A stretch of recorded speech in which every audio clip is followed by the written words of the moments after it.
Hello guys, welcome to Arise Harry. Today we have an incredible story for you. What if Harry built a magical computer at age 9 and hacked the ministry's entire system? If you enjoy the video, please like and subscribe. Let's get into it.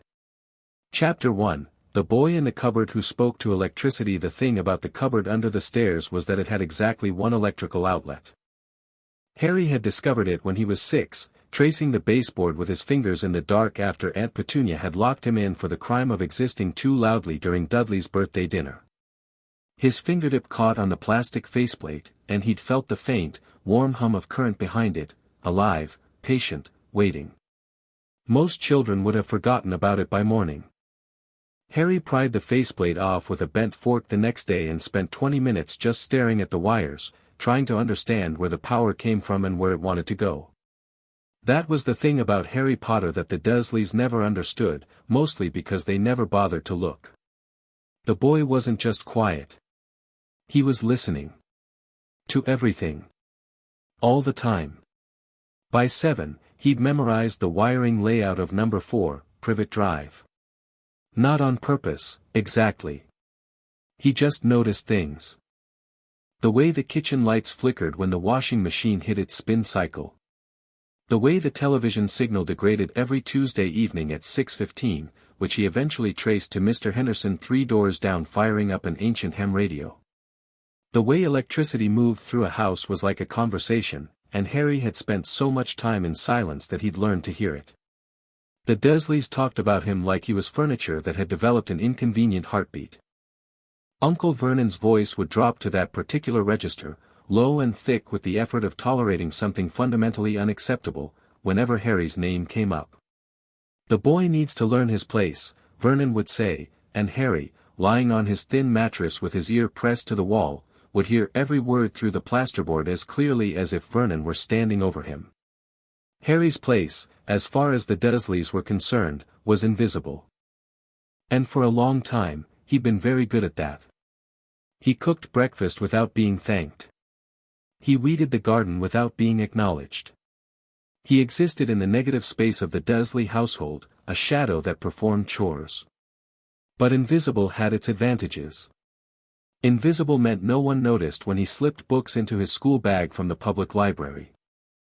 Invisible meant no one questioned why he lingered after school in the computer lab, watching the older students type, memorizing commands and syntax with the desperate hunger of someone who had finally found a language that made sense. Invisible meant no one saw him dig through the rubbish bins behind the electronics shop on Magnolia Crescent every Thursday evening, when they threw out the week's broken returns. The first thing he ever brought home was a dead calculator. He'd stuffed it inside his oversized shirt, one of Dudley's cast-offs that hung on him like a tent, and smuggled it into the cupboard, and that night, by the glow of a penlight he'd found in the junk drawer, he'd taken it apart. Every component. Every connection. The liquid crystal display, the tiny circuit board, the corroded battery contacts. He laid the pieces out on his mattress like a surgeon examining organs, and he understood, with a certainty that settled into his bones, that this was a thing that had been built. Someone had designed every connection. Every pathway had a purpose. It was a system, and systems could be understood, and things that could be understood could be controlled. That was the night Harry Potter fell in love. Not that he would have called it that. He would have said he found something interesting. But the feeling, the warmth in his chest, the way his mind went quiet and focused, the sense that the world had edges he could grab, that was love, even if he didn't have the word for it yet. Over the next year, the cupboard transformed. Slowly. Carefully. Harry had learned patience from necessity. Rushing meant getting caught, and getting caught meant losing things. So he accumulated his treasures one by one, hidden inside the hollow space behind a loose board in the cupboard wall that he discovered and expanded with a screwdriver he'd nicked from Vernon's toolbox and returned the same night. A broken Walkman. A cracked circuit board from a discarded VCR. Wire. So much wire, stripped from old cables, coiled neatly and sorted by gauge. Capacitors. Resistors. A soldering iron he'd found at a car boot sale, still working, bought for 50 pence he'd found in the sofa cushions over the course of 3 months. Batteries, some dead, some half alive, tested and labeled with strips of masking tape. And books. Water-damaged, torn, discarded books from the library's free pile. Electronics for beginners. How computers work. A battered copy of the C programming language by Kernighan and Ritchie that some university student had apparently donated by accident. Harry knew this because a girl named Sarah had written angry notes in the margins like, "This makes no sense," and, "Why would anyone do this?" And Harry had found himself silently disagreeing with Sarah on almost every point because it made perfect sense, actually, if you just followed the logic. He read by penlight. He read in the school library during lunch while other children played. He read in the garden while pretending to weed, the book hidden between the rows of Aunt Petunia's prize-winning petunias. And slowly, methodically, with the patience of someone who had literally nothing else, Harry Potter taught himself how computers thought. The school's computer lab became his sanctuary. Mrs. Adler, who taught Year 4 computing, had noticed the small, quiet boy who always lingered at the machines and, in a rare act of adult kindness that Harry would remember for the rest of his life, had given him the after-school access code without asking any questions. She just looked at him with an expression he couldn't quite read, something soft around the eyes, and said, "Room's open until 5. Don't download anything inappropriate." He hadn't known what to say, so he'd said, "Thank you, Mrs. Adler," and she'd nodded once and walked away, and that had been that. In the lab, Harry discovered the internet. More importantly, he discovered that the internet was full of people who thought like him. Forums. Bulletin boards. FAQs. Tutorials. People who took things apart to understand them, who saw systems as puzzles, who believed that information wanted to be free and that the only real sin was in curiosity. He read everything. He practiced on the school's ancient machines. He learned BASIC, then C, then started picking up Python from a tutorial site. He couldn't take the school computers home, but he could take the knowledge home, and knowledge took up no space at all in a cupboard under the stairs. The plan to build his own computer crystallized on a Tuesday in March, 3 weeks before his 9th birthday. It was raining. Dudley had broken his new Game Boy, thrown it against the wall during a tantrum over losing at Tetris, and Aunt Petunia had swept the remains into the kitchen bin with a tight-lipped sigh that meant a replacement would be purchased by Friday. Harry, taking out the rubbish that evening, had quietly extracted the Game Boy's remains. The screen was shattered and the casing was cracked, but the main board was intact. More importantly, the processor was intact. It was primitive, an 8-bit Sharp LR35902, but it was a processor, and Harry had been collecting components for 6 months with exactly this kind of opportunity in mind. It took him 3 weeks. 3 weeks of working by penlight after the Dursleys went to sleep, soldering with his iron plugged into that single outlet, building something from nothing on a wooden board he'd cut from a shelf in the cupboard with a hacksaw blade. The base was the Game Boy processor. The memory came from chips he'd salvaged from a broken answering machine and a dead cordless phone. The input was a half-working keyboard from the electronics shop bin, repaired with new contacts made from aluminum foil. The display was the real triumph, a small LCD panel from a broken portable television, its driver board rebuilt almost from scratch after Harry had spent 2 nights with a magnifying glass and the electronics book, tracing every connection until he understood the protocol. The storage was a single floppy drive he'd found in a skip behind an office building. He'd had to build the controller interface himself. That had taken 4 days and more swearing than a 9-year-old probably should have known, mostly learned from the forums. He called it Merlin. Not for any particular reason, he just liked the sound of it, and it seemed right to give a name to something he'd brought to life. Merlin was, by any objective measure, terrible. It had less computing power than a modern calculator. Its display could show about 20 lines of text.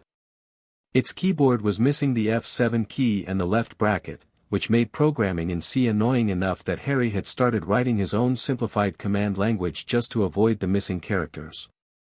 It crashed constantly. It ran hot. The soldering was, in places, genuinely dangerous. Harry loved it more than anything he had ever owned, which, admittedly, was a very short list. On the night of his 9th birthday, July 31st, uncelebrated, unacknowledged, marked only by Harry's own silent awareness that he was now 9, he plugged Merlin in, powered it up, and watched the cursor blink on the little LCD screen. He typed, "Hello Merlin." The screen displayed, "Ready." Harry smiled in the dark. It was the best birthday present he'd ever received, and he'd given it to himself. The next 3 months were the most productive of Harry's life. He wrote an operating system. Primitive, ugly, stitched together from tutorials and forum advice and his own stubborn logic, but functional. He wrote file management. He wrote a text editor. He wrote a simple game, a number-guessing program, just to prove he could, and then immediately deleted it because Merlin's storage was precious and games were a waste of space. He was his mother's son in more ways than he would ever know. Lily Evans had been the same way with potions ingredients, ruthlessly practical, never wasting a drop. He'd started working on a communication protocol, trying to see if he could get Merlin to tap into the phone line that ran past the cupboard to the Dursleys' hallway telephone, when it happened. September 14th. A Wednesday. Harry remembered the date because the next day was when Dudley's gang was planning to chase him again after school, and he'd been lying awake in the cupboard, running through escape routes in his mind while simultaneously debugging a memory allocation problem in his head, because Harry's brain didn't really do one thing at a time. He was frustrated. The phone line tap wasn't working. He'd built the modem interface correctly, he was sure he had, but every time he tried to send a signal, Merlin just froze. Not crashed, exactly. Froze. As if the machine was trying to do something it couldn't quite manage, reaching for a connection that was almost but not quite there. "Come on," Harry whispered, tapping the side of the casing. "Work with me." He tried again. Typed the connect command. Watched the cursor blink. And then, it wasn't frustration, exactly. It was something deeper. Something that lived in the space behind his ribs, hot and tight, the same feeling he got when Vernon screamed at him or when Dudley's fist connected with his shoulder or when Aunt Petunia looked through him like he was made of glass. A pressure. A need. The desperate, furious certainty that he deserved more than this, more than a cupboard, more than darkness, more than being nothing. The outlet sparked. Not a normal spark. Harry had seen electrical arcs before, knew what a short circuit looked like, knew the sharp crack and the brief flash. This was different. This was green. A deep, emerald green that lit up the cupboard like daylight, and it didn't flash and die, it pulsed, once, twice, 3 times, in rhythm with Harry's heartbeat, and then it flowed. Into Merlin. Harry yanked his hands back. The machine was glowing. Not the screen, the machine. The circuit board, the wires, the soldered joints, all of it suffused with that green light, and the LCD display was going haywire, characters scrolling faster than should have been possible, faster than the processor could handle, random symbols and patterns that weren't random at all because Harry could almost read them, could almost see the structure in the chaos, and then it stopped. The cupboard was dark again. Harry's heart was hammering. He tasted copper.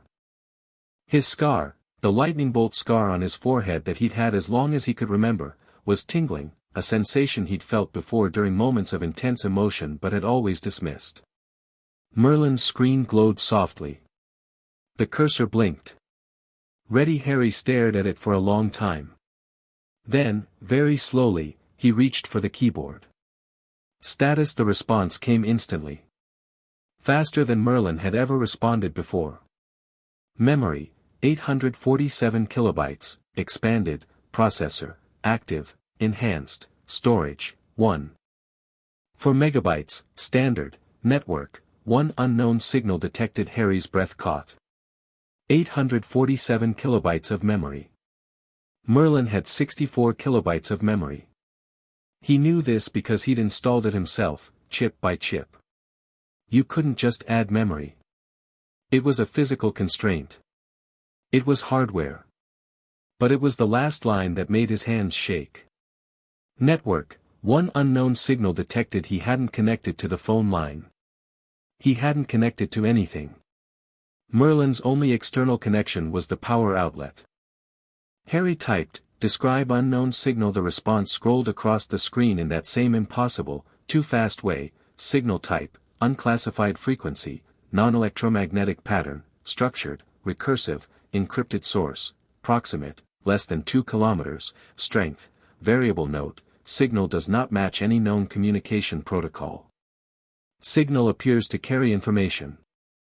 Signal responds to user proximity. Harry read it 3 times. Then he read it again. A signal that wasn't electromagnetic. A signal that carried information. A signal that responded to him. He should have been scared. He was 9 years old, sitting in a cupboard in the dark, and his computer had just done something impossible after glowing green, and there was an unknown signal coming from somewhere nearby that reacted to his presence. He wasn't scared. He was electrified. Harry typed, "Can you decode the signal?" Partial decode possible. Signal uses unknown encoding. Structure suggests language-based protocol. Working. The screen filled with fragments. Most were garbage, meaningless strings of characters. But here and there, like islands in a sea of noise, Harry caught pieces that almost made sense. Words. Half-words. Something that looked like coordinates. Something that looked like a name. And then, clear as anything, a single decoded fragment: monitoring report, subject HP, 4, Privet Drive, Little Whinging, Surrey. Blood ward status, stable. No magical activity detected. Next scheduled check, January 10, 1989. Filed by a FIG operative. Harry stared at the screen until the words burned into his retinas. Subject HP. That was him. That was him. Someone was monitoring him. Someone called it a FIG, and Harry's mind immediately went to Mrs. Fig, the cat lady 2 streets over, who sometimes babysat him when the Dursleys went out, who smelled like cabbage and always seemed to be watching him a little too carefully, was filing reports about him. About something called a blood ward. About magical activity. Magical. Harry sat in the dark cupboard, surrounded by wire and solder and salvaged circuit boards, and the word settled over him like a blanket. Magical. It should have sounded absurd. It should have sounded like nonsense. But he'd just watched his computer glow green and triple its own memory, and there was an invisible, non-electromagnetic signal in the air that someone was using to send reports about him, and the word didn't sound absurd at all. It sounded like an explanation. Every strange thing that had ever happened to him. The time his hair grew back overnight after Aunt Petunia had sheared it nearly to the scalp. The time he'd ended up on the school roof without knowing how. The time Dudley's gang had cornered him and the dumpster lid had flown open by itself, knocking Billy Perkins flat. The way animals seemed to watch him. The way the outlet sparked when he was upset. Not malfunctions. Not coincidences. Not Harry being a freak, as Vernon so eloquently put it. Magic. Harry's fingers found the keyboard again. They were steadier now. The shock was fading, replaced by something colder and sharper and infinitely more dangerous: curiosity. Scan for additional signals on same frequency scanning. Multiple signals detected. Count, 247 unique sources within detection range. Signal density increases to the northeast. Strongest concentration, approximately 150 kilometers north-northeast. Source count at that location exceeds measurement capability. 247 sources nearby. And somewhere to the north, so many that Merlin couldn't count them. Harry pulled his thin blanket around his shoulders. The cupboard felt different now. Smaller and larger at the same time, smaller because he was suddenly aware of how much world existed beyond it, larger because that world had just gotten infinitely more complicated. He should sleep. He had school tomorrow. Dudley's gang was going to chase him, and he needed to be sharp for that. Normal concerns. Normal life. He typed, log all intercepted signals. Continuous monitoring. Decode what you can. Priority, any reference to HP, Harry Potter, Privet Drive, or Blood Ward. Acknowledged. Logging initiated. Harry reached up and switched off the penlight. In the darkness, Merlin's screen cast a faint glow against the underside of the stairs, and the cursor blinked like a heartbeat. He didn't sleep for a long time. The decoding was slow. Merlin was miraculous. Whatever the green energy had done to it had expanded not just its memory but something fundamental about the way it processed information, as if the machine had grown new neural pathways, but the signal encryption was unlike anything Harry had encountered. It wasn't mathematical, exactly. The patterns shifted in ways that seemed almost organic, as if the encoding was alive and adapting. But Harry was patient. And Harry was clever. And Harry had nothing but time. He established a routine. School during the day, quiet, invisible, average grades carefully maintained because excellence attracted attention and attention attracted Vernon's suspicion. After school, the computer lab when he could get it, working on conventional programming to keep his skills sharp, reading everything he could find about signal processing and cryptography. Then home, chores, the quiet performance of normalcy, and finally, after the Dursleys were asleep, the real work. He built an antenna. Copper wire wound around a cardboard tube, connected to Merlin through an interface he designed to amplify the strange signals. The improvement was immediate, Merlin's detection range expanded, and the signal clarity sharpened. Fragments became sentences. Sentences became documents. Within 2 weeks, Harry had intercepted over 300 discrete communications. Most were mundane. Status reports. Supply requisitions. Shift schedules. But through the mundane, a picture began to form, like a mosaic assembling itself one tile at a time. There was a government. They called it the Ministry of Magic. It was organized into departments: magical law enforcement, magical accidents and catastrophes, international magical cooperation, and dozens more. It had a minister, someone named Fudge. It had laws. It had courts. It had a prison called Azkaban that made Harry's skin crawl from the fragmentary descriptions alone, something about guards that weren't human, that fed on happiness. There was a hidden world. A whole civilization, living alongside the normal one, they called it the Muggle world, hidden by magic and maintained by secrecy. Millions of people. Schools. Shops. Entire economies. All invisible. All right there. And at the center of it, threaded through communication after communication, referenced in hushed and reverent tones, was a name. His name. Harry Potter. The boy who lived. The story assembled itself from fragments. A dark wizard, the darkest in a century, called Voldemort. Harry's parents, James and Lily Potter, not the drunken layabouts who died in a car crash as the Dursleys had always claimed, but a witch and a wizard who'd fought. Who'd been murdered. Who'd died protecting their son. And somehow, impossibly, the curse that should have killed baby Harry had rebounded and destroyed Voldemort instead, leaving nothing but a lightning bolt scar on a 1-year-old's forehead. Harry sat in the cupboard and pressed his fingers to his scar and breathed. His parents had been murdered. The Dursleys had lied. Every day of his life, they'd looked at the orphan they were supposed to be caring for and told him his parents were worthless drunks, and they'd known, the outlet sparked green. Merlin's screen flickered. Harry closed his eyes. Breathed. Let the anger settle into something cold and controllable, because anger was only useful if you could aim it, and right now, he had more important things to do than be furious at Vernon and Petunia Dursley. They were small. They had always been small. The world that had hidden itself from him, that was where the real questions lived. He opened his eyes and kept reading. October bled into November. Harry turned the cupboard into a command center. He'd improved Merlin 3 more times. Each improvement came the same way, a surge of that green energy, always triggered by intense focus or emotion, always flowing from Harry into the machine.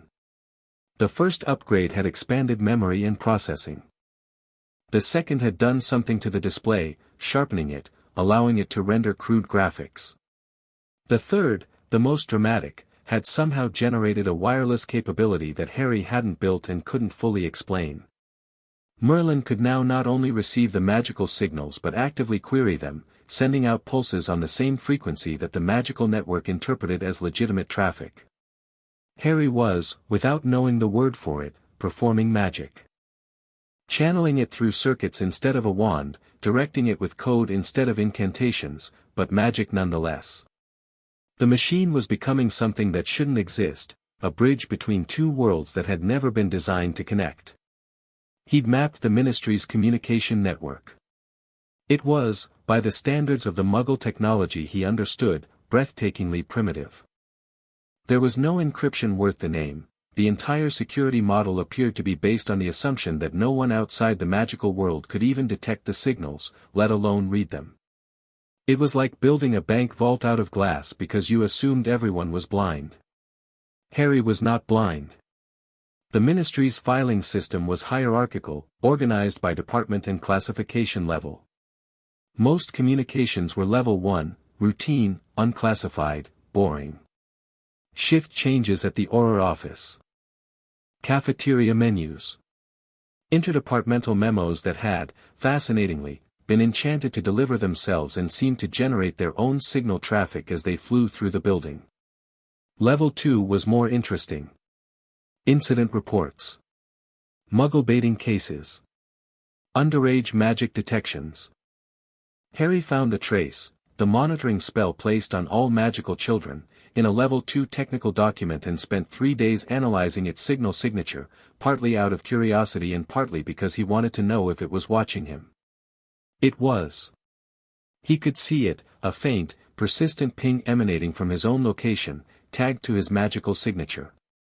It was supposed to activate if he performed any magic. Harry looked at Merlin, which was currently running on magic-enhanced circuits, performing magic-based network queries, and processing magical signals continuously. The trace showed nothing. No alerts. No detections. Because Harry wasn't using a wand. He was using a computer. And whoever had designed the trace, brilliant as they might have been in their own field, had never imagined this. The trace looked for wand-based spellcasting. It looked for the specific magical signatures of known spells. It did not look for a 9-year-old's homebrew operating system channeling raw magical energy through salvaged circuit boards. Harry allowed himself a small, private grin. It was the first time he'd smiled in weeks. Level 3 was where things got serious. Classified documents. Criminal case files. Intelligence reports. Security protocols. Political communications. This was the Ministry's inner sanctum, the information that ran the wizarding world, and it was protected by what Harry had come to recognize as magical encryption, encoding that didn't just scramble data but actually resisted being decoded, as if the protection itself was aware and adversarial. It took him until December to crack it. Not through brute force, Merlin didn't have the power for that, enhanced or not. Through pattern recognition. Harry had noticed that every magical encryption system he'd encountered shared a fundamental characteristic: it was designed by people who thought in terms of spells and counterspells. Attack and defense.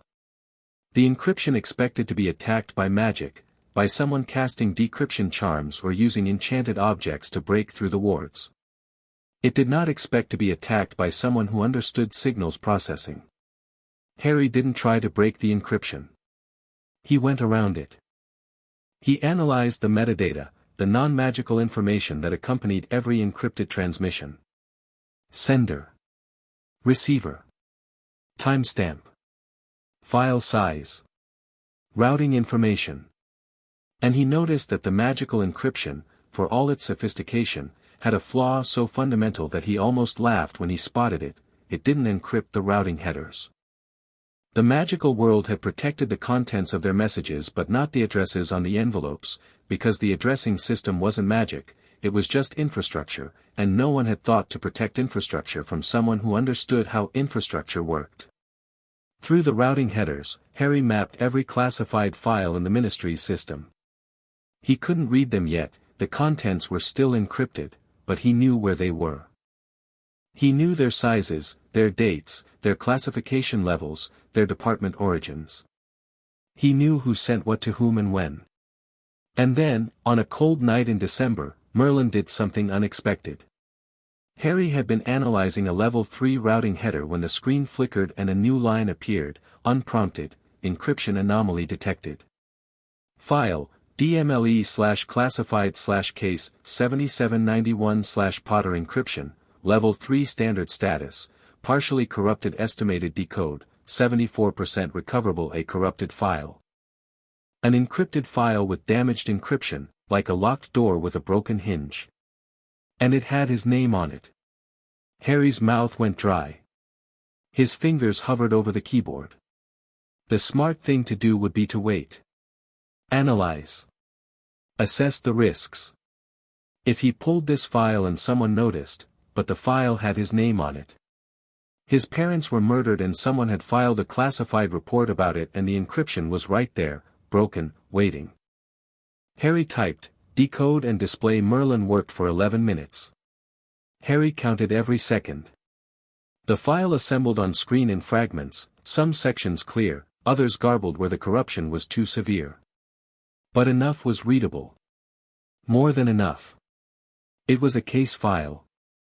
Department of Magical Law Enforcement, filed November 2, 1981. The day after Halloween. The day after his parents died. The readable sections were clinical in tone, which somehow made them worse. Residents at Godric's Hollow destroyed. Dark magic residue consistent with killing curse, Avada Kedavra, identified at 2 locations within the structure. Victims, James Potter, ground floor, and Lily Potter, first floor, nursery. Cause of death, killing curse. No defensive wounds on James Potter consistent with, corrupted, infant Harry James Potter recovered alive from nursery. Curse scar on forehead, consistent with rebounded killing curse. Magical signature analysis indicates, corrupted, unprecedented, corrupted, no known mechanism for curse reflection, subject Voldemort, see file, restricted/eyes only/Dumbledore, confirmed destroyed/disembodied. Wand recovered. Remains, none. Robes and, corrupted, custody of infant transferred to Albus Dumbledore per Emergency Order 7791, Dumbledore indicates placement with Muggle relatives. Blood ward protection cited. No formal hearing. Wisengamot notification waived under wartime emergency provisions. Note, Sirius Black, Godfather, designated guardian per Potter will, not consulted. Black currently, corrupted, suspected, corrupted, see case 7793. Harry read the file until he had it memorized. Then he read it again. Then he saved it to Merlin's storage and sat in the dark and felt something shift inside him, tectonic and permanent, a continental plate of understanding grinding against everything he believed about his life. His parents had fought. They'd been murdered by a specific person for a specific reason. He'd survived something called a killing curse. He had a godfather, Sirius Black, designated guardian per his parents' will, who had never come for him. A man named Dumbledore had placed him here, with the Dursleys, without a hearing, without consulting his legal guardian, under wartime emergency provisions that probably shouldn't have still applied 8 years later. The system hadn't just failed him. The system had processed him. Stamped him with a case number, filed him in a cupboard, and moved on. Harry was 9 years old, and he understood, with a clarity that was almost peaceful in its totality, that no one was coming to save him. No one ever had been. The magical world knew where he was. They were monitoring him. And they had left him here, in the dark, with the spiders and Dudley's broken toys, because it was convenient. The anger was still there. It would always be there. But it was different now, refined, purposeful, forged into something colder and more useful than rage. If no one was coming to save him, then Harry would save himself. And if the system had processed him like a piece of paperwork, then Harry would learn every inch of that system, every flaw, every crack, every hidden passage, until there was nothing about the magical world that he didn't know. They thought their secrets were safe because no one could see them. Harry could see them. He typed, Merlin, new priority. Full system mapping. Every file. Every department. Every secret. I want to know everything. Acknowledged. This will take time. I've got time, Harry typed. I'm not going anywhere. He was 9 years old, sitting in a cupboard under the stairs, and he had just declared war on the most powerful magical institution in Britain. He didn't feel afraid. He felt, for the first time in his life, like he had a purpose. Winter settled over Little Whinging like a damp grey blanket. Christmas at the Dursleys was, as always, an exercise in Harry's exclusion. Dudley received 37 presents. Harry received a 50-pence piece from Aunt Petunia, delivered with the expression of someone handing coins to a particularly persistent beggar. Harry didn't care. He had Merlin, and Merlin was performing miracles. The full system mapping was progressing faster than Harry had anticipated, partly because he'd found a way to boost Merlin's magical throughput. He discovered, through careful experimentation, that he could consciously channel the green energy into the machine, not just during emotional spikes but deliberately, by focusing on the feeling of connection between himself and the circuits. Each infusion expanded Merlin's capabilities. The machine was evolving, becoming something that straddled the line between technology and enchanted object, and Harry was evolving with it, learning to control an ability he was increasingly certain was what the magical world called magic. By January, he had a map. Not a physical map, a systems map. Every department in the ministry, every communication pathway, every file server, or magical equivalent, every security protocol, every classified archive. He knew the ministry's structure better than most of the people who worked there, because most people only saw their own department, their own floor, their own small piece of the machine. Harry saw the whole thing from the outside, the way a hacker sees a network, as a single interconnected system with pressure points and vulnerabilities. And he'd started reading the classified files. The corruption trick that had opened his parents' case file wasn't a one-time thing. The ministry's encrypted archives were riddled with damage, the magical equivalent of bit rot, files degrading over time because no one was maintaining the enchantments. Some files were barely readable. Others were almost completely intact. Harry wrote a program that scanned for exploitable corruption and flagged recoverable files, and Merlin dutifully chewed through the archive, spitting out fragments and complete documents alike. What Harry found made him angry. Then it made him sick. Then it made him calm, because calm was more useful. He found the Death Eater trial transcripts. Not all of them, many were too well encrypted or too corrupted, but enough. Enough to see a pattern that turned his stomach. Wealthy, connected defendants walking free after claiming they'd been mind-controlled by a spell called the Imperious Curse. Families with old money and older names, Malfoy, Nott, Crabbe, Goyle, McNair, escaping Azkaban through a combination of legal maneuvering, strategic donations, and what Harry could only describe as institutional corruption so blatant it was almost impressive. And he found Case 7793. Sirius Black. Or rather, he found the absence of Case 7793. The routing headers told him the file existed.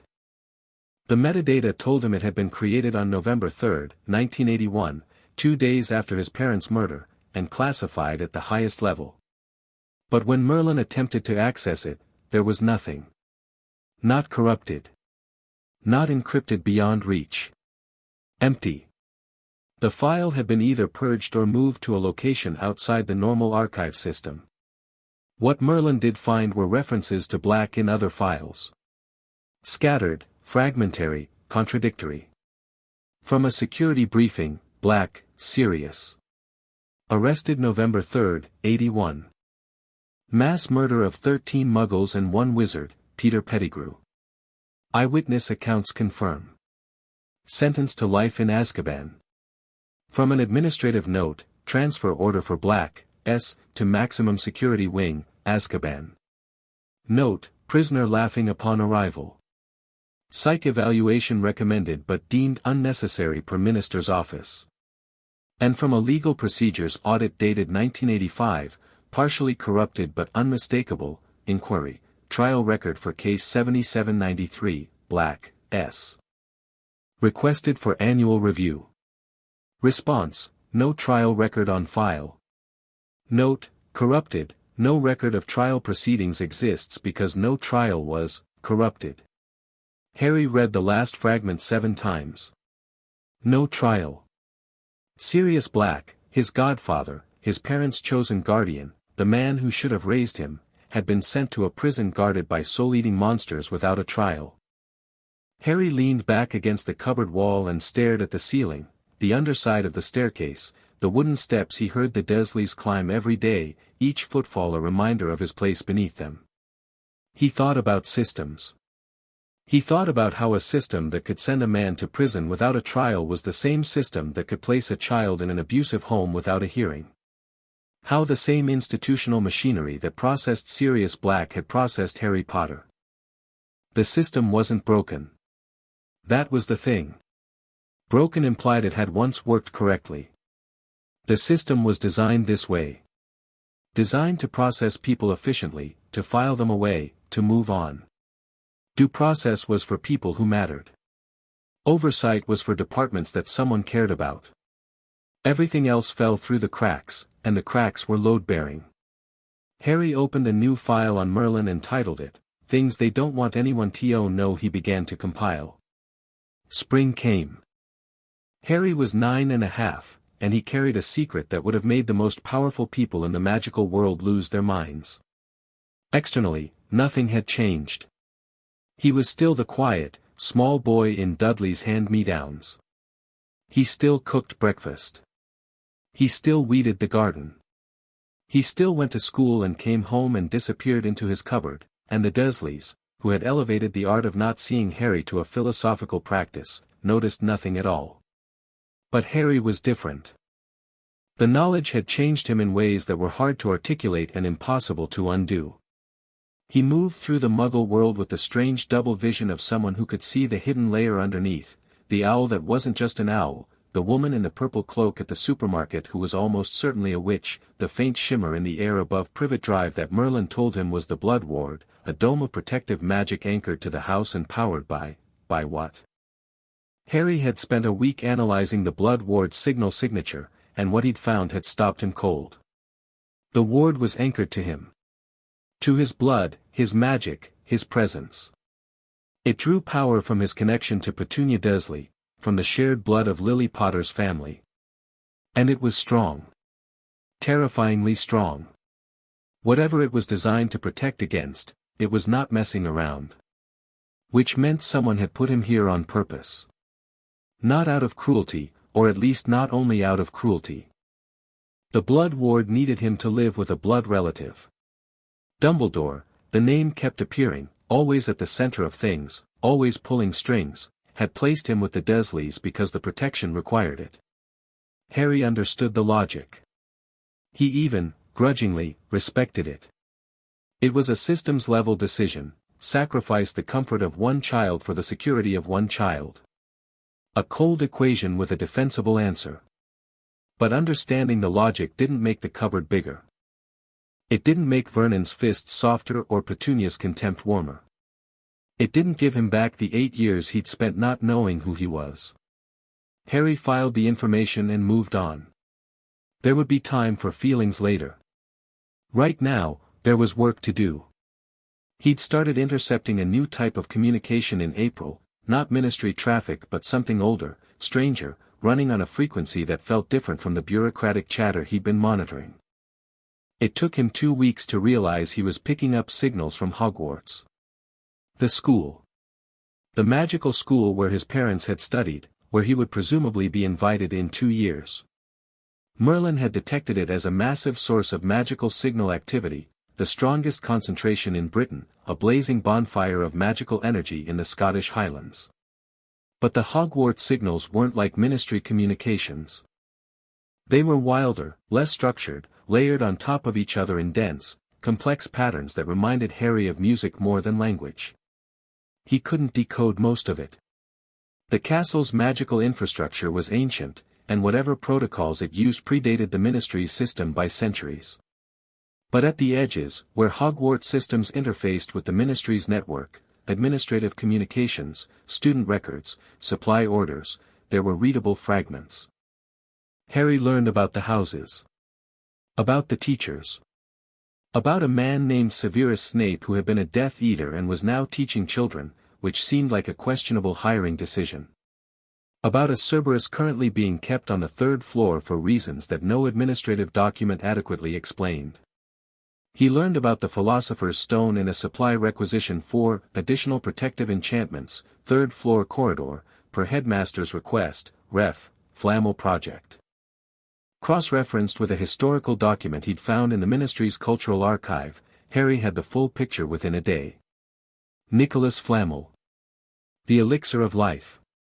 An immortality device being stored in a school full of children. Harry added it to his growing file of things that didn't add up and kept working. The summer of 1990 was hot, and Harry barely noticed. Merlin had undergone its sixth magical enhancement, and the machine was now something that would have given both a computer scientist and a wizard a simultaneous aneurysm.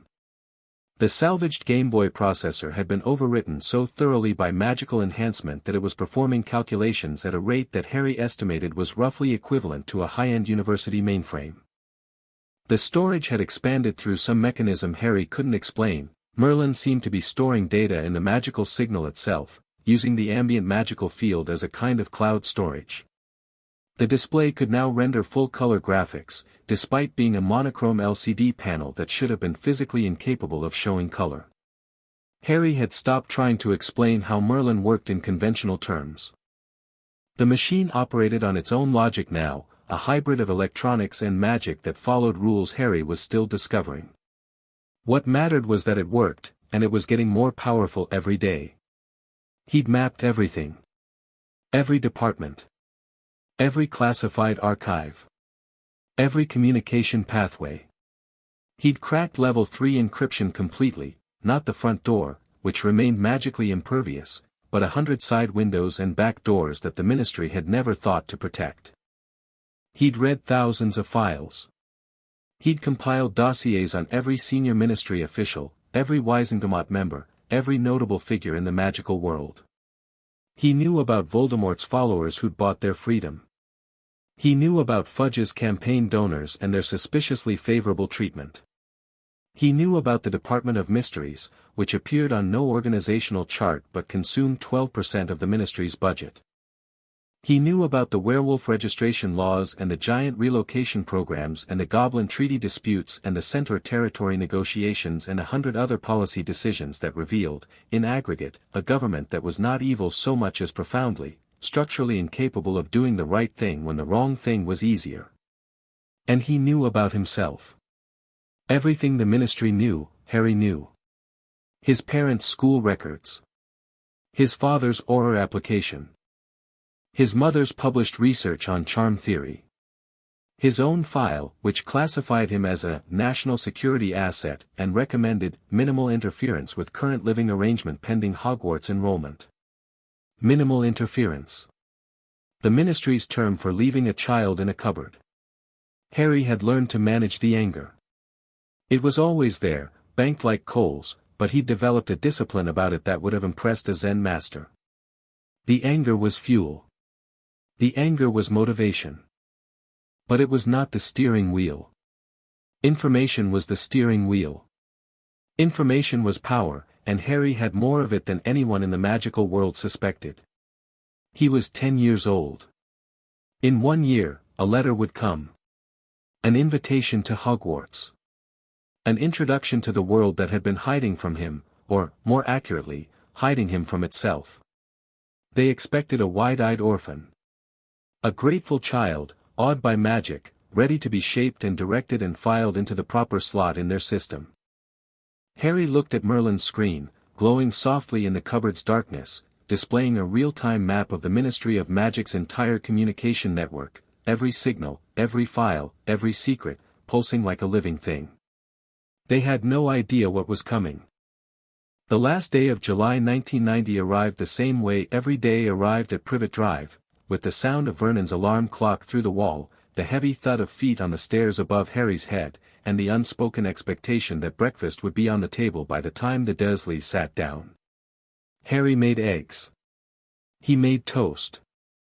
He made tea exactly the way Vernon liked it, strong, 2 sugars, no milk, served in a mug with the Union Jack that Vernon had bought on a patriotic impulse and now used every morning out of stubborn commitment to a purchase.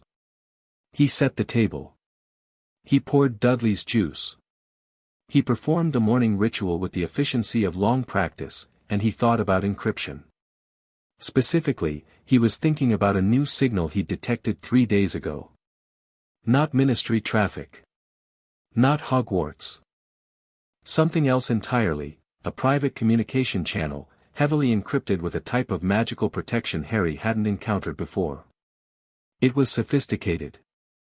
Personally sophisticated, the way a custom-built lock is different from a mass-produced one. Someone had designed this encryption themselves, and they were good at it. The signal was intermittent, it appeared for a few minutes at a time, always late at night, always between the same 2 endpoints. One endpoint was mobile, its location shifting across Britain in a pattern that suggested someone traveling. The other was fixed. In Hogwarts. Someone was having secret communications with Hogwarts. Late at night. Using custom encryption. And Harry couldn't read them. He found this more exciting than concerning. A puzzle. A real puzzle, not the Ministry's laughable security but something built by someone who actually knew what they were doing. Harry respected competence, even in an adversary, especially in an adversary. Boy! Vernon's bark snapped him back to the kitchen. This toast is burned. It wasn't burned. It was golden brown, exactly the way Vernon had demanded it yesterday. But Vernon needed someone to bark at in the morning the way other people needed coffee, and Harry was the designated target. Sorry, Uncle Vernon. I'll make more. See that you do. And don't waste bread.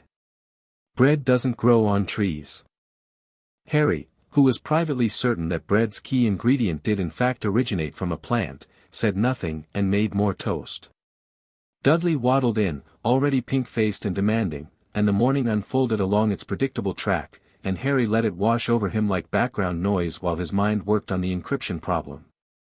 The key was in the signal structure, there was a handshake protocol, a call-and-response pattern at the beginning of each transmission, and if Harry could capture enough handshakes, he might be able to reverse-engineer the key exchange. Are you listening to me, boy? Harry looked up. Aunt Petunia was standing over him with an expression that could have curdled fresh milk. Yes, Aunt Petunia. I said Mrs. Polkiss is coming for tea this afternoon and I want this house spotless. You'll do the hoovering, the dusting, and the downstairs toilet. And stay out of sight when she's here. I don't want her asking questions. Yes, Aunt Petunia. Petunia's mouth thinned. She stared at him for a moment, that particular stare she sometimes got, the one that looked less like contempt and more like fear, as if she could see something in him that reminded her of something she'd rather forget. You look more like her every day, Petunia said quietly. Not to Harry. To herself. Then she turned away and started aggressively wiping down a counter that was already clean. Harry's hand tightened on the dishcloth. Her. His mother. Lily. The sister Petunia never talked about, whose name was banned from the household lexicon, whose existence was a wound that Petunia had chosen to let fester rather than heal. He knew, from the Ministry files, that Petunia had written to Dumbledore when she was 11, begging to be admitted to Hogwarts. He knew she'd been rejected. He knew the rejection had calcified into something that looked like hatred but might have been something closer to grief, grief for the world she'd been denied, for the sister who'd gotten everything Petunia wanted and then had the audacity to die and leave her child on Petunia's doorstep. Harry understood Petunia better than Petunia would ever be comfortable knowing. Understanding didn't equal forgiveness, not yet, maybe not ever, but it made the cupboard slightly easier to bear, knowing that his captors were small, frightened people rather than powerful ones. He finished the dishes. He hoovered. He dusted. He cleaned the downstairs toilet. And when Mrs. Polkiss arrived and Harry was banished to the garden, he sat behind the shed with his back against the warm wood and closed his eyes and felt the sun on his face and, for a moment, let himself just be a 10-year-old kid on a summer afternoon. Then he went back inside and back to his cupboard and back to work, because the encryption wasn't going to crack itself. It took him until October. 4 months of capturing handshakes, analyzing patterns, building and discarding hypotheses. The breakthrough came at 2 in the morning on a school night, and Harry had to press his face into his pillow to muffle the sound he made, because the sound was triumph and triumph was loud. The encryption key wasn't mathematical. It was musical. The cipher was based on a melody, a specific sequence of tones that served as the key generation seed.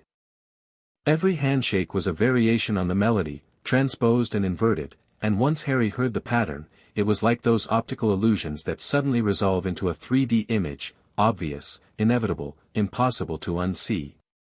He fed the key structure to Merlin and decoded the archived transmissions in a single batch. And then Harry sat very still for a very long time, because the communications were between Albus Dumbledore and a man named Severus Snape, and they were about him, and what they said changed everything. The Dark Lord was not dead. Voldemort, the thing that had murdered his parents, was not gone. Damaged, disembodied, reduced to something less than a ghost, but not dead. Dumbledore was certain of this. Had been certain for years. And everything, in Harry's life had been arranged around this fact. The blood wards. The placement with the Dursleys. The monitoring. The minimal interference. All of it was preparation for a confrontation that Dumbledore considered not just possible but inevitable. Harry was not being protected. He was being stored. Kept safe until he was needed, like a weapon in a locked cabinet, maintained and monitored and waiting for the day someone would take him out and point him at the enemy. Harry read the communications again. And again. And on the third reading, he found the line that broke something open inside him, Dumbledore to Snape, dated March 1989, the boy must not know. Not yet. He must come to us willing, Severus, trusting. The prophecy demands it. If he learns the truth too soon, if he is hardened before he is ready, we may lose him entirely. He must be kept innocent. Innocent. Kept innocent. In a cupboard under the stairs, starved and bullied and lied to, wearing rags and sleeping on a thin mattress, and the great Albus Dumbledore called that innocence. Harry's vision blurred. He blinked, and his cheeks were wet, and he realized he was crying for the first time in years, not from pain or frustration but from something deeper, something that felt like the last thread of childish hope snapping clean. He'd thought, in the small hours of lonely nights, that maybe someone in the magical world didn't know. That maybe if they knew what the Dursleys were like, they'd come for him.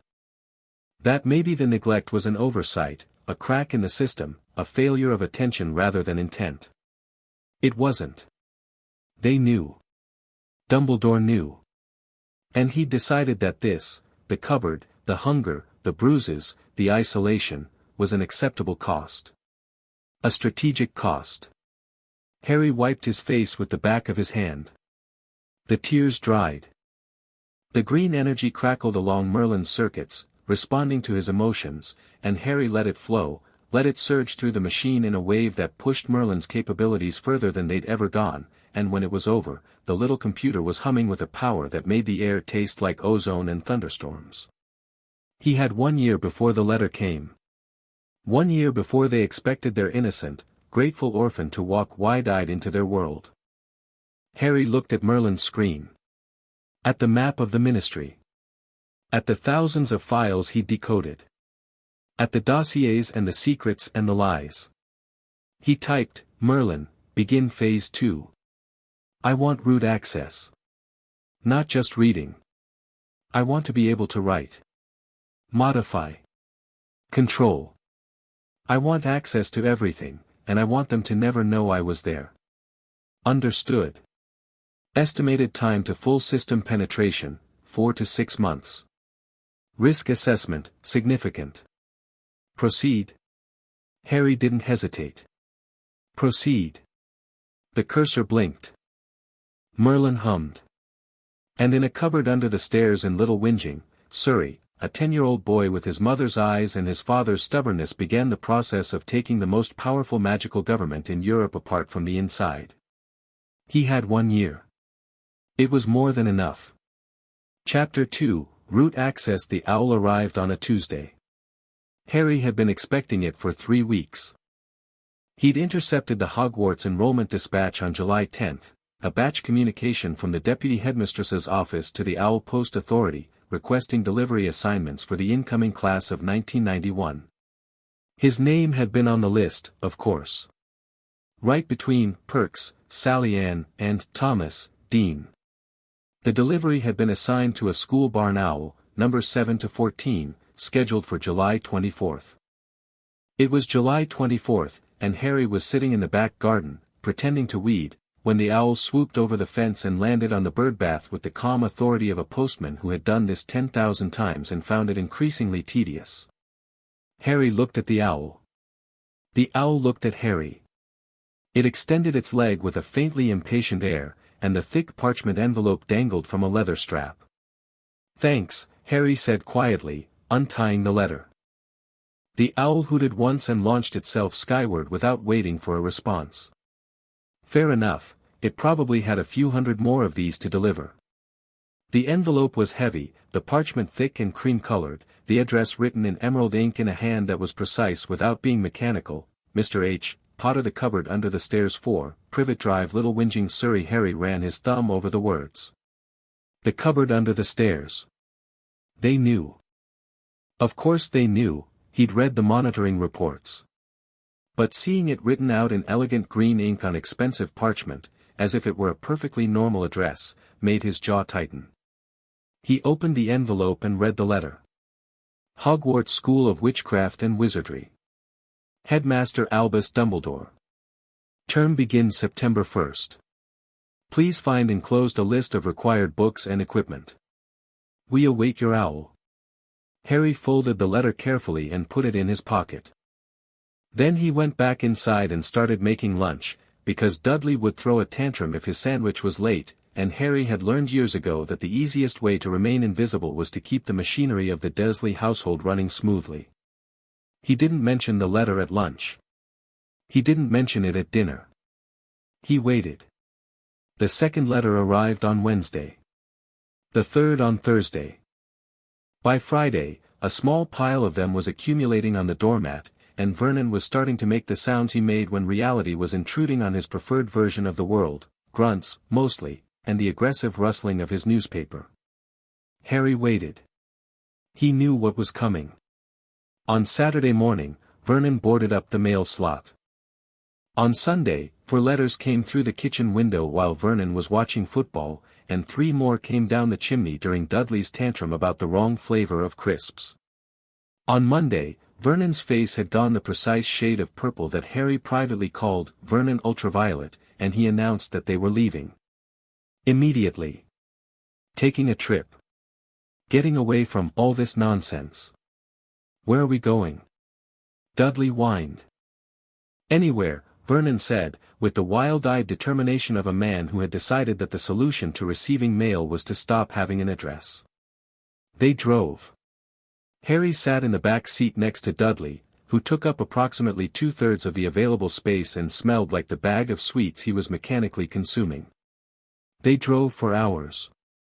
Vernon took random turns, doubled back, checked his mirrors as if expecting owl pursuit.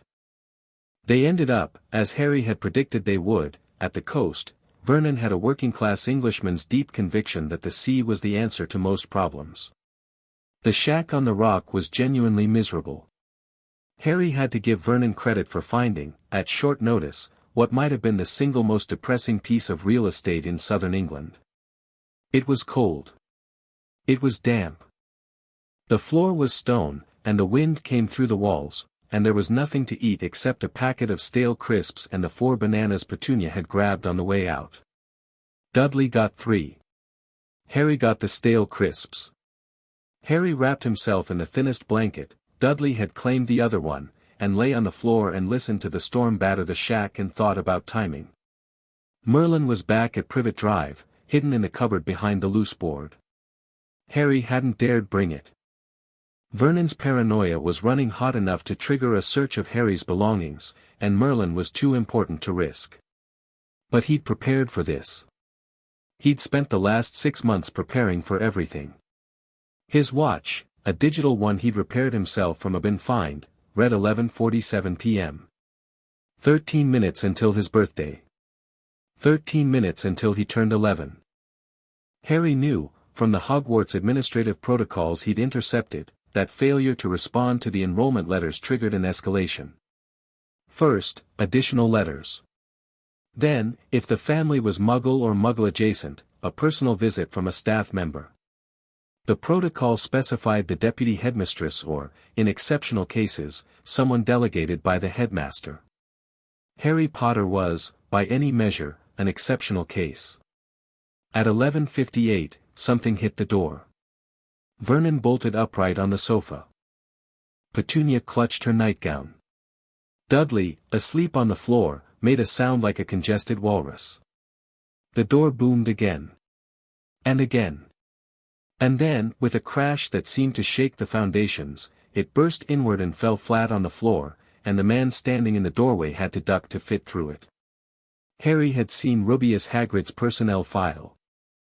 He knew the man's height, 8 feet 6, per his last medical exam, his job title, Keeper of Keys and Grounds, Hogwarts, his educational history, expelled in his 3rd year under circumstances the file described as, involving a dangerous creature and a framed accusation. Harry had found this phrasing very interesting, and his relationship with Dumbledore, described in multiple documents as, unwavering loyalty, useful for tasks requiring discretion and physical presence. The file had not prepared Harry for the reality. Hagrid was enormous. Not just tall but wide, a mountain of a man in a massive overcoat, his face almost entirely hidden behind a wild tangle of dark hair and beard, his eyes black and bright as a crow's. He carried a pink umbrella in one hand, which Harry recognized immediately as a concealed wand. Merlin had flagged the magical signature of disguised wands in several enforcement reports. Couldn't ha picked a worse night for it, Hagrid said, shaking rain off himself like a dog. Sorry Abu, the door. I'll fix that. Vernon was on his feet, face purple, finger pointed at Hagrid like a weapon. I demand that you leave at once, sir. You are breaking and entering. Hagrid looked at Vernon with the patient disinterest of someone examining a particularly unremarkable insect. Dry up, Dursley, yeah great prune. He stepped over the fallen door and scanned the room until his eyes found Harry. His entire face changed, the casual irritation dissolving into something warm and complicated and sad. Last time I saw you, you was only a baby, Hagrid said. Yeah, look a lot like your dad, but you've got your mum's eyes. Harry felt something crack in his chest. A small thing, a hairline fracture in the wall he'd built. Because Hagrid's voice was gentle, and the sadness in his eyes was real, and this was a man who had known his parents, actually known them, not as case files or historical footnotes but as living people, and for one unguarded moment, Harry wanted desperately to ask what they'd been like. He locked the feeling down. Filed it. Later. You're Hagrid, Harry said. Keeper of Keys and Grounds at Hogwarts. Hagrid blinked. Well, yeah. I am. How'd ya, lucky guess. Harry shrugged, aware that it wasn't a plausible cover but also aware that Hagrid, based on his psychological profile, was not a man who spent a lot of time interrogating inconsistencies. You're here about the school. Right, yeah. Got your letter right here. Hagrid pulled a slightly damp envelope from his coat and handed it over. Dumbledore sent me when ye didn't respond. Figured something was up. Vernon stepped forward. His face had progressed past purple into a shade Harry had never seen before, something between crimson and cardiac arrest. "He's not going. I won't have it. We swore when we took him in that we'd stamp out this nonsense." "You never stamped out anything," Harry said quietly. The room went still. Vernon stared at him. Petunia stared at him. Even Dudley, who had woken up and was watching from behind the sofa with a terrified pig-like expression, was staring. Harry hadn't planned to say it. But the words had come out with a certainty that surprised him, and he found he didn't want to take them back. "You knew what I was. You knew about my parents. You knew about magic. And you were never going to tell me." Harry looked at Vernon, then at Petunia. "Were you?" It wasn't a question. Petunia's face did something complicated, a spasm of guilt, or fear, or the memory of a sister she'd lost and a world she'd been denied, all of it compressed into a single flinch. "We did what we thought was best," she said, and her voice was thin and brittle. "You did what was easiest," Harry said. "There's a difference." Silence. The storm howled outside. Hagrid was looking between Harry and the Dursleys with an expression of dawning comprehension and gathering anger. Harry could see the big man's fists clenching, the protective fury rising. Harry turned to Hagrid before the situation could escalate. "I'd like to go to Hogwarts. How do we do this?" Hagrid's anger dissolved into relief so profound it was almost comical. "Well, first things first, we get ya your supplies. Diagon Alley. I'll take ya tomorrow, if ya like." "I'd like that very much." "Right, then." Hagrid beamed. "Happy birthday, Harry." Harry blinked. He'd been so focused on the strategic implications of the visit that he'd nearly forgotten. Midnight had passed while they were talking. It was July 31st. He was 11. "Thank you," Harry said, and meant it more than Hagrid probably realized. Hagrid produced a slightly squashed chocolate cake from somewhere inside his enormous coat. He'd made it himself, apparently. The icing was messy and it said "Happy Birthday Harry" in green letters. It was, without question, the best thing anyone had ever given him. Harry ate cake while Hagrid talked.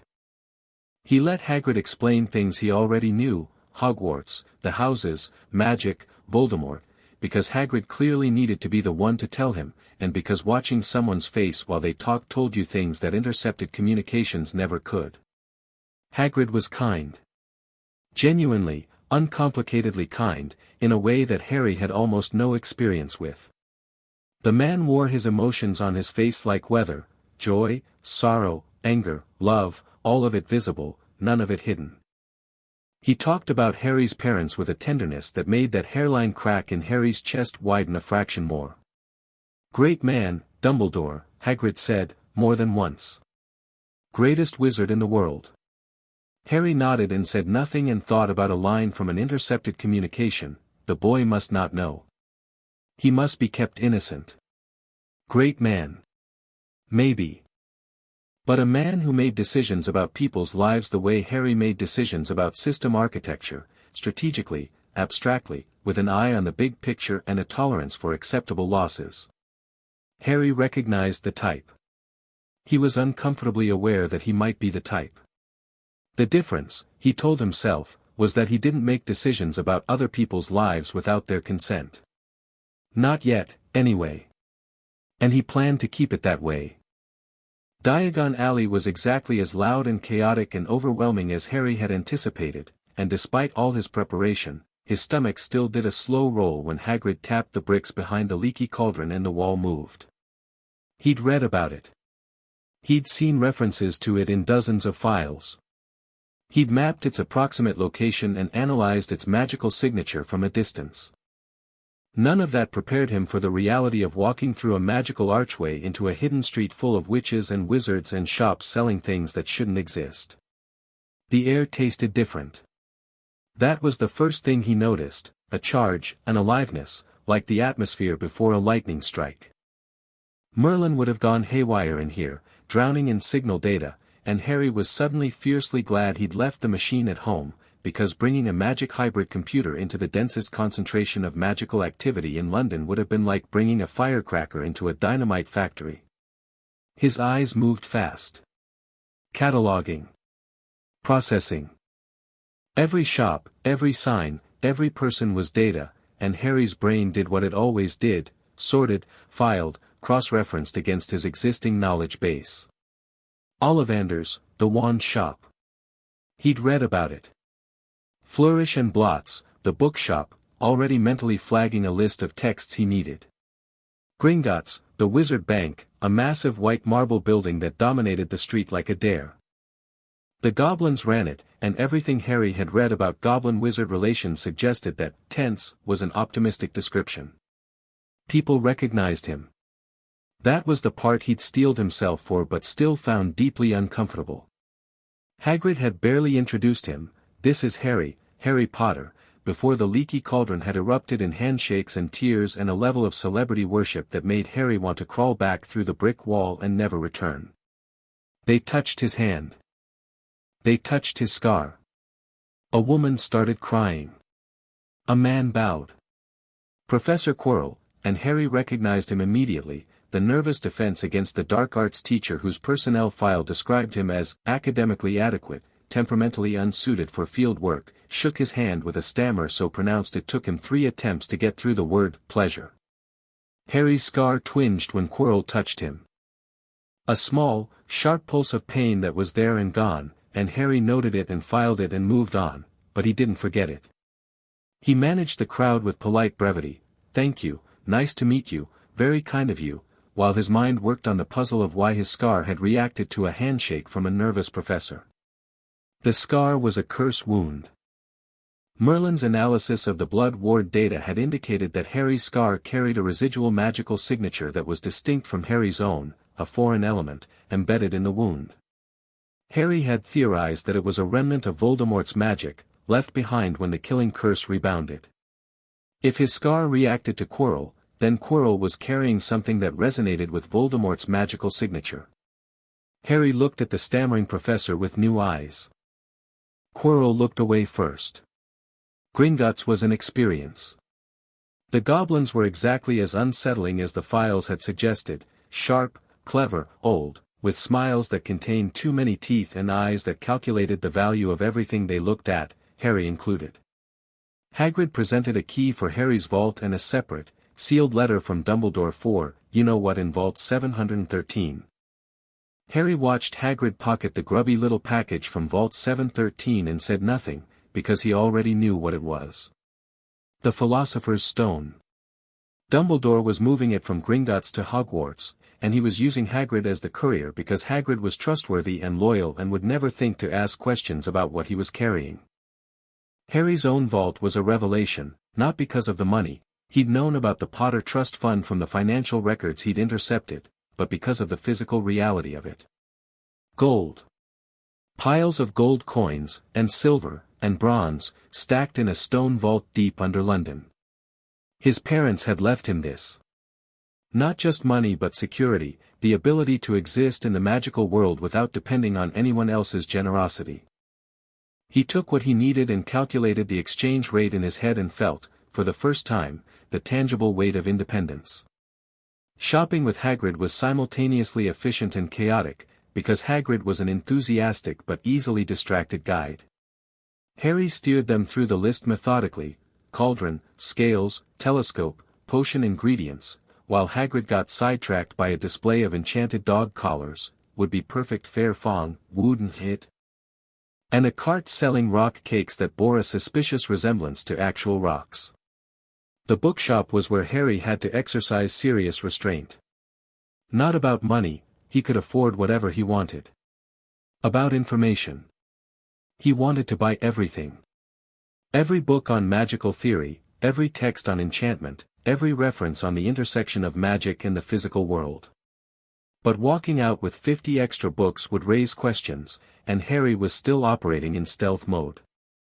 He bought the required texts and exactly 3 extras, a comprehensive history of the Ministry of Magic, Magical Theory by Adalbert Waffling, and a slim volume called Principles of Magical Mundane Interface that he found buried in a discount bin, and that appeared to be the only book ever written about how magic interacted with non-magical systems. The wand was last, and Harry had been both anticipating and dreading it. Ollivander's was dim, dusty, and packed floor to ceiling with narrow boxes. The air hummed with contained energy, thousands of wands, each carrying its own magical signature, creating a kind of ambient static that made Harry's teeth itch. Ollivander himself emerged from the shelves like a spider materializing from a web, suddenly, silently, with pale eyes that seemed to see right through you. "Ah," he said. "Yes, yes. I wondered when I'd be seeing you, Mr. Potter." He spoke about Harry's parents' wands, his father's mahogany, his mother's willow, with the intimate knowledge of a craftsman who remembered every creation. Then he started pulling boxes from the shelves, and Harry began trying wands. The first 12 did nothing. The 13th blew a shelf apart. The 19th set a small fire. Ollivander's excitement grew with each failure, which Harry found both baffling and slightly alarming. "Tricky customer, eh? Not to worry, we'll find your match." "I wonder, now, yes, why not, unusual combination, perhaps, but let's try." He produced a box from the back of the shop, handling it with a care that none of the others had received. Holly and phoenix feather. 11 inches. Nice and supple. Harry took the wand, and the world shifted. Heat flooded through his fingers, not the green energy he was used to, not the raw, unfocused power he channeled into Merlin, but something shaped. Refined. A river finding its channel. Red and gold sparks erupted from the wand's tip, and Harry felt a connection snap into place like a plug sliding into a socket, and he understood, with sudden and complete clarity, what a wand was. A wand was an interface. A protocol. A way to structure magic, to give it direction and form, the same way a programming language gave structure to raw computation. Harry had been doing magic through Merlin for 2 years, crude, powerful, unfocused. The wand was the opposite, precise, elegant, designed over millennia to channel human magic with maximum efficiency. "Oh, bravo!" Ollivander cried, clapping. "Yes, yes, very good. But curious. Very curious." "What's curious?" Harry asked, although he had a fairly good idea. "I remember every wand I've ever sold, Mr. Potter. Every single wand. It so happens that the phoenix whose tail feather is in your wand gave another feather, just one other. It is very curious indeed that you should be destined for this wand when its brother gave you that scar." Harry looked at the wand in his hand. His wand. Brother to Voldemort's wand. "The wand chooses the wizard," Ollivander said softly. "And I think we must expect great things from you, Mr. Potter. After all, he who must not be named did great things." "Terrible, yes, but great." Harry paid for the wand and left the shop with the back of his neck prickling. Ollivander's words sat in his stomach like a stone. Great things. Terrible, but great. He didn't want to do great things. He wanted to understand systems. He wanted to be left alone with his computer. He wanted the truth. But the world had other plans for Harry Potter, and Harry was beginning to understand that you couldn't hack your way out of a prophecy. Or could you? Hagrid bought him an owl at Elops, a beautiful snowy white bird that Hagrid picked with obvious delight. "Every wizard needs an owl," he said, beaming.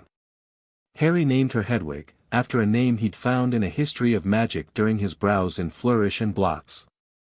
She was gorgeous, intelligent, and regarded him with an expression of regal assessment that suggested she was the one deciding whether he met her standards. Harry respected that immensely. They parted at the Leaky Cauldron. Hagrid handed him a train ticket, platform 9 3/4, September 1st, and clapped him on the shoulder with a hand that could have palmed a basketball. "You'll do great, Harry. Your parents would be proud." "Hagrid," Harry said, before the big man could turn away. "Thank you. For the cake. For all of it." Hagrid's eyes went glassy with emotion. He nodded, once, hard, and disappeared into the crowd. Harry stood on the street with his shopping bags and his owl and his wand and a train ticket to a hidden platform, and he felt the enormity of the moment settle over him. For 2 years, the magical world had been data on a screen. Now it was real. Now it had faces and voices and warm hands and kind eyes and the smell of old parchment and the taste of magic in the air. It was harder to be angry at something that had a face. Harry took a breath, gathered his things, and went home to his cupboard. He had a month until September, and he had a lot of work to do. Merlin was waiting for him. Harry knelt in the cupboard, the loose board pried away, and powered up the machine. The screen glowed to life, and Harry felt the familiar pulse of connection, the hybrid of technology and magic that was his truest creation, the thing that understood him better than any person ever had. Status report Phase 2, 94% complete. Full read/write access achieved for Department of Magical Law Enforcement, full, Department of Magical Accidents and Catastrophes, full, Department of International Cooperation, full, Department of Magical Transportation, full, Department of Regulation of Magical Creatures, full, Minister's Office, partial, personal files remain encrypted, Department of Mysteries, access denied, unknown security protocol, total files accessible, 847,293 total files modified, 0 total files copied, 12,441 detection status, none. No anomaly flags in Ministry security logs. Root access. Near total root access to the Ministry of Magic, and they didn't know. Couldn't know, because their entire security paradigm was built on the assumption that the only threats came from inside the magical world, and Harry was attacking from outside it, using tools they didn't know existed, exploiting vulnerabilities they didn't know they had. The Department of Mysteries was the one holdout. Its security was different from the rest of the Ministry, older, stranger, multi-layered in ways that Merlin's analysis described as recursive and temporally inconsistent, which Harry interpreted as meaning the protections might actually be operating across multiple points in time simultaneously. He'd backburnered that problem for now. The Department of Mysteries could keep its secrets a little longer. Harry pulled up the files he'd flagged for review before the trip to Diagon Alley. He had 4 weeks before Hogwarts, and he intended to use every minute. He started with Quirrell. The personnel file was thin. Quirinus Quirrell, Muggle Studies professor turned defense against the dark arts applicant, recently returned from a sabbatical year traveling abroad. The sabbatical was described vaguely: field research in Albania, studying dark creatures and defensive techniques. Albania. Harry flagged the location and cross-referenced it. Albania. Where, according to 3 separate intelligence reports Harry had found in the Auror archives, Voldemort's disembodied spirit was rumored to be hiding. Quirrell had gone to Albania. Quirrell had come back acting strangely, nervous, twitchy, wearing a turban he hadn't worn before. And Harry's scar, which carried a fragment of Voldemort's magical signature, had reacted to Quirrell's touch. Harry stared at the screen and let the implications assemble themselves. Voldemort was not dead. Dumbledore knew this. The Philosopher's Stone, which could produce the elixir of life, was being moved to Hogwarts. And a man who had just returned from the place where Voldemort was hiding was about to start teaching at the school where the stone would be kept. This was either the most catastrophic coincidence in history or Dumbledore was doing something very, very deliberate. Harry pulled up the Dumbledore-Snape communications again. He'd decoded the full archive now, 2 years of messages, intermittent but revealing. The early messages were about Harry, his placement, his monitoring, his eventual enrollment. But the later ones shifted focus. By early 1991, the conversation was almost entirely about the stone. Dumbledore to Snape, January 1991, I have asked Nicholas to entrust the stone to my keeping. The protections at Gringotts are no longer sufficient, there have been inquiries, Severus. Someone is looking for it. Snape to Dumbledore, January 1991, and you intend to keep it at the school. With the children. Because of course you do. Dumbledore to Snape, February 1991, the stone will be protected by the best defenses we can devise. Each of us will contribute. The protections will be layered, diverse, and sufficient to stop anyone who might attempt to steal it. Snape to Dumbledore, February 1991, sufficient to stop anyone, including the Dark Lord himself, should he find a way to return. Is that the scenario you are preparing for, Albus? Because if so, I would prefer to know what I am walking into before I step in it. Dumbledore to Snape, March 1991, I believe Voldemort will make an attempt on the stone. I believe he already has an agent in position to facilitate that attempt.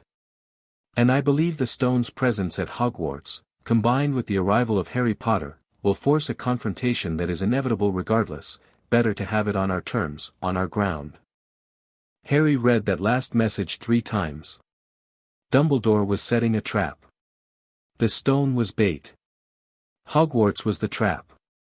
And Harry, the boy who lived, the child who'd survived the killing curse, was, what? Another piece of bait? The jaws of the trap itself? Snape's response had been a single line, "You are gambling with children's lives, Albus." Dumbledore had not replied. Harry closed the file and sat in the dark in thought. He thought about chess, which he'd learned from a book and was reasonably good at. He thought about systems, which he was very good at. He thought about the difference between a player and a piece, and how the pieces never got to choose which game they were in. He was a piece. Dumbledore had made him a piece, placed him on the board before he could walk, positioned him for a game Harry hadn't known was being played. The Dursleys were a square on the board. The Blood Wards were a defensive structure. Hogwarts was the arena. And Harry was supposed to march into it unknowing, trusting, innocent, and play his role. Harry was not going to do that. He pulled up Merlin's full system map and began to plan. The remaining weeks of August were the most intensely productive of Harry's life, which was saying something. He read the required Hogwarts texts cover to cover in 4 days. Not skimming, reading, the way he read technical documentation, actively absorbing every concept and cross-referencing it against what he already knew. Magical Theory by Adalbert Waffling was revelatory. It described magic as a fundamental force, like gravity or electromagnetism, that could be shaped by intent, focused by tools, wands, runes, potions, and constrained by natural laws that wizards had spent millennia cataloging but never fully explaining. Harry recognized the pattern immediately. Magical theory was where physics had been in the 18th century, a collection of observed regularities masquerading as understanding. Wizards knew what magic did. They had detailed taxonomies of spells, precise recipes for potions, elaborate runic systems for enchantment. But they didn't know why. They couldn't explain the underlying mechanism. Magic, for all their sophistication, was still a black box. Harry's advantage was that he didn't accept black boxes. He opened them.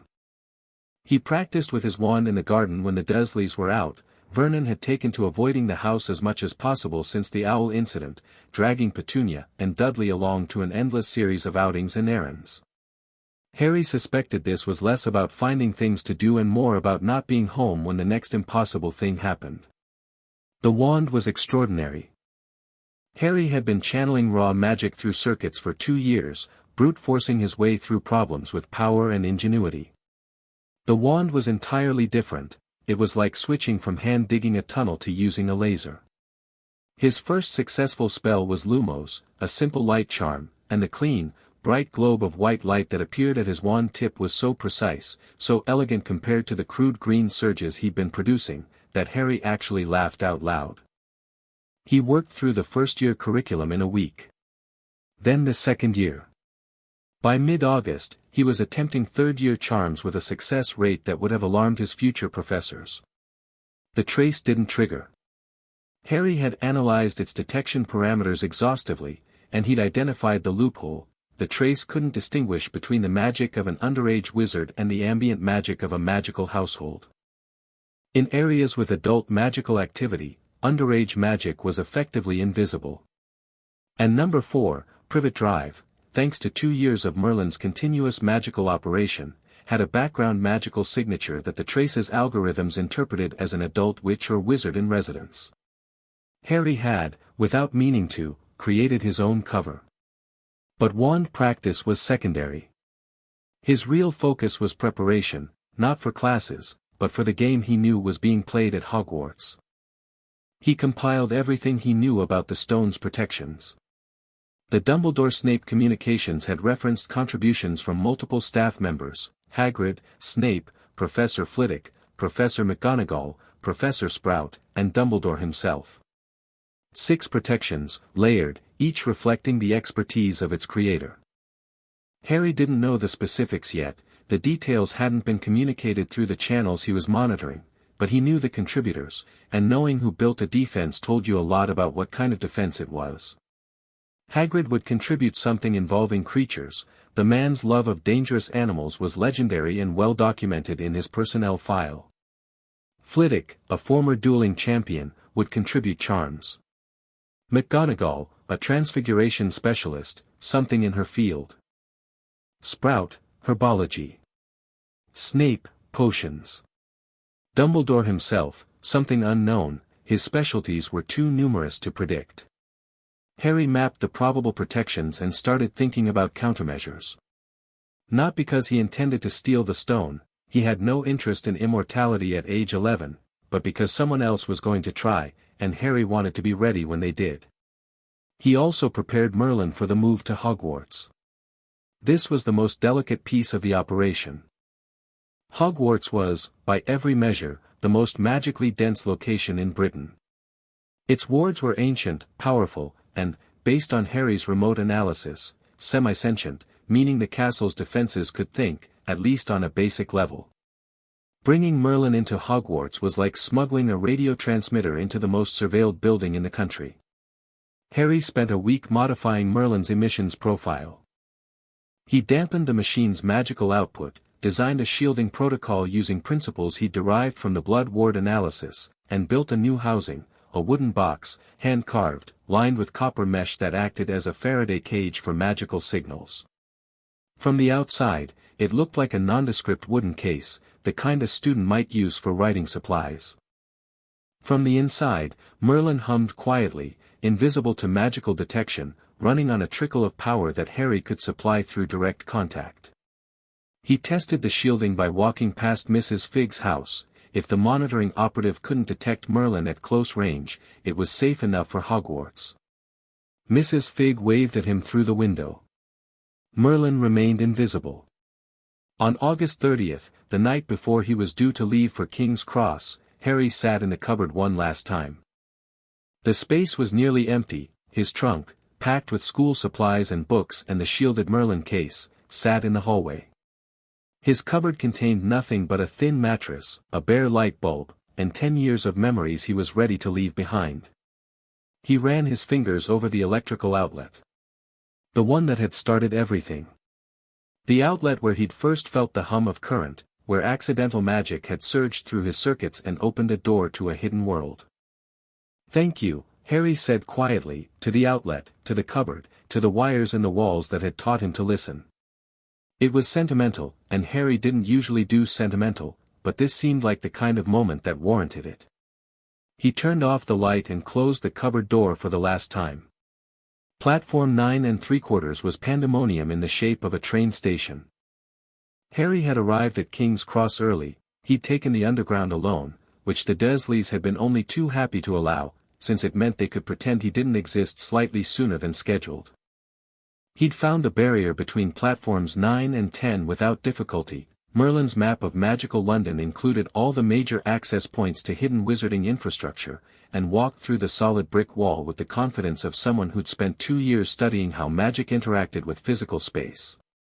The Hogwarts Express was a gleaming scarlet steam engine, and despite everything Harry knew and everything he'd prepared for, the sight of it made his breath catch.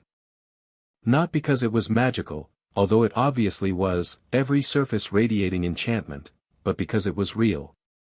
A real train to a real school where he was going to learn real magic, and for all his preparation and planning and carefully constructed armor of knowledge, Harry was still an 11-year-old kid who'd spent 10 years in a cupboard, and some part of him was just excited.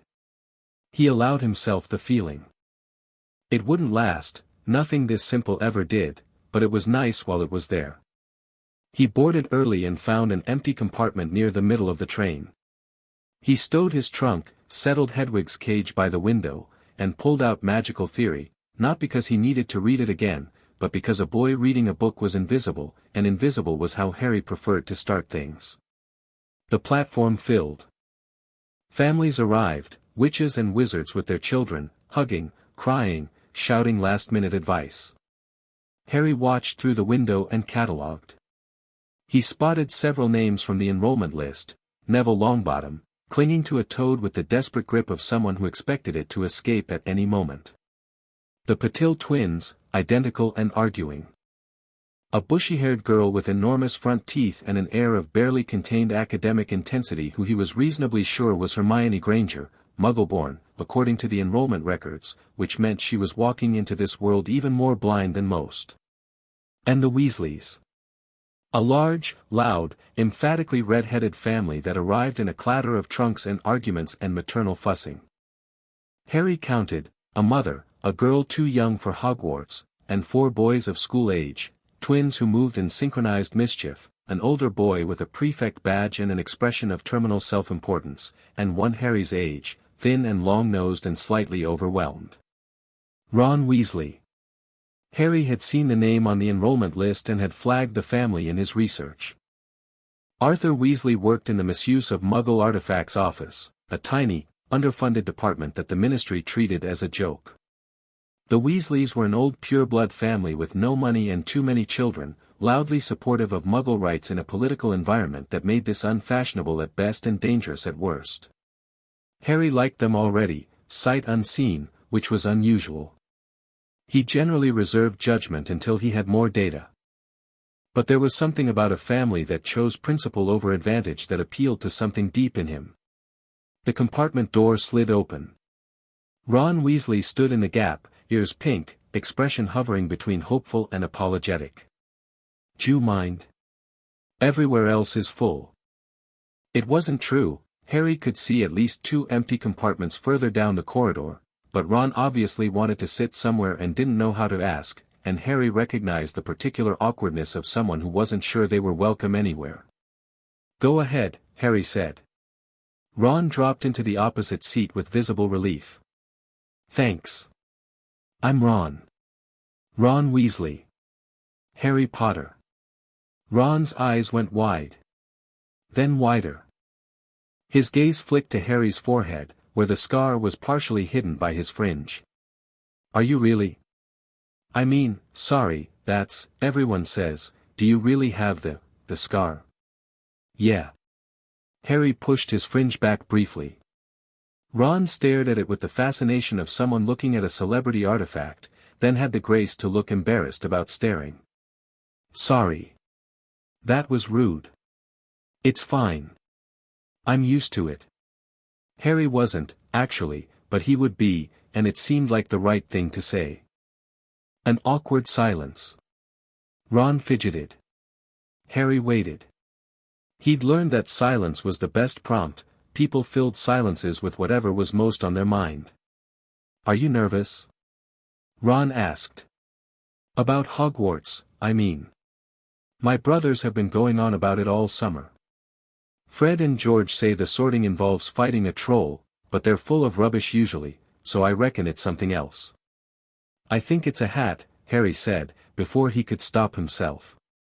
Ron blinked. "A hat?" Harry mentally kicked himself. The sorting hat wasn't supposed to be common knowledge among incoming students. The surprise was apparently part of the tradition. He'd read about it in the school's administrative archives. "Something I heard," Harry said vaguely. "Could be wrong." "A hat. That's either brilliant or terrible, and I can't decide which." Ron grinned, and the grin transformed his face, made it warm and open and genuinely funny, and Harry felt something he hadn't expected, the desire to make this person laugh again. The train lurched into motion. London scrolled past the window, then suburbs, then countryside. Ron talked. Harry listened, really listened, not just for information but for the person behind the words. Ron was the sixth of 7 children, overshadowed by brothers who were, in his telling, uniformly exceptional. Bill was a cursebreaker. Charlie worked with dragons. Percy was a prefect. Fred and George were the funniest people alive. And Ron was Ron. Just Ron. The one without a distinguishing feature. Harry recognized the feeling. Not the specific circumstances, he'd have traded his cupboard for a crowded house full of family in a heartbeat, but the sensation of being the unremarkable one.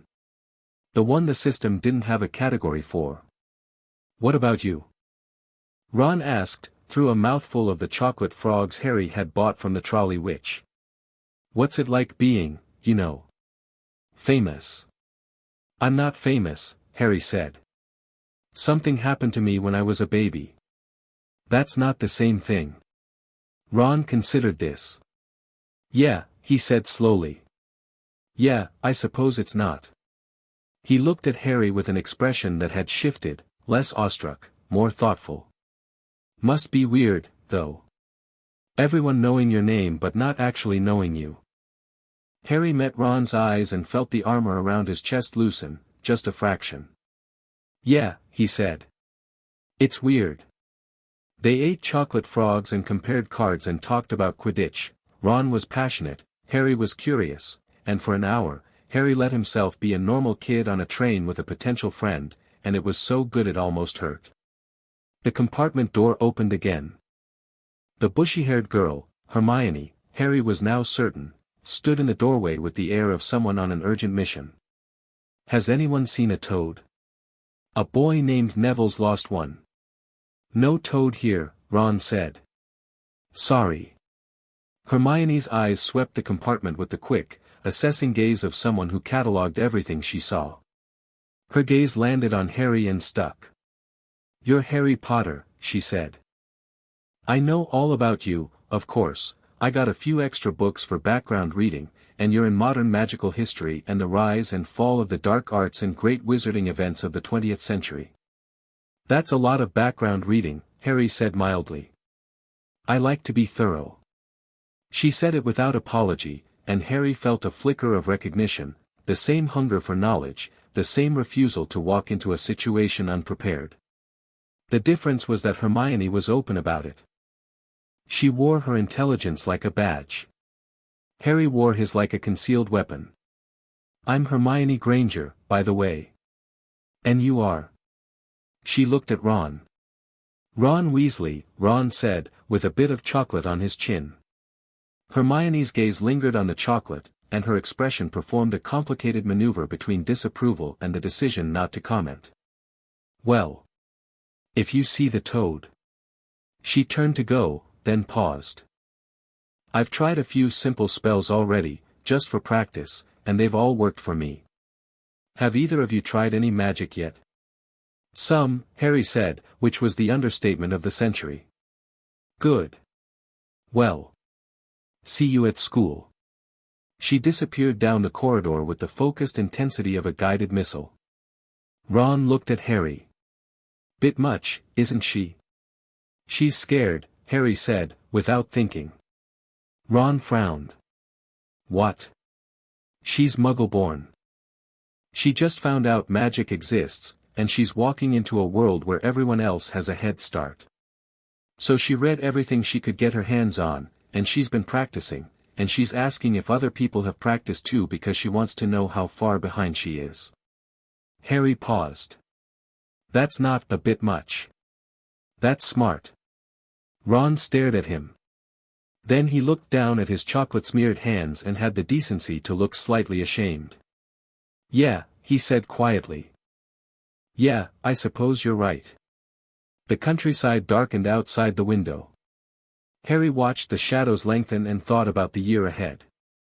Somewhere in his trunk, hidden inside a wooden box lined with copper mesh, Merlin waited. Somewhere in Scotland, a castle full of secrets stood ready to receive him. Somewhere in that castle, a man with Voldemort's signature on him was preparing to steal an immortality device. And somewhere, watching all of it, an old man with half-moon spectacles was moving pieces on a board and expecting Harry to play his assigned role. Harry watched the first stars appear and made himself a promise: by the end of this year, he would understand Hogwarts the way he understood Merlin. Every system. Every secret. Every passage and protection and hidden truth. Not because he wanted power, although power was a useful byproduct, but because understanding was the only real safety, and Harry Potter was never going to let anyone put him in a cupboard again. The train carried him north, into the dark, toward a castle he'd been studying for a year and was about to see for the first time. He was ready. Hogwarts was not what he'd expected. The data had prepared him for a castle. The data had prepared him for magic.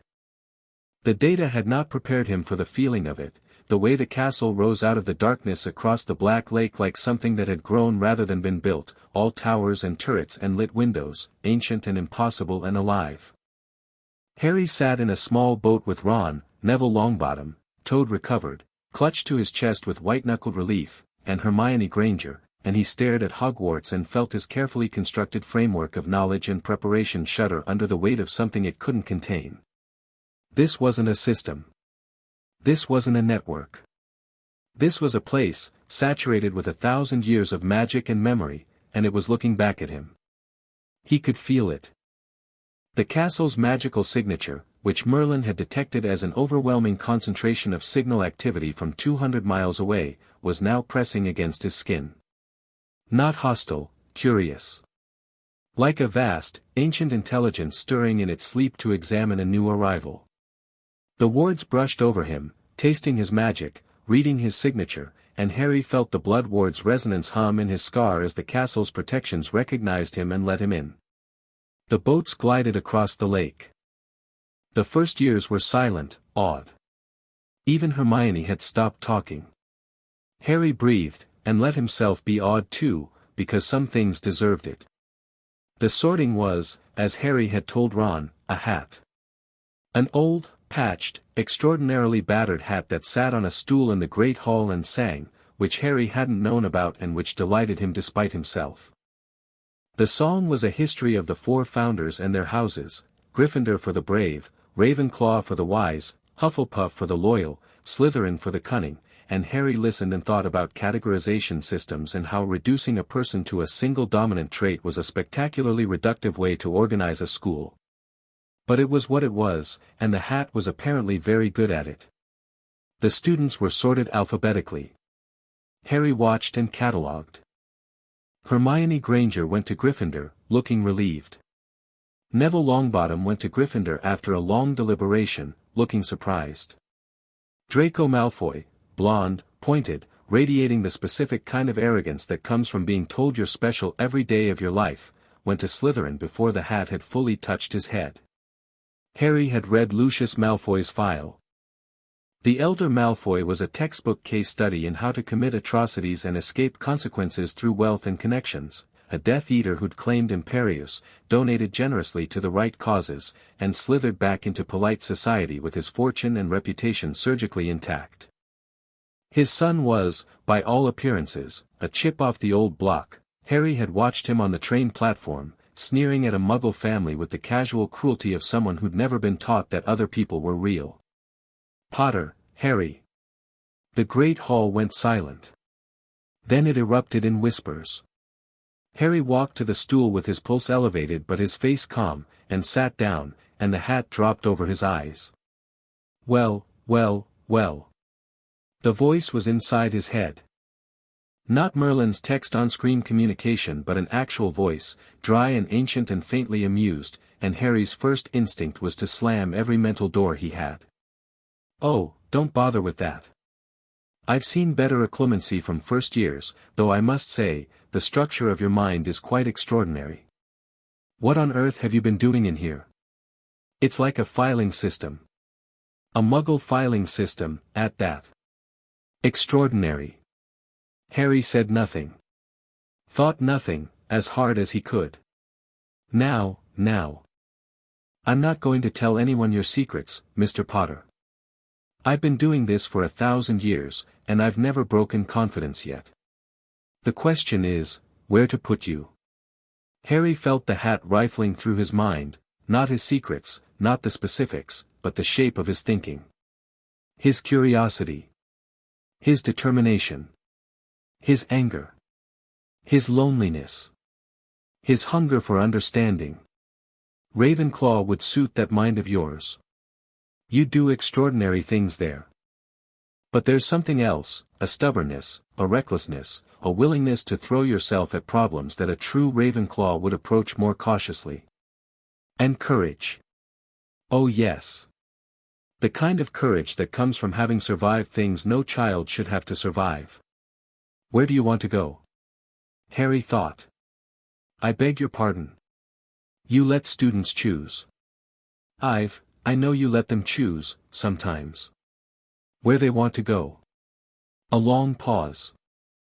The hat's presence in his mind shifted, less amused, more thoughtful. You're right. I do. Where do you want to go, Harry Potter? Harry thought about Ron on the train, grinning through chocolate. About Hermione's fierce, frightened intelligence. About Neville's quiet determination. About a house that valued courage, which Harry was going to need a lot of this year. Gryffindor. Gryffindor. The hat shouted, and the table on the far left exploded in cheers, and Harry walked toward it with the sound washing over him like warm water. He sat down next to Ron, who was beaming, and across from Hermione, who gave him a firm nod of approval. The Weasley twins, identical, ginger, radiating chaos, pounded him on the back. Percy, the prefect, shook his hand. Neville, already seated, gave him a shy, grateful smile. Harry looked up at the high table. Dumbledore was watching him with those piercing blue eyes, and his expression was warm and grandfatherly and completely, utterly calculated. Snape, dark-haired and sallow, was watching him with an expression of such complex loathing that Harry's legitimacy defenses, basic as they were, went up automatically. Quirrell was studiously not looking at him, which was somehow more telling than a stare.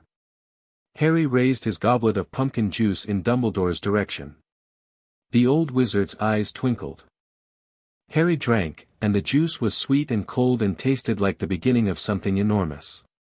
After the feast, and it was a feast, the most food Harry had ever seen, let alone eaten, the Gryffindors trooped up to their common room. Harry noted every staircase, every corridor, every portrait. He was building a mental map, layering it over Merlin's remote analysis, and the two were converging into something detailed and precise. The dormitory was round, warm, and furnished with four-poster beds that were so comfortable Harry almost forgot to stay strategic. Almost. Ron took the bed next to his, and they talked in the darkness while the other boys, Neville, Seamus Finnegan, and Dean Thomas, drifted off to sleep. Harry. Ron's voice, quiet in the dark. Yeah. I'm glad you're in Gryffindor. Harry stared at the canopy of his bed. The ceiling was high above, and beyond it, he could feel the castle, vast, ancient, humming with magic, full of secrets and dangers and 1,000 years of accumulated power. Me too, he said, and meant it. He waited until every breath in the dormitory was slow and even. Then he waited another 30 minutes, because patience was a habit. Then he slipped out of bed, silent as a shadow, and retrieved Merlin from his trunk. The wooden case opened without a sound. The screen glowed faintly as Harry powered it up, shielded by his bed curtains and a hastily cast privacy charm, his first use of the wand inside Hogwarts, and the precision of it was gratifying. Merlin, status location, Hogwarts School of Witchcraft and Wizardry. Ambient magical field, extreme. Shielding, holding. No detection alerts. New signals detected, 14,729 castle infrastructure mapping, initiated. Note, this location's magical density exceeds all previous measurements by a factor of 4,700. Estimated time to full castle map, 3 to 4 weeks. 14,000 new signals. The castle was a symphony of magic, every stone and staircase and suit of armor singing on frequencies that Merlin was only beginning to catalogue.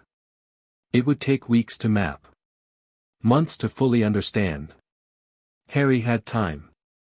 He typed, priority targets, third floor corridor. Defense against the dark arts Professor Quirrell. Headmaster's office. Begin deep scan. Acknowledged. Harry closed the case, slid it under his bed, and lay back on the most comfortable mattress he had ever experienced.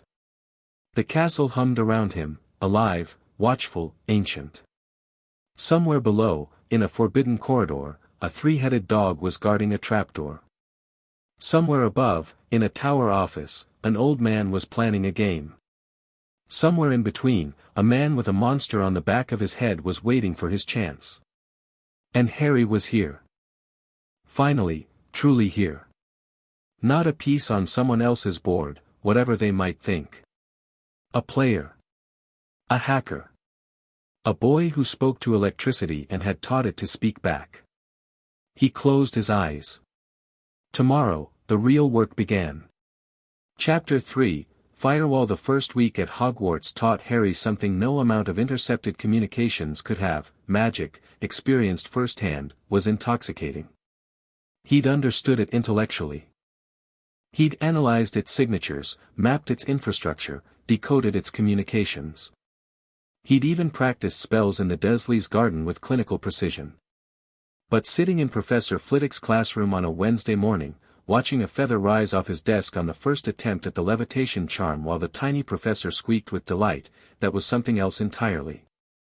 That was the difference between reading about fire and feeling its heat on your face. Harry had to be careful. He could feel the pull of it, the temptation to lose himself in the pure joy of learning magic properly, with a wand and a teacher and a roomful of other students who were just as amazed as he was pretending to be. It would be so easy to just be a student. Go to classes. Do homework. Make friends.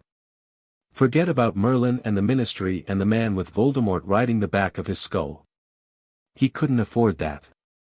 So he rationed himself. In class, he performed well but not spectacularly, top 5 in most subjects, never top of the class, never drawing the kind of attention that would invite scrutiny. He let Hermione be the star. She was better at it anyway, hand perpetually raised, answers flowing with the unstoppable force of someone who had read the textbook twice and memorized it 3 times. Harry sat near the back, executed his spells quietly, and watched everything. Potions was the exception. Snape hated him. Harry had known this would be the case. The Dumbledore-Snape communications had contained enough subtext about James Potter for Harry to understand the basic dynamic. Snape had loathed Harry's father. Harry looked like his father. Therefore, Snape had decided to loathe Harry, which was the kind of reasoning that shouldn't have survived contact with an adult brain but apparently had. The first potions class was a masterclass in targeted hostility. Ah, yes, Snape had said, sweeping his gaze across the dungeon classroom until it landed on Harry like a targeting laser. Harry Potter. Our new celebrity. The Slytherins snickered. Draco Malfoy, seated in the front row with the proprietary air of someone who considered the dungeon his natural habitat, smirked. Tell me, Potter. What would I get if I added powdered root of asphodel to an infusion of wormwood? Harry knew the answer. The Draft of Living Death. He'd read the entire potions curriculum through 3rd year. But the question wasn't about potions, it was about dominance. Snape was establishing the hierarchy, putting the celebrity in his place, and the answer didn't matter because Snape would find fault regardless. Harry considered his options.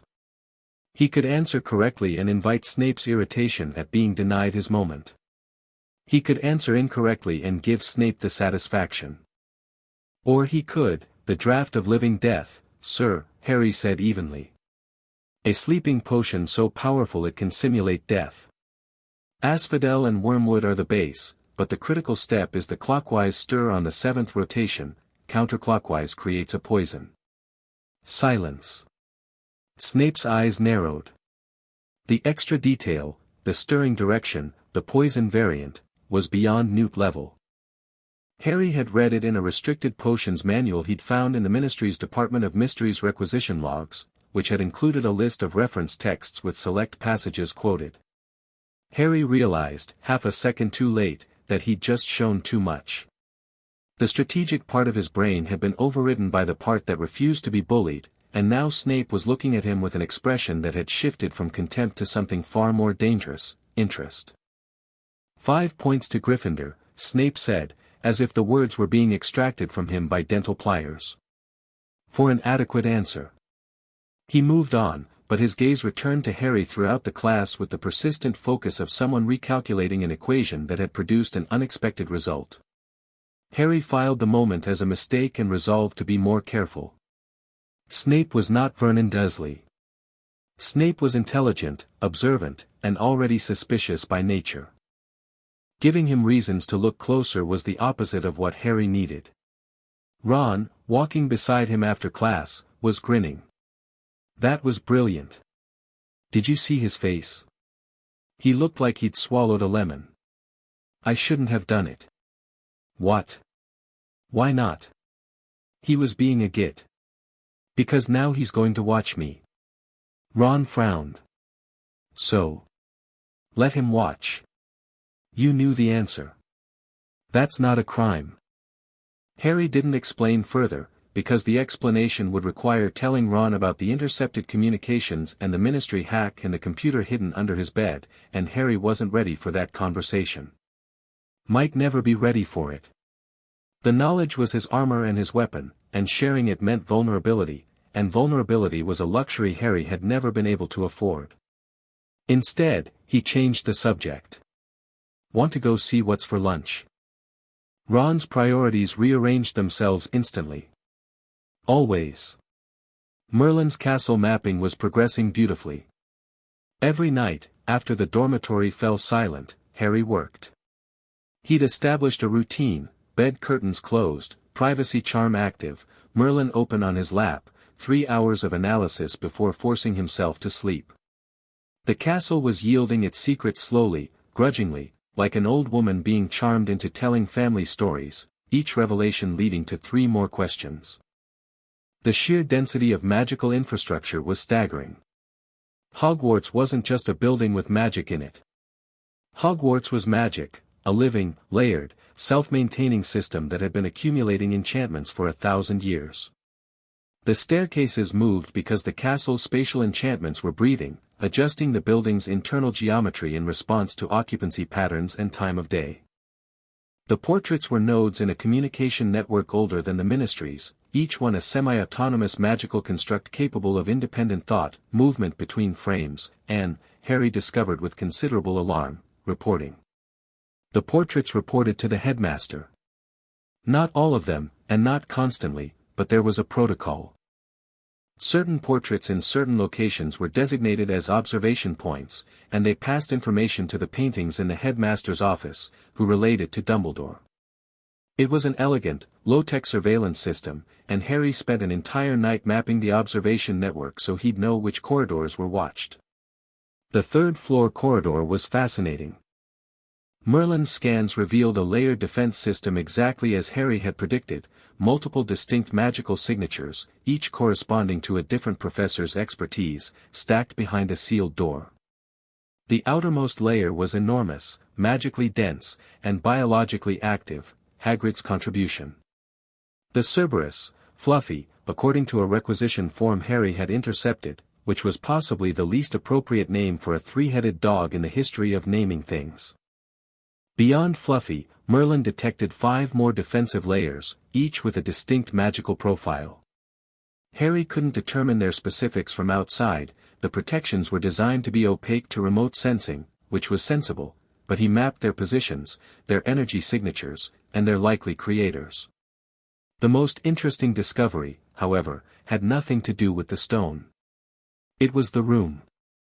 Merlin had flagged it as an anomaly on the 7th night, a space on the 7th floor that appeared and disappeared from the castle's magical topology, flickering in and out of existence like a signal with poor reception. Harry ran 3 diagnostics, convinced it was a glitch. It wasn't. The space was real, but it existed in a state of quantum magical superposition, manifesting only when specific conditions were met. Harry spent 2 days analyzing the conditions. The trigger was intent. You had to walk past a specific stretch of wall 3 times while concentrating on what you needed, and the room would appear, configured to match your requirements. A room that gave you whatever you needed. Harry's mind raced through the implications. On a Friday evening, while Ron was at Quidditch tryouts and Hermione was in the library, Harry walked past the blank stretch of wall on the 7th floor 3 times, thinking, I need a place to work. A private place, hidden, where no one can find me or detect what I'm doing. A door appeared. The room behind it was perfect. Windowless, soundproofed, warded against detection. It contained a desk, a chair, good lighting, and, Harry's eyebrows rose, a power outlet. The castle was providing him with a power outlet. The room of requirement had looked at his needs and determined that what Harry Potter required was electricity. He plugged Merlin in, removed the shielding case, and let the machine breathe for the first time since arriving at Hogwarts. The effect was instantaneous. Released from its copper cage, surrounded by the most magically dense environment on the planet, Merlin expanded. Harry watched the status readout scroll with something approaching awe as the machine absorbed ambient magical energy like a sponge dropped in the ocean. Processing power doubled. Tripled. The display, freed from power conservation mode, bloomed into full color and resolution. Storage expanded into dimensions that Merlin's own diagnostic couldn't fully quantify. Status update, environment, optimal. Ambient magical field, direct feed available. Processing, enhanced, EST. 47x baseline, storage, expanded, magical substrate detected, effectively unlimited, network access, full ministry plus Hogwarts internal new capability detected, real-time signal visualization warning, unshielded operation increases detection risk. Room appears to provide countermeasures. Risk, low. Real-time signal visualization. Harry typed the command, and Merlin rendered the castle's magical infrastructure as a 3-dimensional map on its enhanced display, glowing lines of force, pulsing nodes of concentrated magic, the slow currents of ancient enchantments flowing through stone and wood and air. It was beautiful. It was the most beautiful thing Harry had ever seen, the hidden architecture of Hogwarts, laid bare, a cathedral of magic made visible. He could see the wards. The defensive perimeter, layered and ancient, maintained by the castle itself. He could see the headmaster's office, blazing with concentrated magical energy. He could see the 3rd-floor corridor, its 6 defensive layers glowing like a string of different colored lanterns. He could see the Forbidden Forest, a dark mass of wild magic at the castle's edge. And he could see Quirrell. Or rather, he could see Quirrell's magical signature, and it was wrong.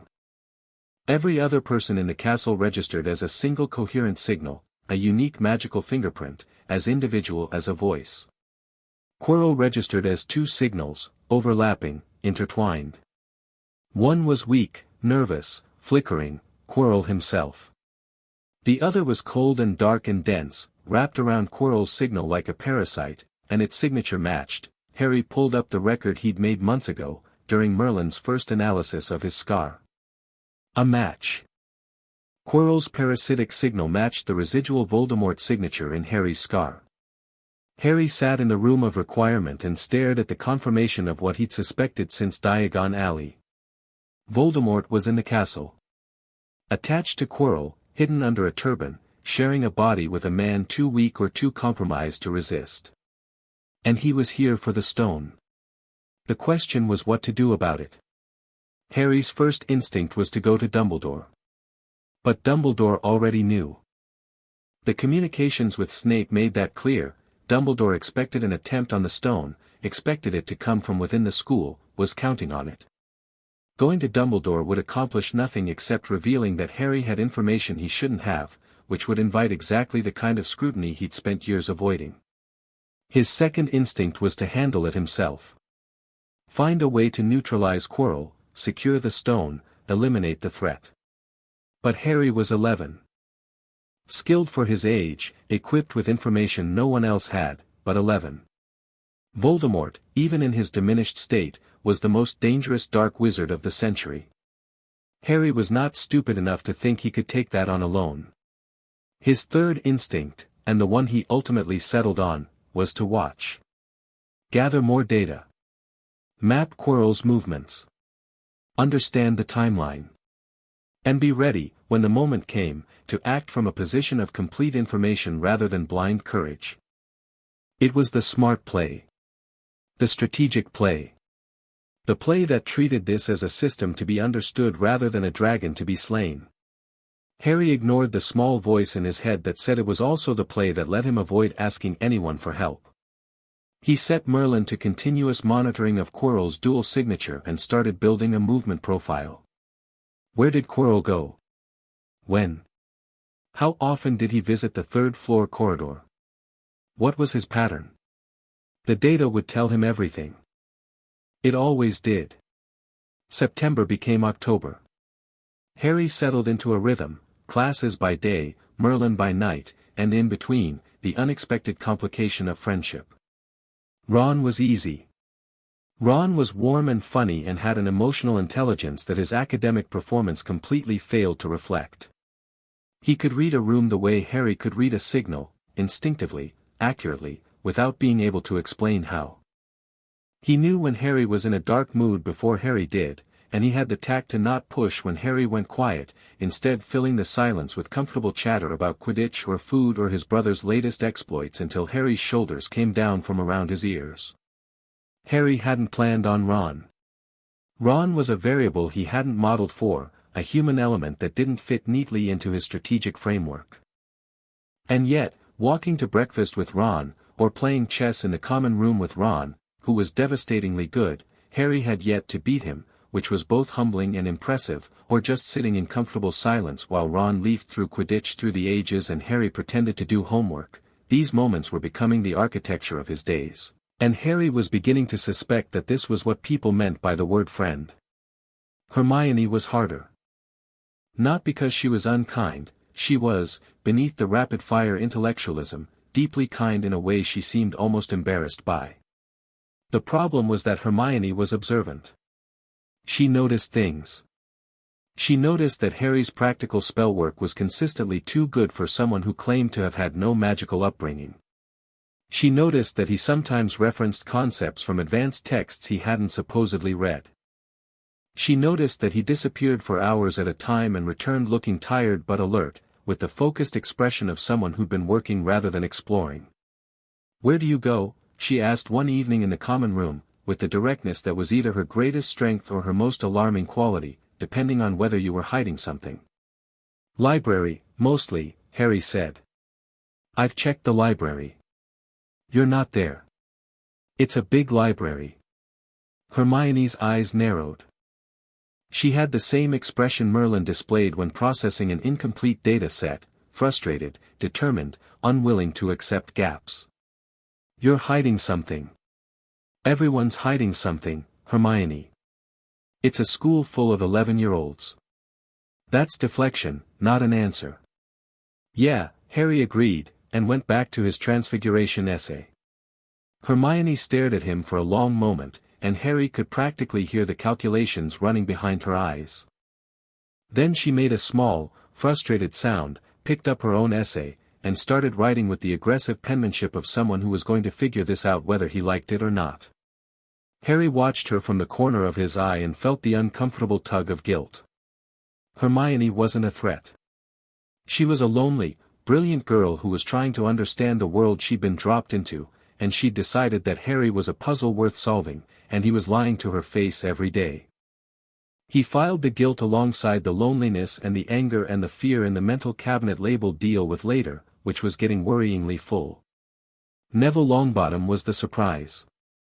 Harry hadn't planned on Neville at all. Neville was quiet, clumsy, perpetually terrified of Snape, and appeared to have been designed by the universe as a stress test for the concept of self-confidence. His Remembrall was always glowing red because he was always forgetting something. His toad escaped daily. His potions routinely achieved colors not found in nature. But Neville had a backbone. Harry saw it for the first time in the third week, during a potions class where Snape was in particularly vicious form, reducing Neville to near tears over a botched boil-cure potion. Pathetic, Longbottom. Absolutely pathetic. Can you do nothing correctly? Neville's hands were shaking. His eyes were wet. And Harry, watching from 2 tables back, felt the cold anger stir, the same anger he'd felt in the cupboard, the rage at systems that crushed people who couldn't fight back. He didn't intervene. He wanted to, but intervening would mean confronting Snape publicly, which would mean attention, which would mean scrutiny. So he made a note and waited. After class, Harry found Neville in the corridor, sitting on a window ledge, staring at nothing. "He's wrong about you," Harry said. Neville didn't look up. "He's not, though." "He is. You botched the potion because he was standing over you. You knew the theory, I saw your notes, they were perfect. You panicked because he wanted you to panic." Neville finally looked at him. His eyes were red, but there was something underneath the misery, a stubborn, quiet thing that hadn't quite given up. "My gran says I'm not good enough," Neville said. "She says I'm not like my parents." Harry knew about Neville's parents. Frank and Alice Longbottom, Aurors, tortured into insanity by Bellatrix Lestrange and her husband after Voldemort's fall. It was in the case files, one of the worst things Harry had read, and he'd read a lot of terrible things. Neville's parents were alive, technically, in the permanent ward at St. Mungo's Hospital for Magical Maladies and Injuries. They didn't recognize their son. Harry sat down next to Neville on the window ledge. "Nobody's like their parents, Neville. We're not supposed to be." Neville looked at him, searching. "Were you scared? Coming here, I mean. Not knowing anything about magic." Harry considered the question honestly. "I was scared of a lot of things. But not of that." "What were you scared of?" Harry thought about the cupboard. About the green light. About a world that had filed him away and forgotten him. "That nobody would see me," he said. The words came out before he could stop them, and they were more honest than anything he'd said to anyone since arriving at Hogwarts. Neville stared at him, and something passed between them, a recognition, fragile and raw, of 2 boys who had been shaped by loss and loneliness and the terrible weight of expectations they hadn't asked for. "I see you," Neville said quietly. It was such a simple thing to say, and it hit Harry like a spell to the chest. "Yeah," Harry managed. "I see you too." Halloween was when everything started to accelerate. Harry had been tracking Quirrell's movements for 6 weeks. The pattern was clear: Quirrell visited the 3rd floor corridor every 4 to 5 days, always late at night, always briefly. He wasn't getting past Fluffy. Merlin's monitoring showed him approaching the door and retreating, each time staying a little longer, as if he was working on a solution. He was also spending increasing amounts of time in the Forbidden Forest, which was harder for Merlin to track due to the wild, interfering magic of the forest itself. The dual signature was changing. The parasitic signal, Voldemort's, was getting stronger. Whatever arrangement existed between Quirrell and the thing on the back of his head, it was shifting in Voldemort's favor. On Halloween morning, Merlin flagged an anomaly. Harry was in the room of requirement, reviewing overnight data before breakfast, when the alert appeared: anomaly, Ministry Communication Intercept Depth of Magical Law Enforcement, Internal Memo Classification, Level 2 from Amelia Bones, Head of DMLE2, Security Division, all senior analysts subject, unauthorized network access, investigation update. Analysis of communication log irregularities has confirmed unauthorized access to Ministry systems. Pattern analysis suggests a single source, external to Ministry infrastructure, with read and write capability across multiple departments. This represents an unprecedented security breach. All divisions are to conduct full audit of classified files accessed in the past 18 months. Priority, urgent. Harry's blood went cold. They'd noticed. 6 weeks into term, 6 weeks of running Merlin unshielded in the room of requirement with its enhanced capabilities, and the Ministry had finally detected the footprints he'd left during Phase 2, the right access testing he'd done over the summer. He'd been careful. He'd been incredibly careful. But Amelia Bones was not a fool. Her file described her as the most competent law enforcement official in the Ministry, honest, thorough, incorruptible, and she'd found the anomalies in the communication logs. Harry's hands were steady. He'd planned for this. He'd always known discovery was possible, not the specifics, not his identity, but the fact of the breach. He'd built Merlin's access protocols to be untraceable to a specific location. The Ministry's security tools were looking for magical intrusion, spells, enchantments, compromised officials. They would find nothing, because there was nothing magical to find. Harry's access came through the signal layer, the infrastructure level that no one in the magical world even knew existed as a separate system. But Amelia Bones was investigating. And Amelia Bones was good at her job. Harry pulled up the investigation memo and read it 3 times, then ran a search for any related communications. He found 4 more memos, spanning the past 2 weeks. Bones had assembled a team. She'd brought in a specialist, someone called an arithmetic security consultant, to analyze the log irregularities. They were methodical. They were making progress. They weren't close yet. The analysis was focused on internal threats, a mole, a compromised employee, a dark artifact. They weren't looking outside the magical world because it hadn't occurred to anyone that the threat could come from outside. But they would exhaust the internal possibilities eventually, and then they would start looking further afield, and Harry took a breath. Recalculated. Adjusted. He typed, Merlin, reduce Ministry access to passive monitoring only. No active queries. No write access. Minimize signal footprint. Go dark on everything except read-only intercepts. Acknowledged. Active access suspended. Passive monitoring retained. Estimated detection risk, minimal. Note, reduced access will limit real-time data availability. It was a sacrifice. Passive monitoring meant he could still listen but couldn't dig, couldn't pull files, couldn't run searches, couldn't access specific documents on demand. He was going from root access to a read-only wiretap. But it was necessary. Bones would find nothing if there was nothing to find, and eventually the investigation would stall, and Harry would reassess. Patience. He'd survived the Dursleys on patience. He could survive this. He closed Merlin, returned the machine to its shielded case, and went to breakfast with the particular calm of someone who has just been shot at and is pretending the bullet didn't come close.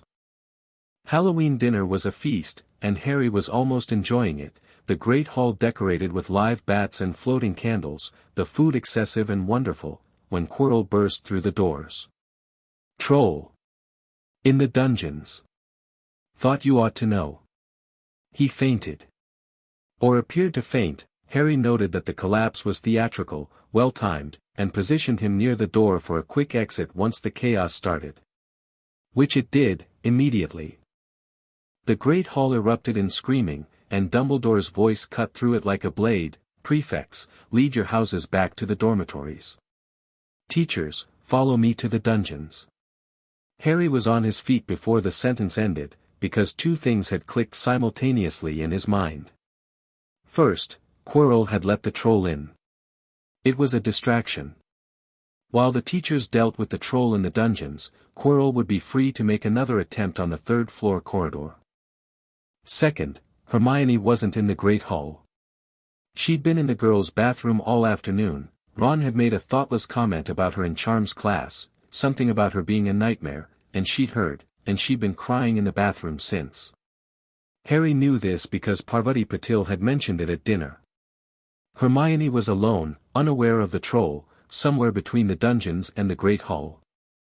Harry grabbed Ron's arm. Hermione doesn't know about the troll. Ron's face went white. Whatever complicated feelings he had about Hermione, and they were complicated, a mix of admiration and intimidation and the guilt of knowing he'd hurt her, they evaporated instantly. "We have to find her."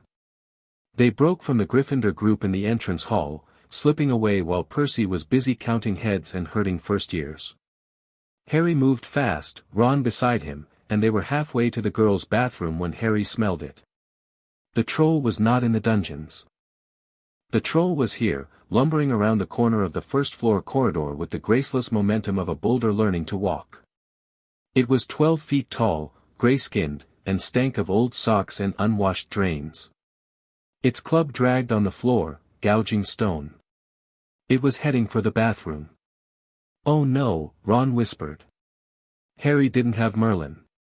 Couldn't check for staff positions, couldn't verify Quirrell's location, couldn't run the situation through any analytical framework.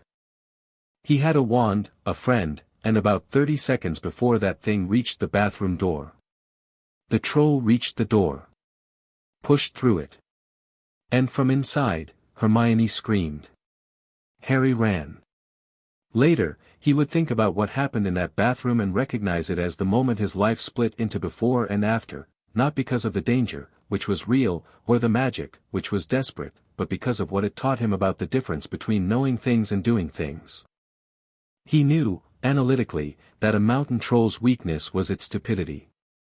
He knew, from the creature classification files he'd read, that trolls were resistant to most direct magical attacks but vulnerable to their own weight and momentum. He knew the levitation charm, the stunning spell, 6 different hexes and 4 jinxes, and the precise tensile strength of a troll's club relative to its grip. None of that mattered when the troll swung its club at Hermione and she barely rolled clear and the club smashed the sinks into porcelain shrapnel that sprayed across the room like shrapnel. Harry's body moved before his mind caught up. He vaulted a broken stall, got behind the troll, and did the first thing that came to him: he jumped on its back. It was, objectively, the stupidest thing he had ever done. Stupider than showing off in potions. Stupider than building a computer out of garbage. The troll roared and thrashed, and Harry clung to its neck with both arms while his wand, still clutched in his right hand, jabbed up the troll's nose entirely by accident. "Do something!" Harry yelled at Ron, because his strategic brain had caught up with his body and was screaming that this was not a sustainable position.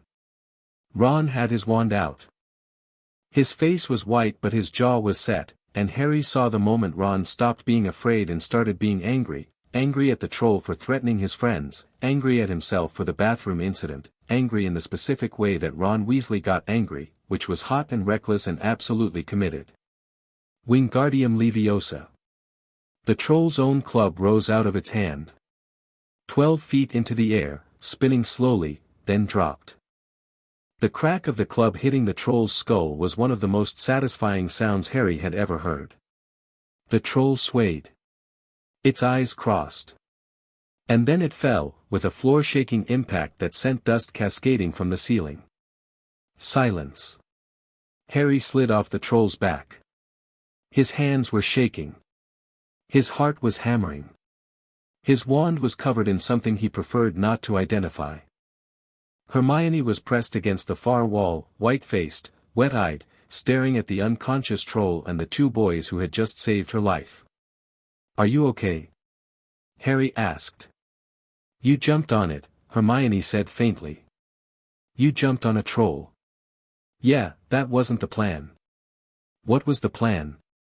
Harry and Ron looked at each other. Ron's ears were crimson. Harry's glasses were cracked. "There wasn't one," Harry admitted.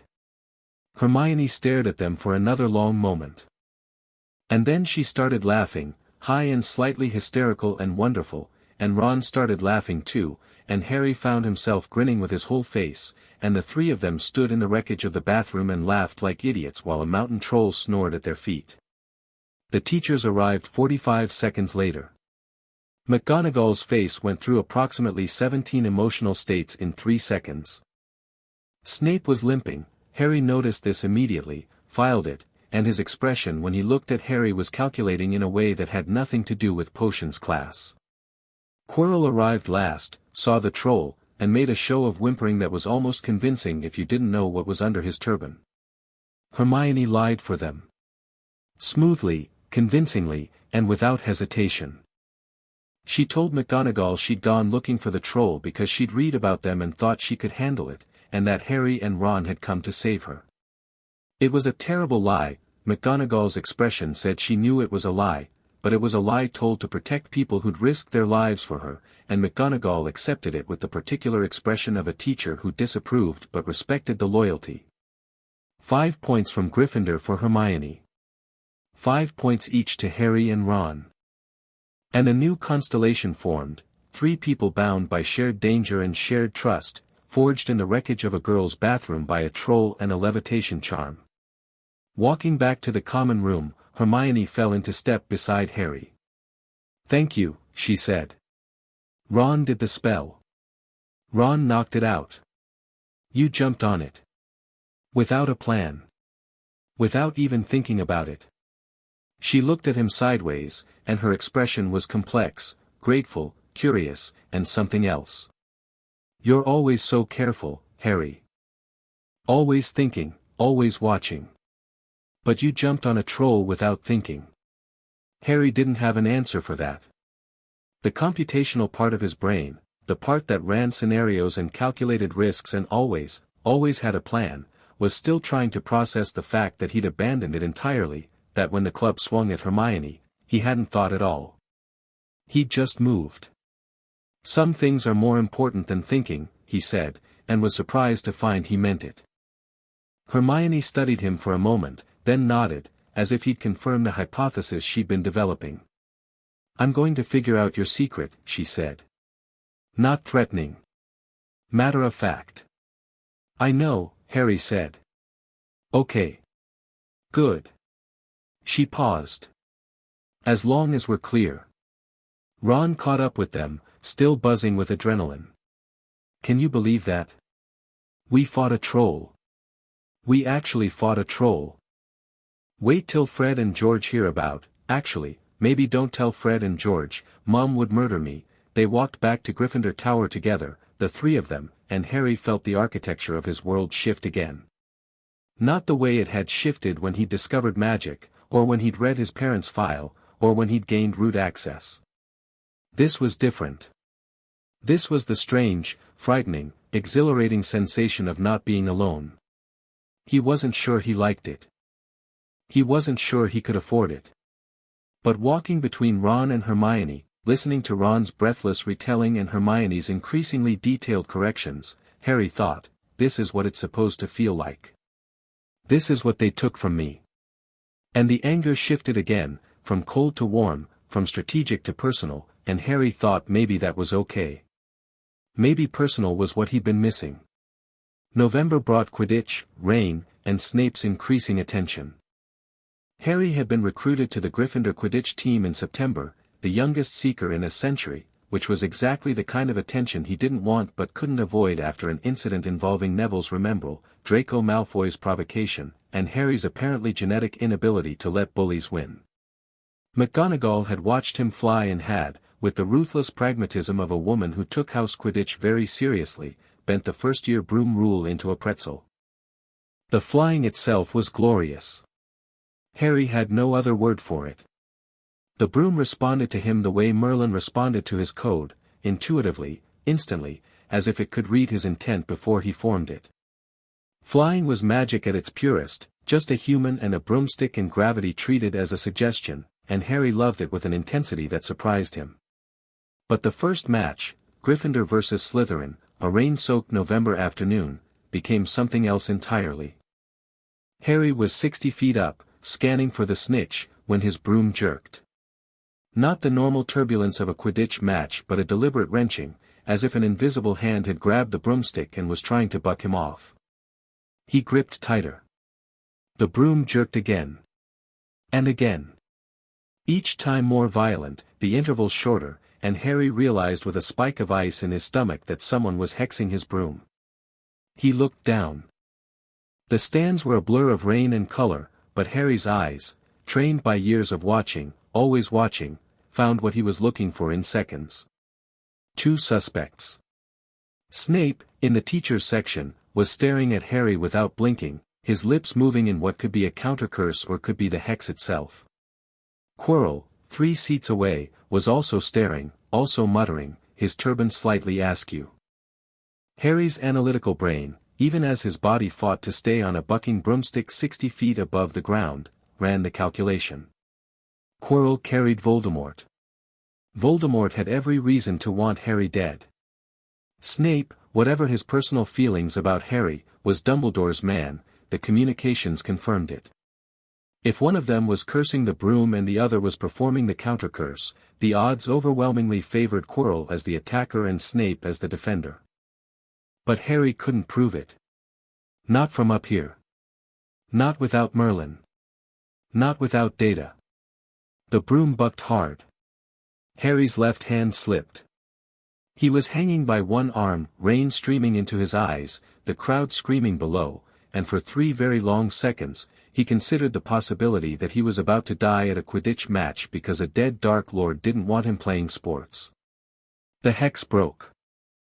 Suddenly, completely, 1 second the broom was trying to kill him, the next it was stable, responsive, his again.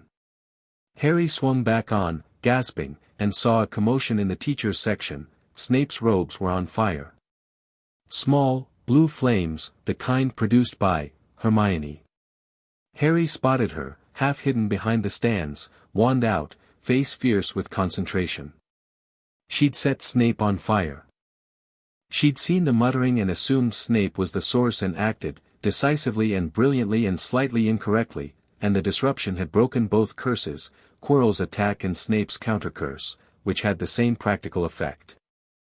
Harry filed the information, caught the snitch 3 minutes later, mostly by accident. It flew into his face while he was still recovering, and landed to a hero's welcome that he barely registered because his mind was already in the room of requirement, pulling up Merlin's Quirrell tracking data, looking for confirmation. He found it that night. Merlin's logs showed Quirrell's dual signature flaring during the exact timeframe of the broom incident. The parasitic Voldemort signal had surged, consistent with active, directed magic. Snape's signature had also been active, but defensively, Merlin's pattern analysis classified it as a countercurse. Snape had been protecting him. The man who had hated his father, who looked at Harry with barely concealed loathing, who had made potions class a weekly exercise in psychological warfare, had been trying to save his life. Harry thought about systems and assumptions and how easy it was to misread a hostile surface as a hostile core. He thought about Petunia, whose cruelty masked grief. About Dumbledore, whose warmth masked calculation. About Snape, whose hatred masked, what? Loyalty? Guilt? Something else, something connected to Harry's mother, whose eyes Harry had inherited and Snape couldn't seem to stop staring at. The world was more complicated than any system Harry had ever mapped. People were more complicated. And the more he learned, the less certain he became of anything. This, he was beginning to understand, might be the point. December arrived, and with it, a discovery that changed everything. Harry was in the room of requirement, running Merlin's latest analysis of the Ministry investigation, when the machine flagged something he'd missed in the initial data dump months ago. A file, not from the Ministry's active archives but from a backup system, a redundant copy of the DMLE's closed case files, stored in what appeared to be a magical equivalent of cold storage. The file was tagged, Wisengamot, Trial Records, 1981, Complete Index. Harry's heart rate spiked. He'd been looking for this. The trial records from the post-war period, the Death Eater trials, the convictions, the acquittals. He'd found fragments before, but this was the master index. Every trial from 1981, listed by case number, defendant, and outcome. He scrolled through the list. Hundreds of entries. Lestrange, convicted. Dolohov, convicted. Rookwood, convicted. Karkaroff, convicted then released for information. Malfoy, Lucius, acquitted, Imperius defense accepted. Harry kept scrolling, looking for the entry he knew wouldn't be there. Case 7793. Black, Sirius. It wasn't there. Not acquitted. Not convicted. Not dismissed, or sealed, or classified. Not there. In a master index that listed every Weisengamot trial from 1981, Sirius Black's name did not appear. Because there had been no trial. Harry had suspected this for over a year, since the first corrupted fragment he decoded in the cupboard under the stairs. But suspicion wasn't proof, and the partial corruption had left room for doubt. This was different. This was the complete, official, authoritative record of every trial conducted by the Weisengamot in 1981, and Sirius Black was not on it. His godfather, his parents' best friend, Harry's legally designated guardian, had been thrown into Azkaban without a trial. No evidence presented. No defense offered. No verdict rendered.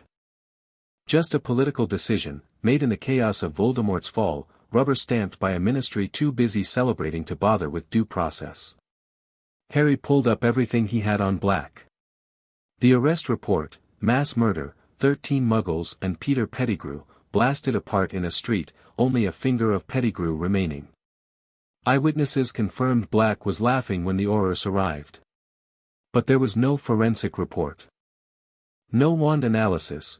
Priori incantatem should have been standard procedure for a mass murder case, checking the last spells cast by the suspect's wand.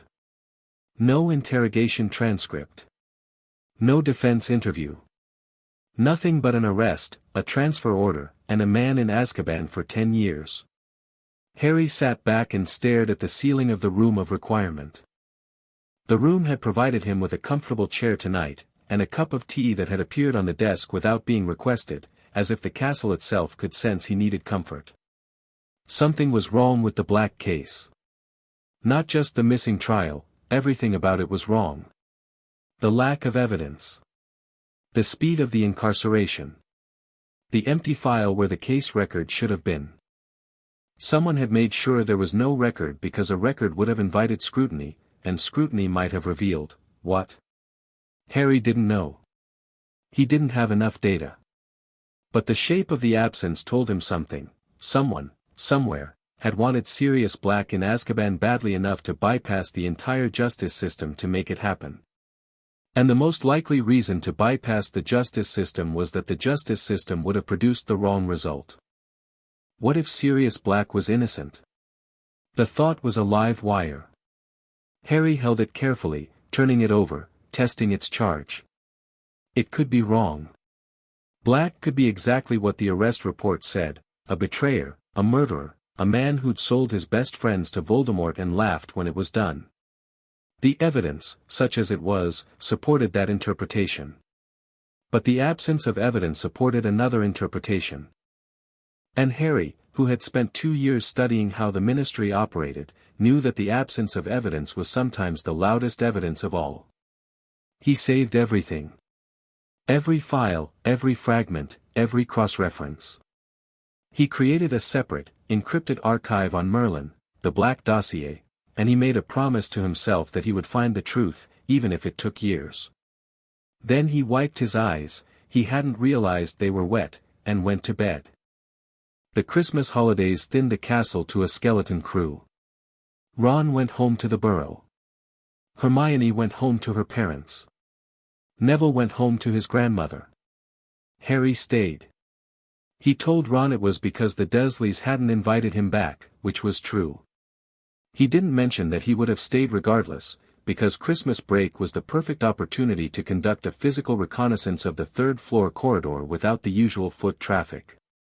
He also didn't expect presents. On Christmas morning, Harry woke to a small pile of packages at the foot of his bed. A hand-knitted jumper from Mrs. Weasley, green, with a golden H, and a box of homemade fudge. A box of chocolate frogs from Ron. A proper writing set from Hermione, with a note that said, "For taking proper notes, which I know you don't do." A wooden flute from Hagrid, hand-carved and slightly crooked. And one more package. No card. No name. Just a note in handwriting Harry didn't recognize. "Your father left this in my possession before he died. It is time it was returned to you. Use it well." Inside was a cloak. Silver, fluid, shimmering like liquid moonlight. Harry held it up and his hand disappeared. An invisibility cloak. Harry's breath caught. He knew about these, rare, valuable, most of them imperfect fakes that wore out within a decade. But this one felt old. Ancient. The magic in it was deep and strange, nothing like the Ministry standard enchantments he'd analyzed, more like the castle itself, layered, living, patient. His father's cloak. Left with someone, Dumbledore, almost certainly, before his parents were killed. Returned now, at Christmas, anonymously, as if it were a casual gift rather than a priceless family heirloom and a devastatingly powerful tool. Use it well. Harry put on the cloak and watched himself vanish in the dormitory mirror. The boy in the mirror, or rather, the absence of a boy, grinned. He used it that night. The cloak made physical reconnaissance trivially easy, no need for excuses, no need for cover stories, just silent, invisible movement through a castle that was mostly asleep. Harry floated through corridors he'd only mapped digitally, confirming Merlin's topography against physical reality, and the match was nearly perfect. The machine knew the castle. But Harry needed to know it too, not as data but as space, the way you know your own home. He made it to the third-floor corridor at midnight. The door was locked. Alohomora opened it without protest, which was either a deliberately weak first offense or an oversight that bordered on negligent. Behind the door, Fluffy was asleep. All three heads were snoring, producing a sound like three chainsaws running slightly out of sync. A harp was playing itself in the corner. Someone had been here recently. Quirrell. Someone else. Harry didn't go further. Not tonight. He mapped what he could see, confirmed Merlin's readings, and retreated. On the way back to Gryffindor Tower, he found the mirror. It was in an unused classroom, tucked away as if hidden, and Harry almost walked past it. But the magical signature was enormous. This thing was radiating power the way a bonfire radiates heat, and Harry's curiosity, as always, overrode his caution. The Mirror of Erist. Harry read the inscription carved into the frame, decoded the backward text, and understood, "I show not your face but your heart's desire." He looked. His mother looked back. She was beautiful. Red hair, green eyes, his eyes, and a smile that was warm and sad and proud and everything Harry had never had.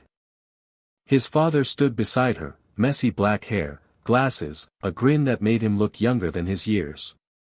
They were waving. Smiling. There. Harry stood in front of the Mirror of Erist for 2 hours.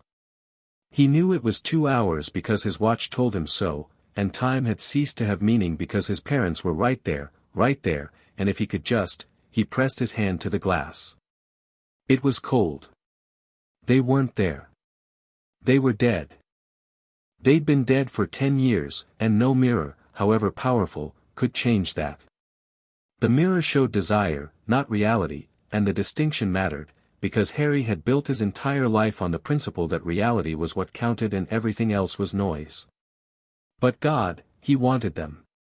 The wanting was a physical ache, a hollow place behind his ribs that no amount of data or strategy or control could fill. He wanted his mother to hold him. He wanted his father to teach him to fly. He wanted to be a boy with parents, not a case file, not a national security asset, not the boy who lived. Just a boy. Just their boy. Harry pulled his hand from the glass and stepped back and breathed until the tears stopped. It does not do to dwell on dreams and forget to live. Harry spun. Dumbledore stood in the doorway, his expression gentle, his eyes knowing. The mirror shows us nothing more or less than the deepest, most desperate desire of our hearts, Dumbledore said, stepping into the room. It has driven men mad. I trust you will not let it do the same to you. Harry looked at the old man, the chess player, the string puller, the man who'd left him in a cupboard and called it protection. And for a moment, he wanted to hate Dumbledore. Wanted to throw every intercepted communication, every classified file, every damning piece of evidence at the old wizard's feet and scream, "You knew, you knew." But Dumbledore was looking at the mirror too, and his expression was unguarded in a way Harry had never seen in any file or communication, raw, old, heavy with a grief so deep it had become geological. Whatever Dumbledore saw in the mirror, it hurt him badly. And the pain was real. "What do you see?" Harry asked. "When you look in it?" Dumbledore's gaze shifted to Harry, and for just a moment, the calculation and the warmth and the grandfatherly mask were all gone, and what was left was just a very old, very tired man who had lost people he loved and made choices he couldn't unmake. "I see myself holding a pair of thick, woolen socks," Dumbledore said. "One can never have enough socks." It was a lie, and they both knew it, and the fact that Dumbledore chose to lie rather than share his pain told Harry more about the man than any intercepted communication ever had. "The mirror will be moved tomorrow," Dumbledore said.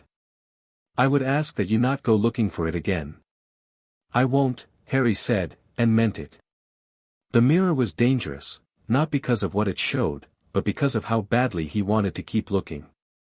Some systems were better left unhacked. Some doors were better left closed. He went back to bed and lay in the dark and held the green jumper Mrs. Weasley had knitted for him, the first piece of clothing anyone had ever made specifically for Harry Potter, and he thought about desire and reality and the space between them where people lived their whole lives. Merlin hummed softly under the bed, processing data, mapping systems, cataloging secrets. Harry closed his eyes and dreamed of his mother's face. January brought Ron and Hermione back, and with them, the warmth that Harry had not realized he'd been missing until it returned.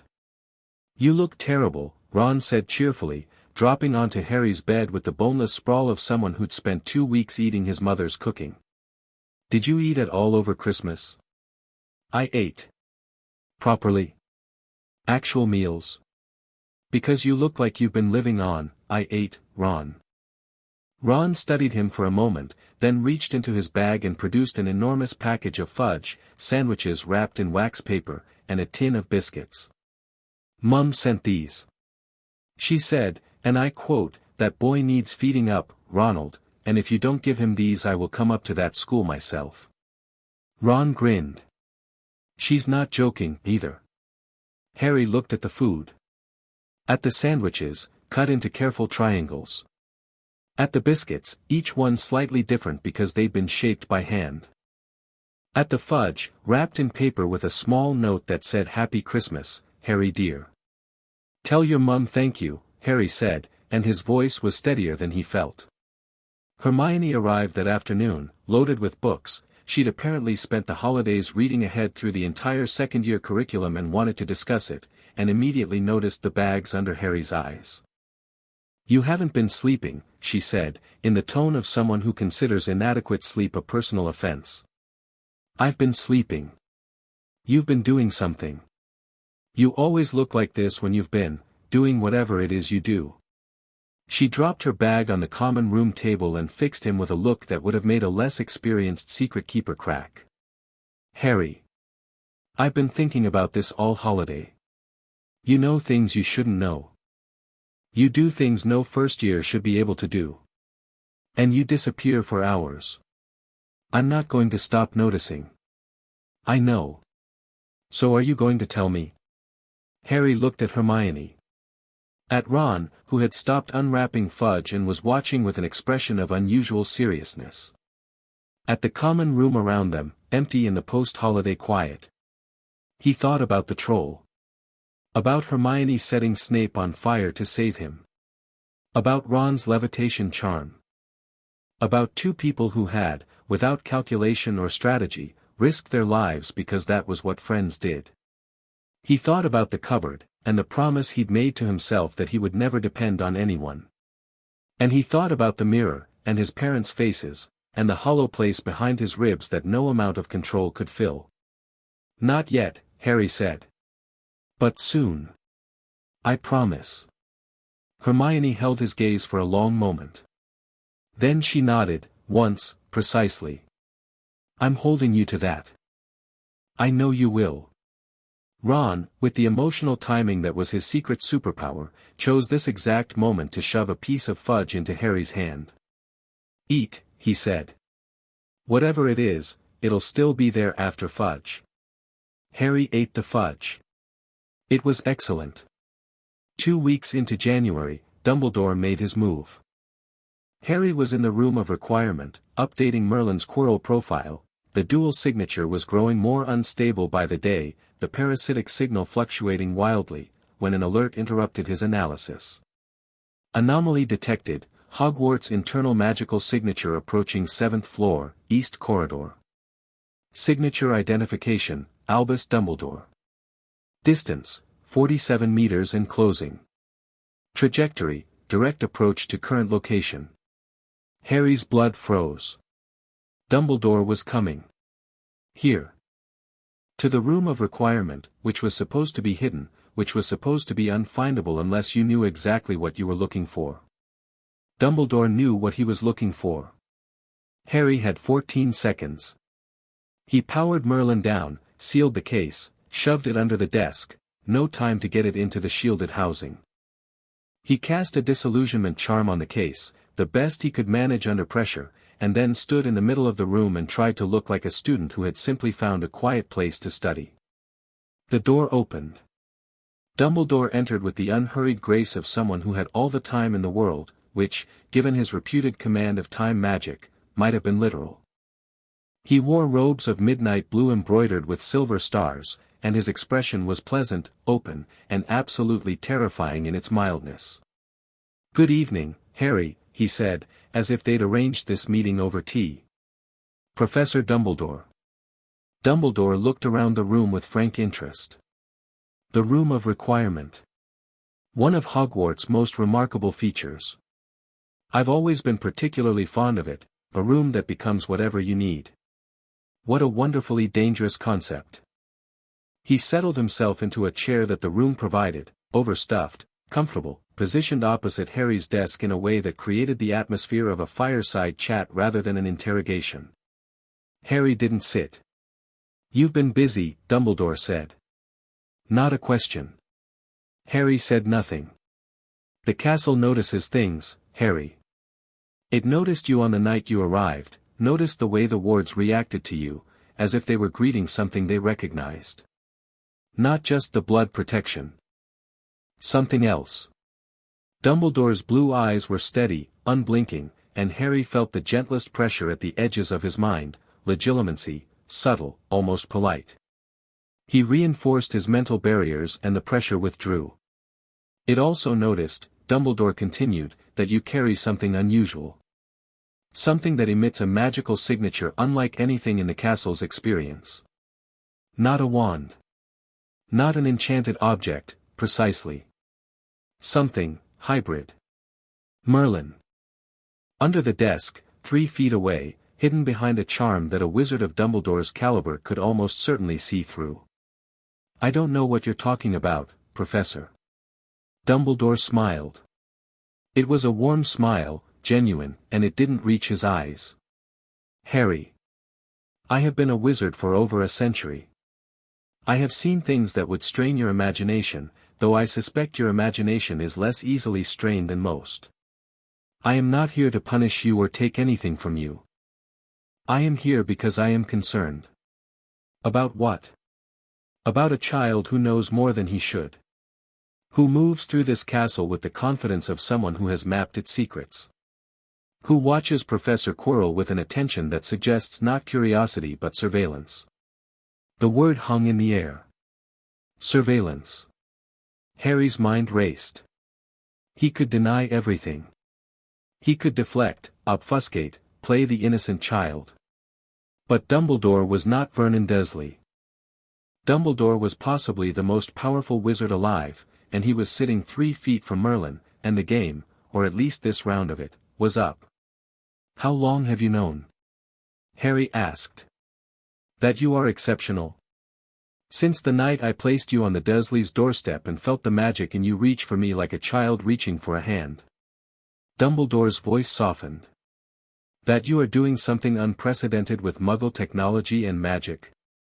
Since approximately the 2nd week of October, when the castle's wards flagged an anomalous energy pattern in this room." "October. He'd had Merlin running unshielded for weeks before Dumbledore noticed. The room's protections had held for a while, but not forever. "What do you want?" Harry asked, and the question was more raw than he intended. Dumbledore regarded him for a long time. When he spoke, it was with a deliberateness that suggested he was choosing every word. "I want to ask you to stop." "Stop what, specifically?" "Whatever you have been doing with the Ministry's communication systems." Silence. The room seemed to hold its breath. "I don't, Harry." Dumbledore raised a hand, gently.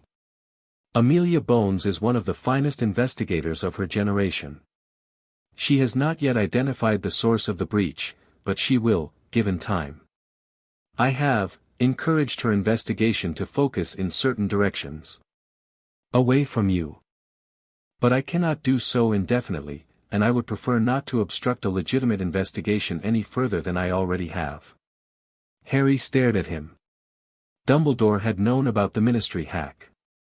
Had known it was Harry. And instead of reporting it, he'd been covering for him. "Why?" Harry asked. "Because you are 11 years old, and the consequences of the Ministry discovering what you have done would be severe, and I do not believe you deserve those consequences." Dumbledore paused. "And because I am curious. What you have built should not be possible. Magic and Muggle technology do not work together. This is an axiom so fundamental that no serious researcher has challenged it in centuries. And yet here you are." He wasn't angry. He wasn't frightened. He was fascinated. And that, Harry realized, was more dangerous than anger or fear, because fascination meant Dumbledore wanted to understand, and Dumbledore understanding Merlin was a threat Harry hadn't planned for. "You want me to stop," Harry said carefully, "or you want me to stop getting caught?" A flicker in those blue eyes. Something like respect. Both. But primarily the former. "You have accessed information that could cause tremendous damage if it were released or misused. I need to know," and here Dumbledore leaned forward, and the grandfatherly warmth dropped away, and what was left was the wizard who had defeated Grindelwald, who had held the wizarding world together through 2 wars, who carried a weight of responsibility that would have crushed a lesser man. "I need to know what you intend to do with what you found." Harry met those eyes, ice blue, ancient, searching, and made a decision. Not the whole truth. Not yet. But enough. "I know about my parents," Harry said. "I know how they died. I know about Voldemort. I know about the prophecy, or at least that one exists. I know you put me with the Dursleys deliberately, and I know why." Dumbledore's face didn't change, but something behind it shifted, a tectonic movement, deep and slow.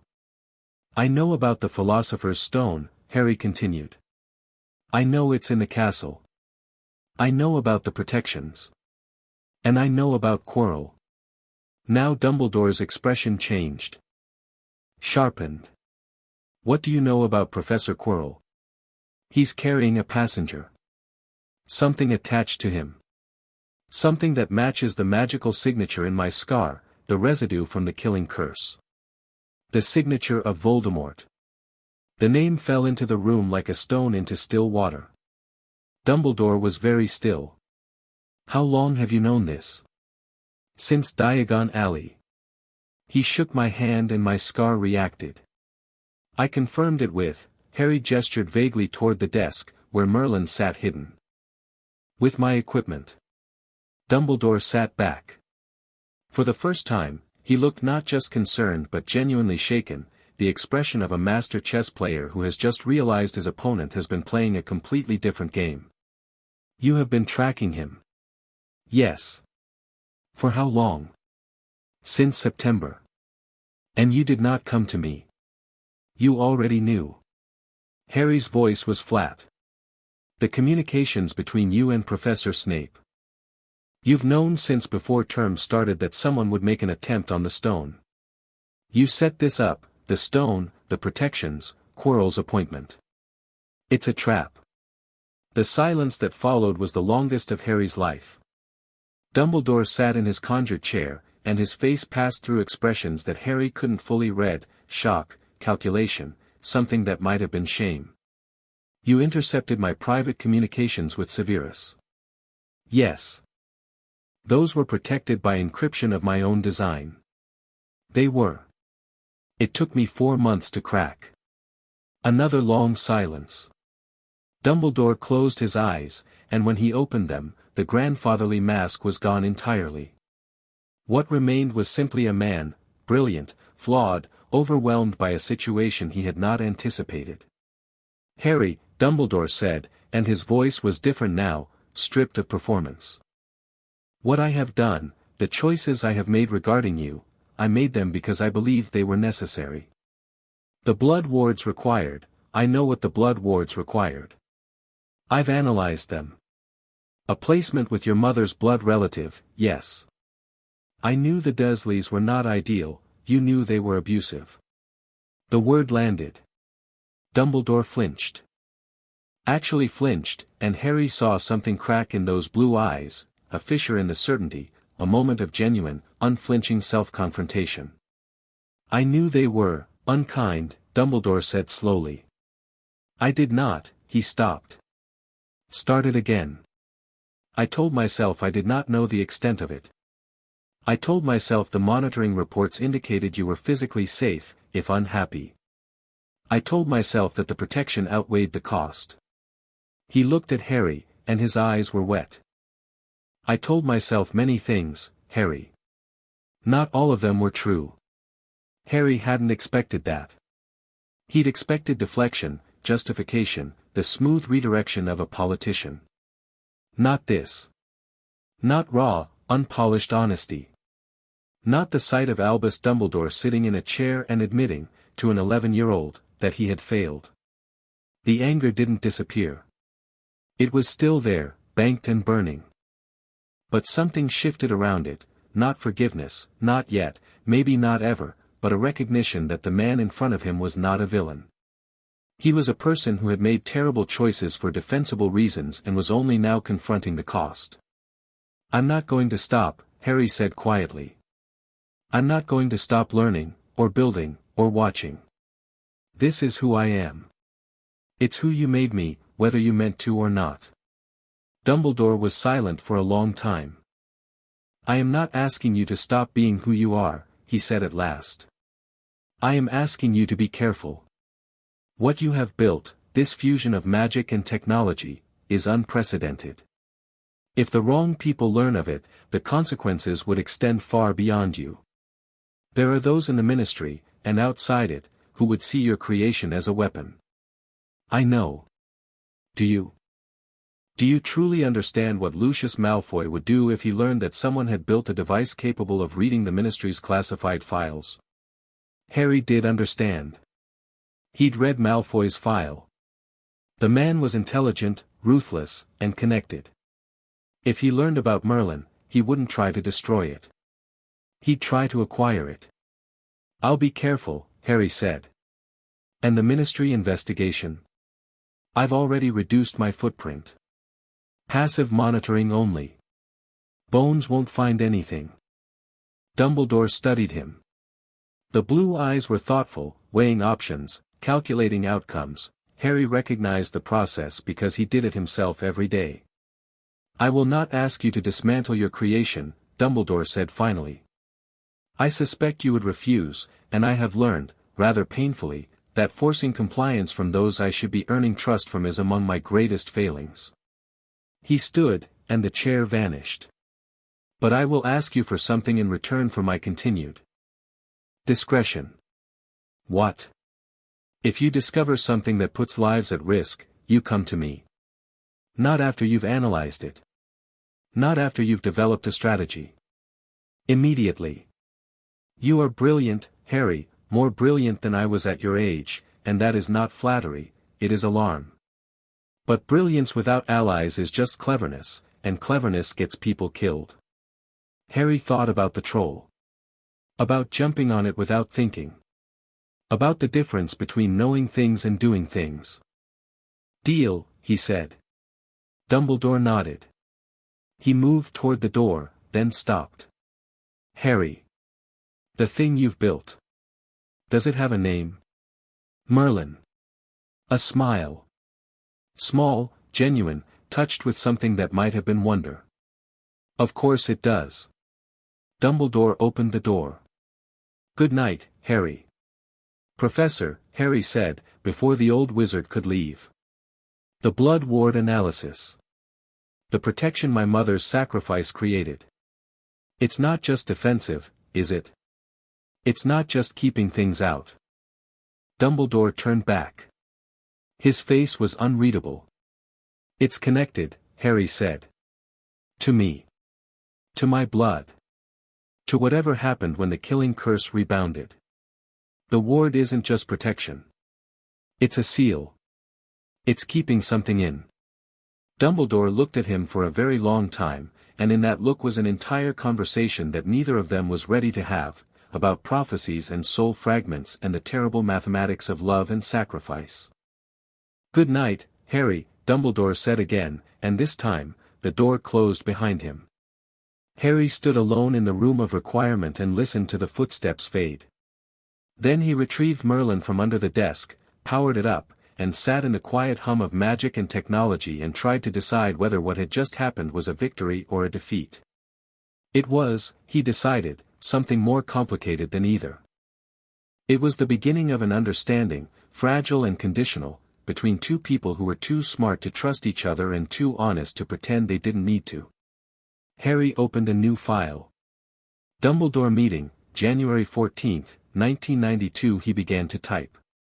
Chapter 4, System crash. The argument happened on a Thursday in February, and Harry didn't see it coming, which was ironic for someone who prided himself on seeing everything. It started with a book.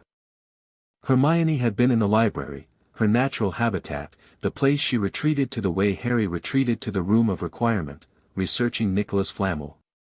She'd been doing this since before Christmas, ever since Harry had let slip the name during a conversation about what Fluffy might be guarding.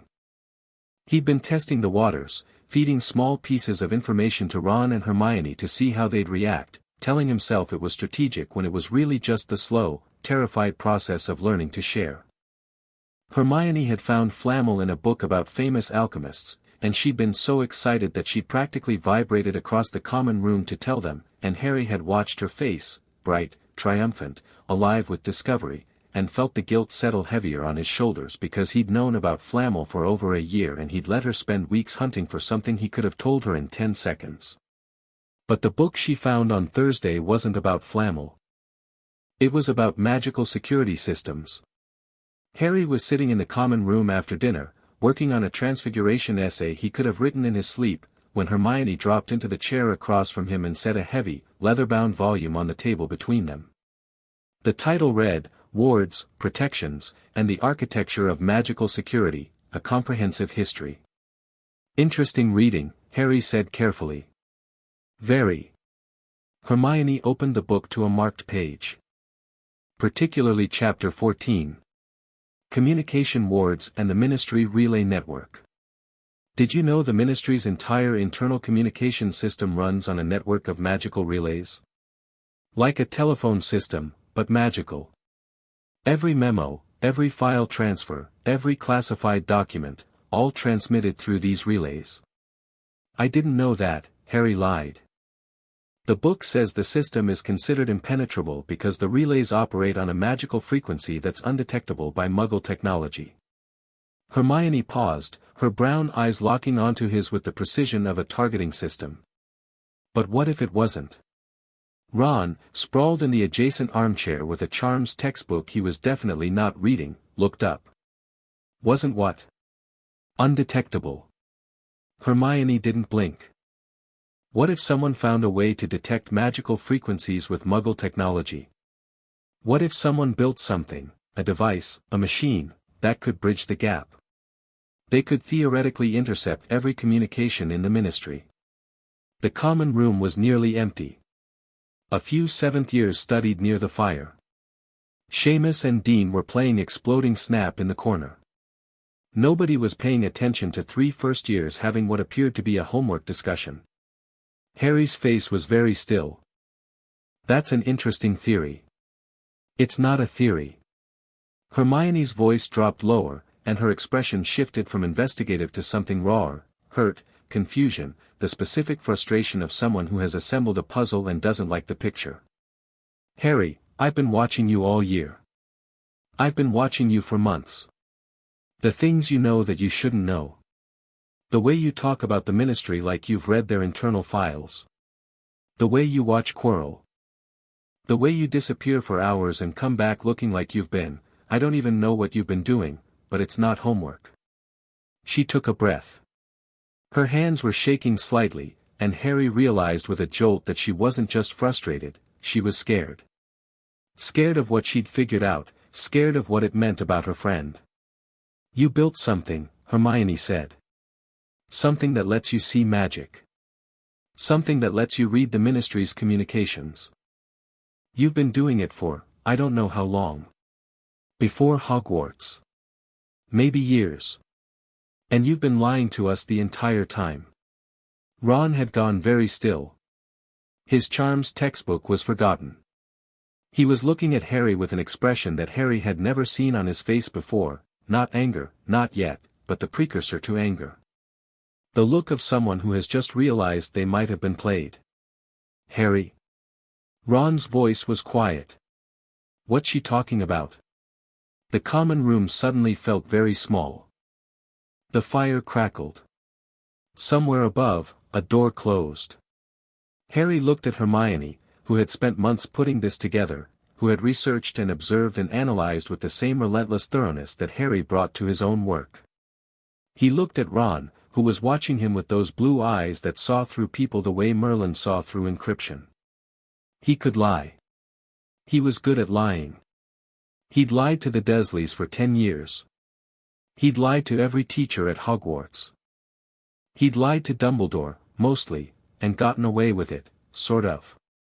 He could deflect, obfuscate, construct a plausible alternative explanation.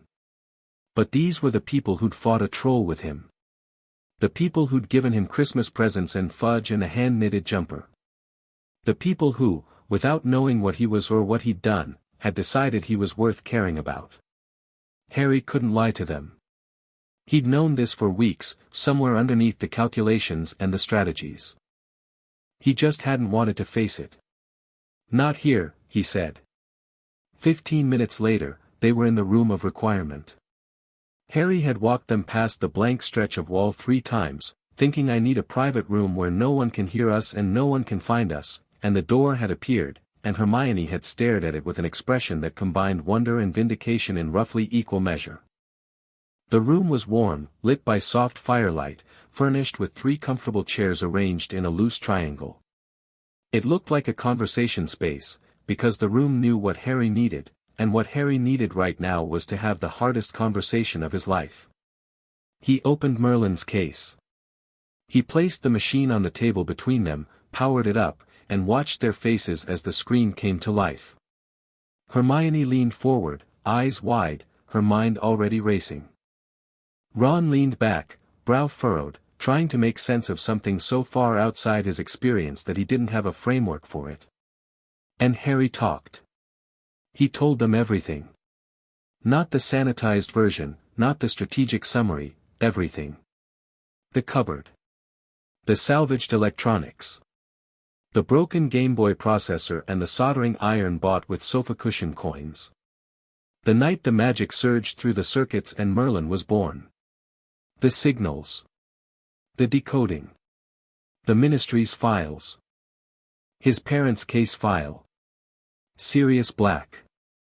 The Death Eater trials. Dumbledore's communications with Snape. The prophecy.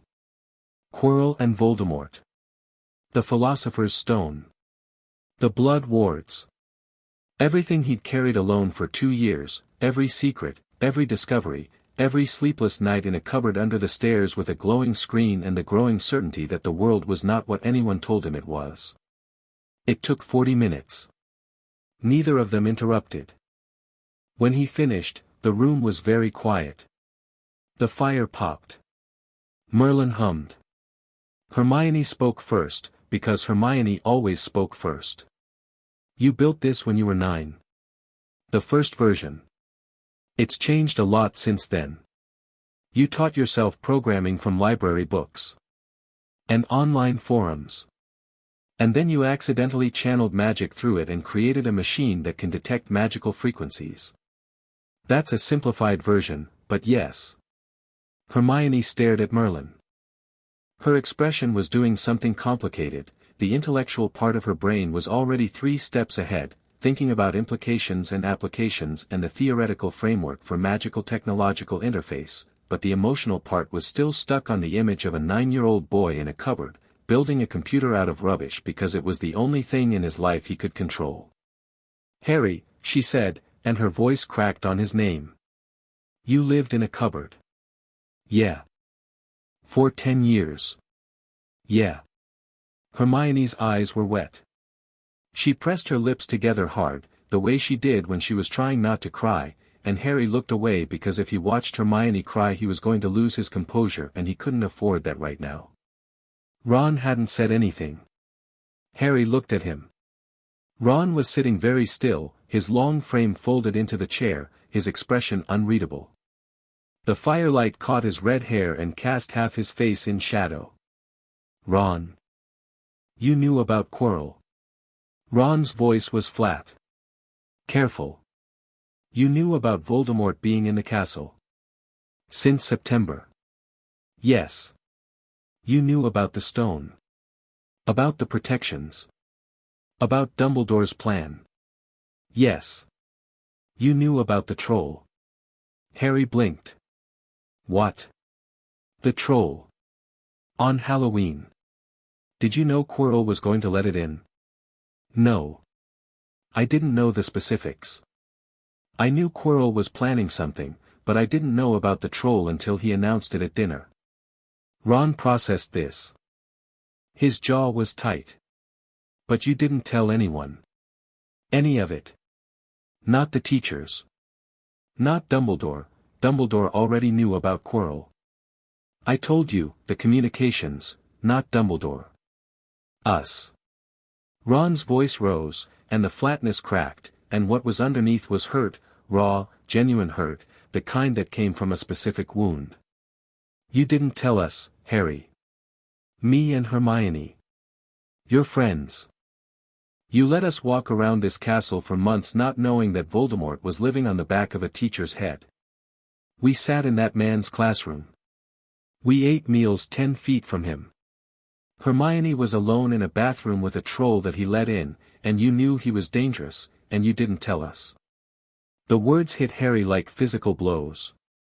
Each one landed precisely, because Ron, messy, loud, seemingly oblivious Ron, could read the emotional landscape of a situation the way Harry read code, and he'd found the vulnerability instantly. I was trying to protect, don't. Ron's eyes blazed. Don't you dare say you were trying to protect us. That's what Dumbledore says. That's what every person who keeps secrets says, it's for your own good, you're safer not knowing, trust the bloke with all the information to make the right call. Ron was on his feet now, his voice shaking with an anger that Harry had never heard from him before, not the hot, quick frustration of losing at chess, but something deeper. You sound just like him, Harry. You sound just like Dumbledore. The silence that followed was catastrophic. Harry sat in his chair and felt the words detonate inside him, because Ron was right. Ron was exactly right. Harry had spent 2 years raging against the people who'd kept secrets from him, Dumbledore, the Ministry, the entire magical world, and then he'd turned around and done the exact same thing to the people closest to him, for the exact same reasons, using the exact same justifications. The boy must not know. He must be kept innocent. I was trying to protect you. Same words. Same arrogance. Same blind certainty that he knew best, that his judgment was sufficient, that other people's right to make informed decisions about their own safety was less important than his right to control the flow of information. Harry opened his mouth. Closed it. Opened it again. You're right, he said. Ron, who had been gearing up for a longer fight, blinked. What? You're right. I did the same thing. I told myself I was being strategic, that the information was too dangerous, that I needed to control who knew what and when. But that's, Harry's voice broke, just a little, a hairline fracture in the control he'd maintained for years. That's what they did to me. That's exactly what they did to me, and I hated them for it, and I did it anyway. Ron stared at him. The anger was still there, but underneath it, something else was surfacing, the thing that made Ron fundamentally different from Harry, the thing Harry admired and envied and couldn't quite understand. Compassion. Reflexive, immediate, ungovernable compassion. Mate, Ron said, and his voice was rough. You lived in a cupboard. You found out you were famous in a world you didn't know existed. You found out Voldemort killed your parents and might not be dead. And you were 9. I'm not saying I'm not angry, because I am. I'm bloody furious. But I'm also, he ran a hand through his hair, frustrated with his own emotions. I'm trying to imagine being 9 and finding out all of that, and I can't. I can't even imagine it. Hermione was crying now. Quietly, without sound, tears running down her cheeks while she stared at Merlin's glowing screen. You did this alone, she said. All of it. For 2 years. You carried all of this completely alone. I didn't have anyone to tell. You had us. Since September, you had us. I didn't know how. The admission cost Harry more than anything he'd said all evening. I didn't know how to tell you. I've never had, he stopped. Swallowed. The cupboard had taught him many things, but it had not taught him how to say the words I've never had anyone I could trust without falling apart. People, Ron finished for him, quietly. You've never had people. Harry looked at the floor. The room of requirement was very still. Well, Ron said, after a moment. You've got people now. So stop being a prat about it. Hermione made a sound that was half laugh, half sob. Harry looked up and found Ron watching him with an expression that was still angry. Ron wasn't going to let this go easily, which was fair, but also steady. Solid. The expression of someone who had decided to stay. I'm sorry, Harry said. The words felt enormous and inadequate.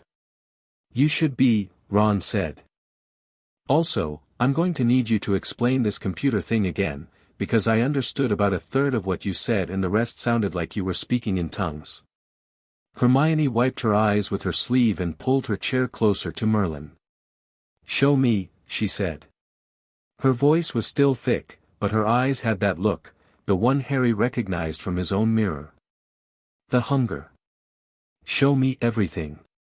Harry showed them. He walked them through Merlin's interface, the signal detection system, the Ministry network map. He showed them the real-time visualization of Hogwarts' magical infrastructure. Ron's jaw dropped, Hermione went silent, which was more alarming. He showed them the Quirrell tracking data, the dual signature, the movement profiles. He showed them the Death Eater trial records and the missing documentation for Sirius Black. Hermione asked questions at a rate that would have overwhelmed anyone who wasn't used to processing information at high speed. Harry answered them all, and with each answer, he felt something shift, the weight of 2 years' worth of secrets redistributing itself across 3 sets of shoulders instead of one, and the relief was so profound it was almost dizzying. Ron didn't ask about technical details. Ron asked about people. Your godfather. Sirius Black. You think he might be innocent? I think there's enough missing evidence to warrant serious doubt. And nobody looked into it? In 10 years? Nobody had any reason to. The official story was neat, the public was satisfied, and Azkaban isn't the kind of place that invites second looks. Ron's face did something hard and angry. That's mental. My dad's talked about the Ministry, how political it is, how the people with money get what they want. But throwing someone in prison without a trial, it happened during wartime. In the chaos after Voldemort fell. Fudge wasn't minister yet, it was Bagnold, but the whole system was operating in emergency mode. Corners were cut. process was skipped. And by the time things settled down, Black was already in Azkaban and nobody wanted to reopen a case that was considered closed. Considered closed by who? By everyone. Harry pulled up the relevant files. There's no record of anyone ever filing an appeal. No record of a request for review. The case just disappeared into the system. Hermione was reading the files over his shoulder, scrolling through Merlin's display with the focused intensity of someone who had found the most interesting homework assignment of her life. The Wizengamot Trial Index, she murmured. You're right, he's not on it. Not anywhere. Harry, this is a fundamental violation of magical law. The Wizengamot Charter of 1215 explicitly guarantees the right to a hearing for any witch or wizard accused of a crime. There are no exceptions, not even during wartime. I know. This is illegal. What they did to him is illegal. I know. So what are you going to do about it? Harry looked at her. At Ron. Two faces, lit by Merlin's glow, looking at him with expectation and trust and a specific kind of determination that he recognized because he saw it in the mirror every morning. I don't know yet, he said honestly. I've been gathering evidence. Building the case. But releasing it is dangerous, not just for me, for anyone connected to it. Whoever allowed this to happen had power, and they still have power, and they're not going to appreciate someone digging up their mistakes. Ron said. What? Not you. We're connected to it now. You showed us. So it's not your problem anymore, it's our problem. We figure it out together. Harry looked at Ron Weasley, the boy who felt overshadowed by his brothers, who ate too fast and talked too loud and couldn't write an essay to save his life, and thought, not for the first time, that the Sorting Hat should have offered Ron a crown. Together, Harry said. It was, he realized later, the first time in his life he'd used the word and meant it. The next 3 weeks were the best and most terrifying of Harry's life, which was a combination he was starting to think might be his default setting. The best, because working with Ron and Hermione changed everything. Harry had spent 2 years operating alone, analyst, architect, operator, all in one. He was good at it. He was used to it. But adding 2 more minds to the equation didn't just increase the processing power, it changed the nature of the processing. Hermione attacked Merlin's data with a methodical ferocity that made Harry's approach look casual. She organized. She cross-referenced. She built a filing system so elegant that Harry stared at it for 5 minutes and then quietly restructured Merlin's entire archive to match it. She also brought something Harry lacked, a deep, instinctive understanding of magical law and history. Harry knew the system, the infrastructure, the communications, the files. Hermione knew the context, the legal framework, the historical precedents, the political dynamics that gave the raw data meaning.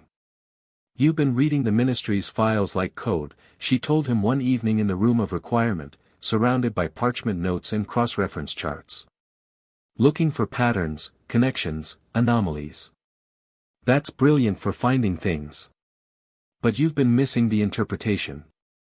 This memo about the Malfoy acquittal, you flagged it as evidence of corruption, and you're right, but it's more than that. It's evidence of a specific corruption mechanism. The Imperius Defense. Look, she pulled up 7 files simultaneously, a feat that Merlin's enhanced display handled with ease. Every Death Eater who claimed Imperius was represented by the same law firm. Funded by the same network of shell companies. Acquitted by the same block of Wizengamot members. It's not random corruption. It's organized. Harry looked at the network she'd mapped and felt a chill. He'd seen the individual data points. He'd missed the web connecting them. You're better at this than I am, he said, without ego.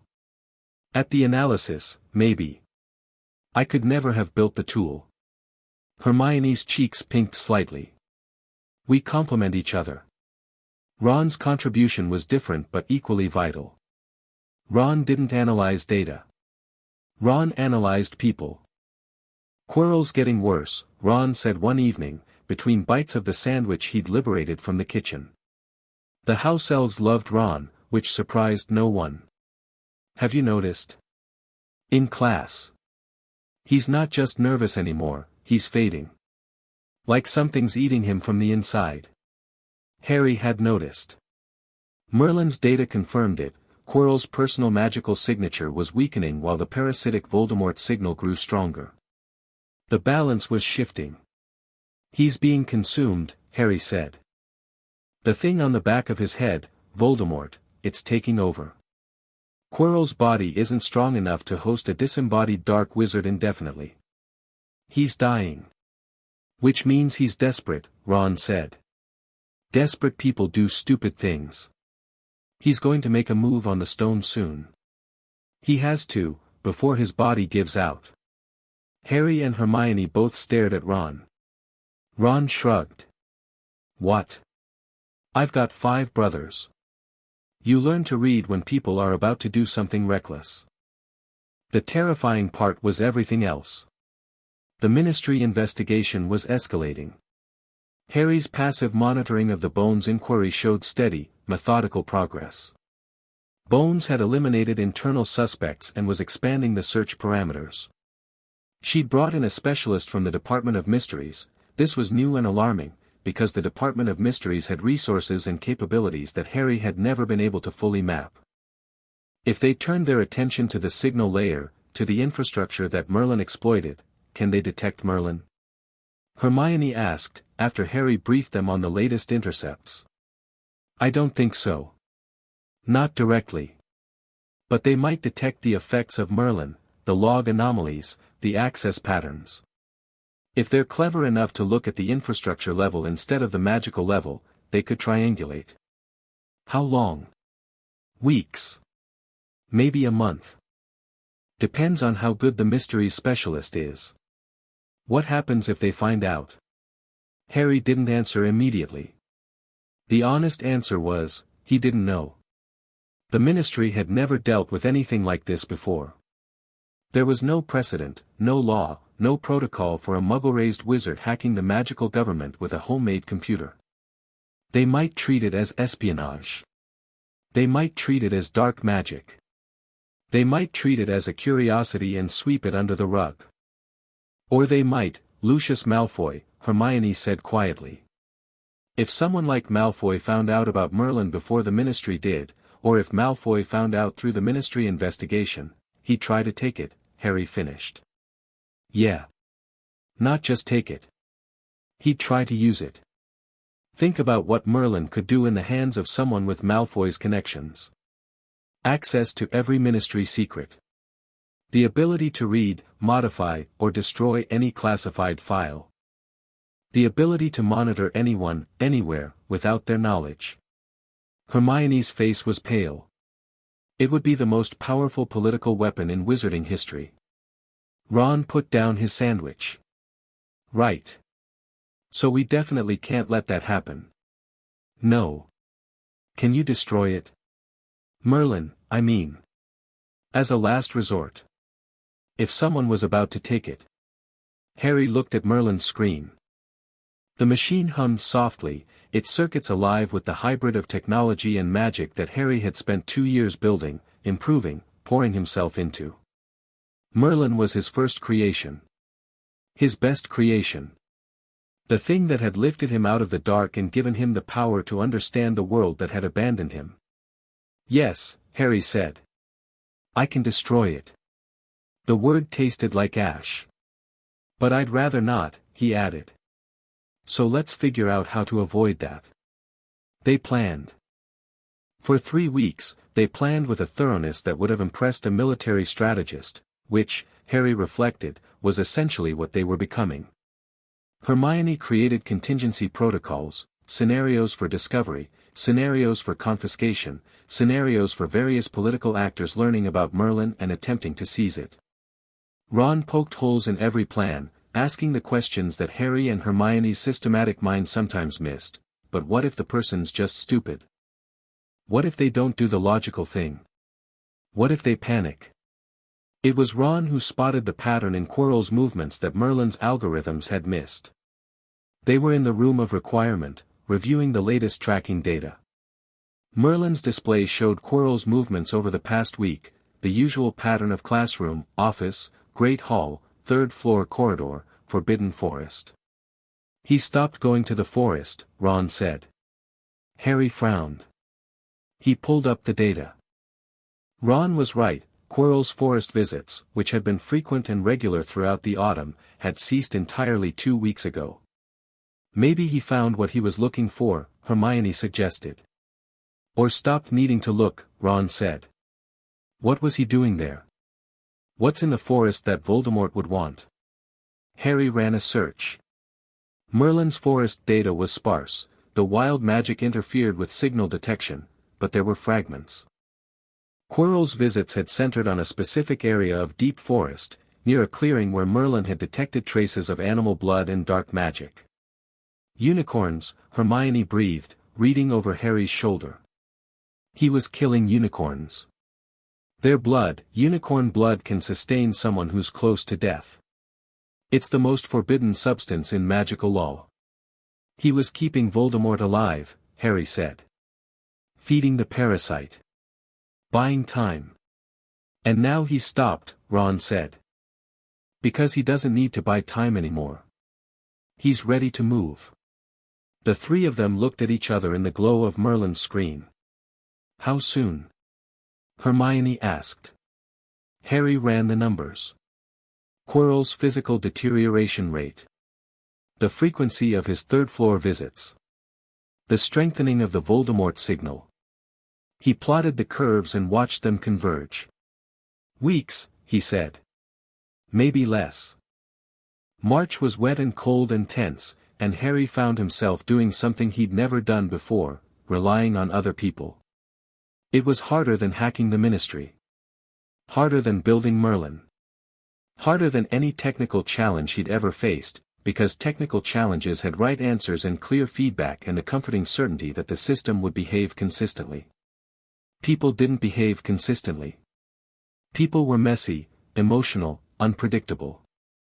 People got angry about things that seemed irrational and compassionate about things that seemed trivial, and Harry sometimes felt like he was running the world's most unreliable operating system with no documentation and no error messages.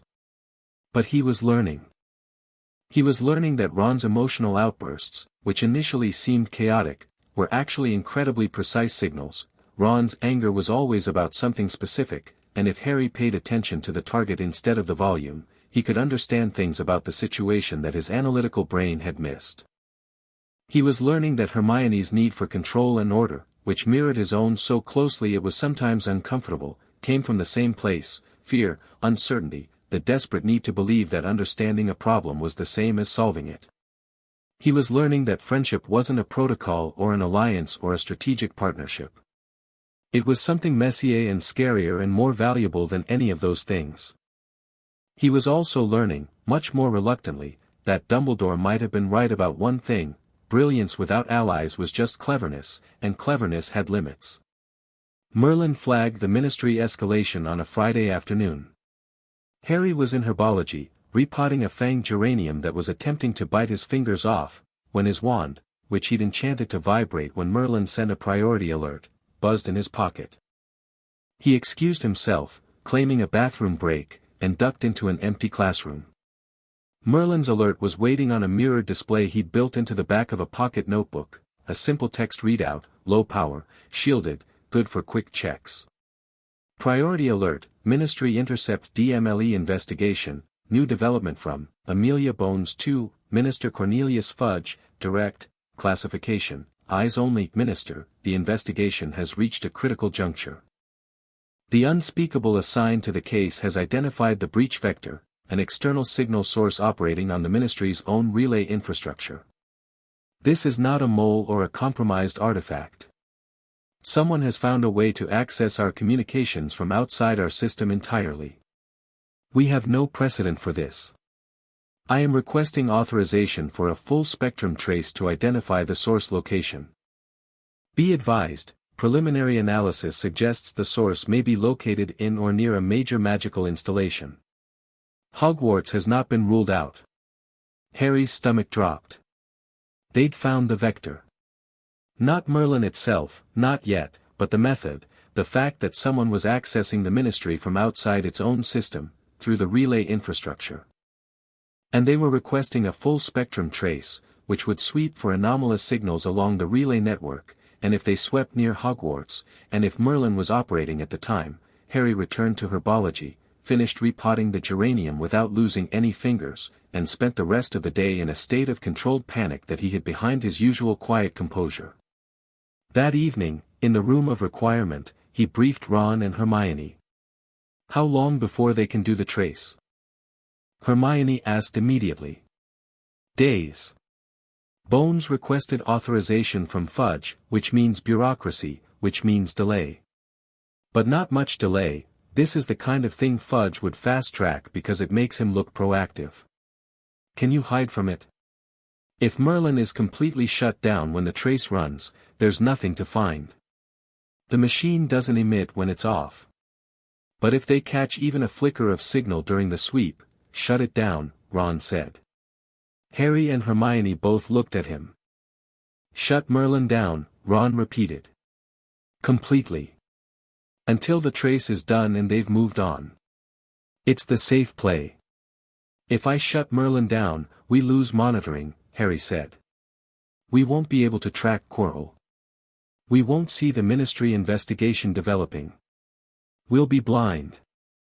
We survived 11 years without a magic computer, mate. We can survive a few weeks. Quirrell is about to make his move, and we'll deal with it. The three of us. Without a computer. Like, wizards. The simplicity of it, the sheer, stubborn, Weasley practicality, cut through Harry's spinning mind like a blade. Ron was right. The calculation was straightforward. Merlin was a tool, not a lifeline. If the tool's existence put them all at risk, you put the tool away. You relied on other things. You relied on people. Okay, Harry said. I'll shut it down. He did it that night. Powered Merlin down, sealed the case, wrapped it in the copper shielding, and placed it inside a secondary containment that the room of requirement provided, a stone alcove in the wall, warded and hidden, accessible only to Harry. The room sealed itself around it like a mother closing her arms around a child. The silence was enormous. For over 2 years, Merlin had been a constant presence, humming, processing, watching. Without it, Harry felt exposed in a way that was almost physical, like stepping outside without skin. Hermione put her hand on his shoulder. It's the right call. I know. We'll be your Merlin for a while, Ron said. I'll handle the emotional processing. Hermione can do the thinking. And you can, I dunno, blink intimidatingly at people. Harry laughed. It was a real laugh, surprised out of him, and the sound of it was so unfamiliar in the room of requirement that all three of them paused. Was that the first time you've laughed in here? Hermione asked. Maybe. That's incredibly depressing. Thanks, Hermione. Anytime. The weeks without Merlin were the hardest Harry had experienced since the cupboard. Not physically, Hogwarts was warm, well-fed, and safe in all the ways that Privet Drive wasn't. But Harry had built his sense of security on information, on knowing, on the ability to see threats coming from a distance and prepare for them. Without Merlin, the threats were still there, Quirrell, the Ministry investigation, the stone, but Harry couldn't see them, couldn't track them, couldn't model scenarios and calculate probabilities. He was operating on instinct and observation and trust was still new enough to feel like walking a tightrope without a net. He watched Quirrell the old-fashioned way, with his eyes. The deterioration was visible now, impossible to miss. Quirrell's skin had taken on a grayish tinge. His stammer had worsened. His turban, always slightly askew, now seemed to be wrapped tighter, more desperately, as if whatever was underneath was getting harder to contain. In defense against the dark arts class, Harry sat in the front row, the only student who voluntarily chose that position, and watched Quirrell teach with the obsessive attention of someone studying a ticking bomb. "PP, please turn to page 47, Quirrell said one afternoon, and his hand shook so badly that the chalk snapped against the blackboard. "We'll be CC covering C counterjinxes today."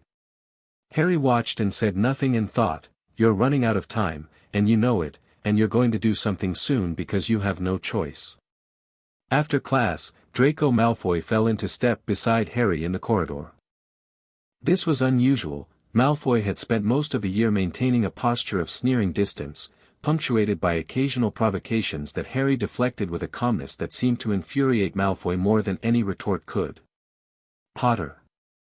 Malfoy. My father writes to me, you know." Malfoy's tone was conversational, which made it more unsettling. "About all sorts of things. Ministry business. Politics. He's very well connected. I'm aware. He mentioned something interesting recently. Something about a security investigation. Someone breaking into the ministry's files." Malfoy's grey eyes were sharp, sharper than most people gave him credit for, because most people saw the sneer and stopped looking. "He finds it fascinating. Unprecedented, he says. He's been asking questions about it. Lots of questions." Harry kept his face perfectly neutral. "That sounds like a ministry problem." "It is. For now." Malfoy stopped walking.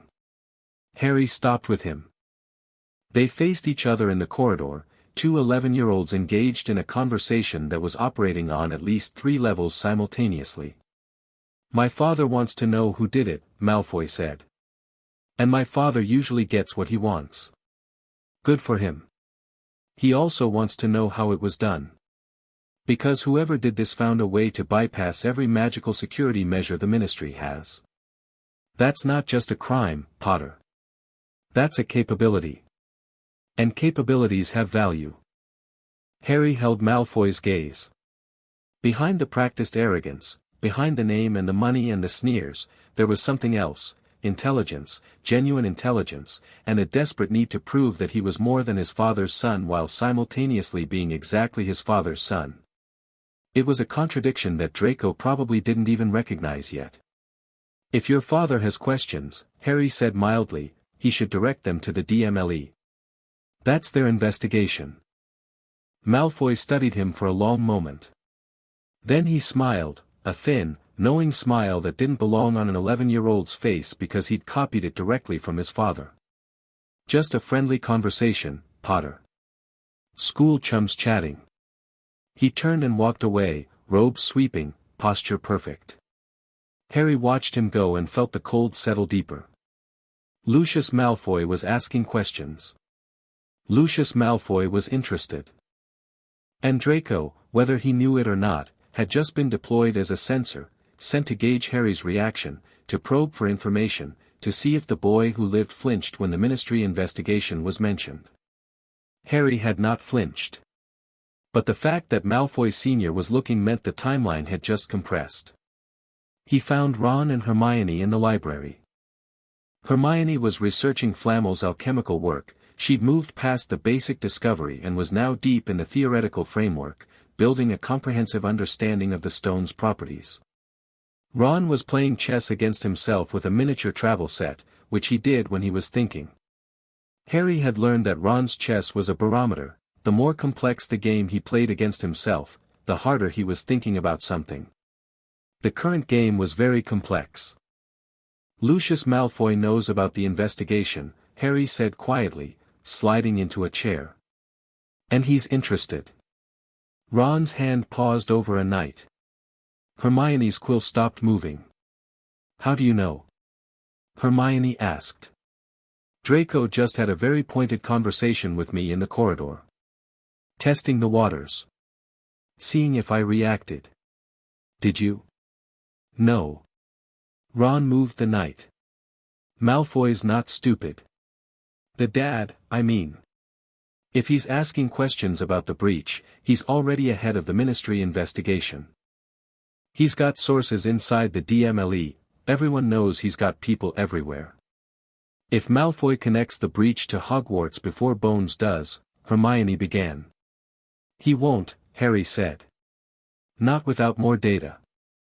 Right now it's just a hunch, and Malfoy doesn't act on hunches. He acts on certainty. But he's looking. He's looking. Silence. Ron moved another piece, bishop to queen's rook 4, and stared at the board. We need to speed things up, Ron said. Whatever we're going to do about the stone, about Quirrell, we can't wait for them to come to us. Malfoy, Bones, Quirrell, they're all closing in from different directions. If we wait until they converge, we're stuck in the middle. What are you suggesting? Ron looked up from the chessboard. I'm suggesting we stop playing defense. The plan came together over 4 days, debated in the room of requirement during sessions that ran past midnight. Hermione built the logical framework. Ron stress-tested it against human unpredictability. Harry provided the technical knowledge and the strategic vision. The core problem, Quirrell was going to make a move on the stone. When he did, Dumbledore's trap would spring, Harry assumed, but Harry didn't fully trust Dumbledore's trap because Dumbledore's plans had a tendency to use Harry as a component without his consent, and Harry was done being a component. The secondary problem, the Ministry investigation was closing in on Hogwarts as a possible source location for the breach. Merlin was shut down and hidden, but the investigation's mere existence was a threat. If Ministry officials came to Hogwarts to investigate, they might find Merlin regardless. The tertiary problem, Lucius Malfoy was circling, drawn by the scent of an unprecedented capability that he would stop at nothing to acquire. 3 threats, converging. 1 timeline. We can't solve all 3 at once, Hermione said. We need to prioritize. Quirrell is the immediate physical threat, Harry said. He's going for the stone. That's life and death. Agreed. But the Ministry investigation is the existential threat. If Bones traces the breach to Hogwarts, everything unravels. What about Malfoy? Ron asked. Malfoy is the wild card, Harry said. He's the one we can least predict and least control. Ron was quiet for a moment. Then he picked up his chess knight and held it, turning it over in his fingers. In chess, he said slowly, when you're attacked from multiple directions, you don't try to defend against all of them. You sacrifice. Sacrifice what? A piece. Something valuable enough that it draws your opponent's attention, changes their calculation. You give up something to gain something bigger. What are you thinking? Ron set the knight down. What if we gave Bones what she's looking for? Not everything, not Merlin, not Harry. But enough. What if we gave her the evidence of corruption? The Death Eater trials. The missing records. The bribery network Hermione mapped. We leak it through the Ministry's own system, make it look like the breach was about this. A whistleblower, not a hacker. Someone inside the system who found the corruption and decided to expose it. Hermione's eyes widened. That could work. If Bones finds a trove of evidence about institutional corruption, the investigation shifts. It stops being about who accessed the system and becomes about what the system was hiding. The political pressure would be enormous. Fudge would want to shut it down immediately, not the corruption, the investigation. Because the corruption implicates his allies. And Malfoy? Harry asked. Malfoy would go into damage control mode, Ron said. His name is all over those files. If the corruption evidence starts circulating, his priority shifts from find the hacker to protect myself. He pulls back. Gives us breathing room. Harry stared at Ron. The plan was elegant, ruthless, and entirely focused on human behavior rather than technical capability. It was a chess move. It was Ron's kind of brilliance, and Harry would never have thought of it because Harry thought in systems and Ron thought in people. There's a risk, Hermione said. If we leak the corruption evidence, we're using Harry's stolen data. If anyone connects the leak back to us, We don't connect it to us, Harry said, his mind already racing ahead. We plant it in the Ministry's own archives.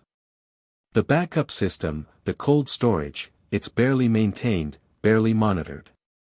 I can reactivate Merlin he checked himself.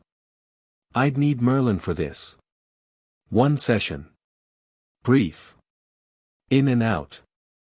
You said the trace could detect Merlin if it's active during a sweep, Hermione objected. The trace hasn't been authorized yet. Bones requested it, but Fudge hasn't signed off. There's a window, maybe 48 hours, before the bureaucracy catches up. That's cutting it thin. It's enough.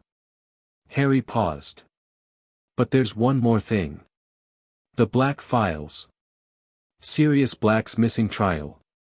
I want to include that in the leak. Hermione and Ron exchanged a glance. Harry, Hermione said carefully, the Black case it's personal for you. Are you sure you want to? It's not personal. It's justice. Harry's voice was harder than he intended. He softened it. A man has been in Azkaban for 10 years without a trial. That's not my personal vendetta. That's a legal atrocity. And Amelia Bones is the one person in the Ministry who might actually do something about it. Hermione held his gaze, searching for something. She found it, or decided she had, and nodded. Okay. We include it. When?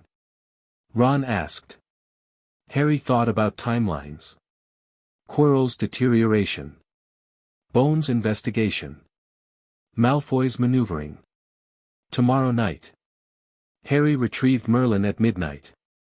The room of requirement opened the stone alcove at his touch, and the shielded case was exactly as he'd left it, undisturbed, humming faintly with residual magical charge.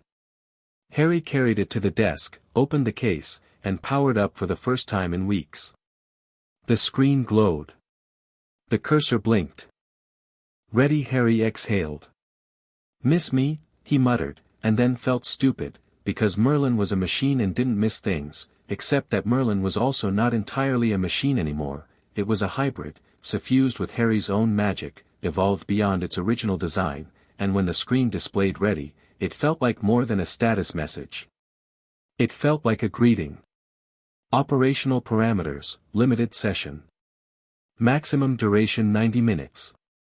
Minimize signal footprint. Priority task, data package preparation and placement. Understood. Signal footprint, minimal mode active. Timer initiated, 90:00. Harry worked fast. He'd prepared the data package mentally during the weeks Merlin was down, the corruption evidence, curated and organized per Hermione's filing system, stripped of any metadata that could indicate external access. The Death Eater trial records, the financial connections, the Wisengamot voting patterns, the bribery network. And the Black Files, the missing trial, the empty case record, the fragments of evidence that pointed to a massive miscarriage of justice. He assembled it in 40 minutes. Hermione had written the organizational structure on parchment, and it was brilliant. The files were arranged to tell a story, each document leading logically to the next, building a case that would be compelling to any competent investigator. Which Amelia Bones was. The placement was the tricky part. Harry needed to insert the package into the Ministry's own backup system, make it look like it had always been there, a batch of files that had been misfiled or miscategorized, sitting in cold storage waiting to be found. The backup system's maintenance was sporadic at best, files went in and nobody checked on them for years. It was perfect. Merlin connected to the Ministry relay network, operating in the lowest power mode Harry had designed, a whisper on the signal instead of a shout. Harry navigated to the backup archive, found an appropriate location, a miscellaneous holding area for unsorted interdepartmental transfers, and began uploading. The upload took 12 minutes. Harry watched every second, monitoring for any sign of detection, any anomaly in the Ministry's security logs. Nothing. The system accepted the files without complaint, cataloging them automatically with timestamps that Harry had backdated to 1986, old enough to be plausible, recent enough to be relevant. Then he planted the breadcrumb. A single anomaly in the DMLE's active investigation files, a cross-reference tag pointing to the backup archive, subtle enough to look like a system glitch but noticeable enough that Bones' team, already combing through every file for evidence of the breach, would eventually stumble across it. They would find the corruption files. They would find the black files. And they would find them inside the ministry's own archive, which would shift the entire frame of the investigation, from "who broke in" to "what have we been hiding?" Upload complete. Files integrated. No detection alerts. Harry checked the timer. 63 minutes remaining. He should shut down. He should seal Merlin and walk away and trust the plan. Instead, he ran one more scan. Quirrell. The data came back immediately. Merlin hadn't been monitoring in real time during the shutdown, but the ambient magical field retained traces, echoes of signal activity that Merlin could reconstruct, like reading footprints in snow. Quirrell's dual signature had spiked 3 times in the past week. Massive surges, centered on the third-floor corridor. He was testing the defenses. Probing them. Getting closer. And there was something else. A communication, not ministry traffic, not Hogwarts internal, but that same private channel that Harry had cracked months ago. Dumbledore's personal frequency. A single outgoing message, sent 2 days ago, Dumbledore to unknown recipient, I must leave the school briefly. An urgent matter at the ministry requires my attention. I expect to be absent no more than 24 hours. Severus will maintain watch. Harry stared at the message. Dumbledore was leaving. Had left, or was about to leave. And Quirrell would know, of course he would know, he'd been watching Dumbledore as carefully as Harry had been watching him. This was it. This was the window. With Dumbledore gone, the most powerful defender removed from the board, Quirrell would make his move. Harry powered Merlin down. Sealed the case. Replaced it in the alcove. Then he left the room of requirement at a run. He found Ron and Hermione in the common room, both still awake. He told them to wait. Their faces sharpened when they saw his expression. It's happening, Harry said. Now. Tonight. Dumbledore left the school, and Quirrell is going for the stone. Ron stood up. Hermione stood up. There was no discussion, no debate, no moment of hesitation. They'd been preparing for this for weeks, and when the moment came, they moved like a unit. How do we get past the protections? Hermione asked, already pulling her wand. We don't need to get past them, Harry said. We need to get through them before Quirrell does, or right behind him. If he's already gone through, then the protections are already disabled. Ron's face was set, determined, pale but steady. He does the hard work. We follow. That's incredibly dangerous, Hermione said. Yeah, Ron agreed. It is. Let's go. They went. The castle was dark and quiet. Harry led them through corridors he'd memorized months ago, avoiding the portrait surveillance points, moving with the practiced stealth of someone who'd been sneaking through hostile territory since he was old enough to walk. Ron moved quietly for someone his size. He'd grown up in a house full of brothers and had learned early that silence was the only privacy. Hermione moved like she was in a library, carefully, precisely, with an acute awareness of her surroundings. The third-floor corridor was unlocked. The door was open. And from inside, Harry could hear it, the soft, deep breathing of 3 enormous heads, and over it, the tinkling of a harp. Fluffy was asleep. Someone had enchanted the harp to play, and the music was holding the Cerberus in slumber. Quirrell had been here. Recently. They crept past the sleeping dog, all 3 heads twitching and snoring, each exhalation a hot blast of breath that smelled like raw meat, and Harry found the trapdoor. It was open. A dark square in the floor, dropping into blackness. Ladies first, Ron whispered. That's not funny, Hermione whispered back. I wasn't joking. You're braver than me. Hermione looked at him, startled. Then she set her jaw and jumped. Harry and Ron followed. The devil's snare caught them. Hermione had it handled in seconds, recognizing the plant from herbology and conjuring sunlight that made it recoil. The flying keys tested Harry's seeker skills. He caught the right one on the second pass, an old-fashioned silver key with a bent wing, and slotted it into the lock while Ron and Hermione kept the other keys from swarming them. Then the chess room. Ron stopped in the doorway and his eyes went wide, not with fear but with recognition. A giant chess board, life-sized pieces, the black set waiting on the far side. McGonagall's protection. And Ron, who couldn't write an essay, who struggled with theory, who felt invisible next to his brothers, looked at that chess board and came alive. "I'll play," he said. No hesitation. No uncertainty. This was his domain, his language, his brilliance made manifest. They took their positions. Harry as bishop. Hermione as castle. Ron as knight. Ron played the best chess of his life. Harry watched from his square as Ron directed the pieces with calm, precise authority, sacrificing pawns, building positions, seeing 12 moves ahead with the effortless clarity of genuine mastery. The white pieces were brutal, aggressive, and very good. Ron was better. The endgame approached.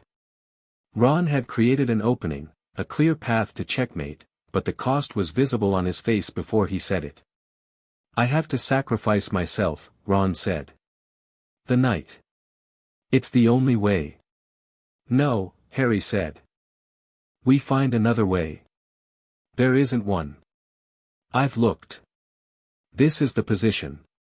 Knight to h3. The queen takes me. You're free to checkmate the king." Ron's voice was steady. His eyes were not. "Ron, Harry. It's chess.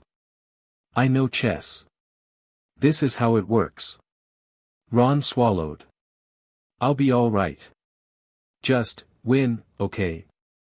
Win and go stop Quirrell." Harry looked at Ron, standing on his square with a face that was terrified and resolute in equal measure, and felt something break through the last wall of his defenses, not data, not strategy, not information, but something older and simpler and infinitely more powerful. "I'll come back for you," Harry said. Ron nodded. Then he moved. The white queen struck. Ron went down. Hermione screamed. Harry forced himself to move, to cross the board, to put the white king in checkmate, to keep going through the next room and the next, because Ron had sacrificed himself for this and Harry was not going to waste it.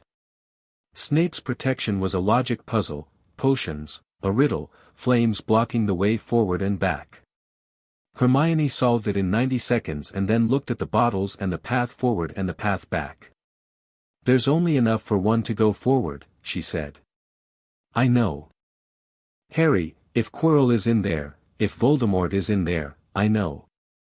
Hermione's face crumpled and reformed, a rapid cycle of fear and determination and something fiercer than both. She grabbed Harry in a hug so tight he couldn't breathe. "You're the best wizard in our year," she said into his shoulder. "And you're my best friend. Don't you dare die." "I'll do my best." "That's not a promise. It's the best I've got." She pulled back. Her eyes were bright and dry. "Go. I'll go back for Ron. I'll send word to Dumbledore." Harry drank the potion. Walked through the fire. And stepped into the final chamber alone. Quirrell was there.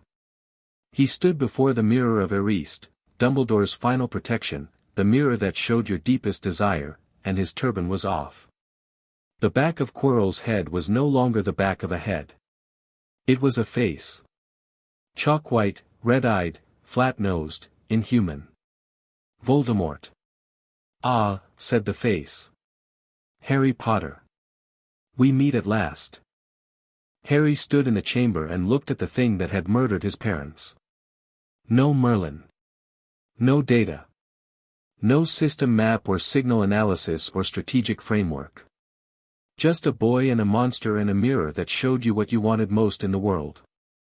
I know who you are, Harry said. Do you? The red eyes glittered. How interesting. You know more than you should, boy. I felt it, a presence in the system, a watcher in the walls. Was that you? How delightful. How very delightful. He knew. Voldemort, or some part of him, had sensed Merlin's activity. Not the specifics, but the presence. A disturbance in the magical infrastructure that a mind as sharp and paranoid as Voldemort's would not dismiss. Get me the stone, Voldemort hissed. Use the mirror. The boy can succeed where this fool cannot. Quirrell's desire is too obvious, too grasping. But you, Harry Potter, what do you desire? Harry looked at the mirror. And the mirror looked back. He saw himself. Not with his parents this time, that desire was still there, still aching, but something had changed since Christmas.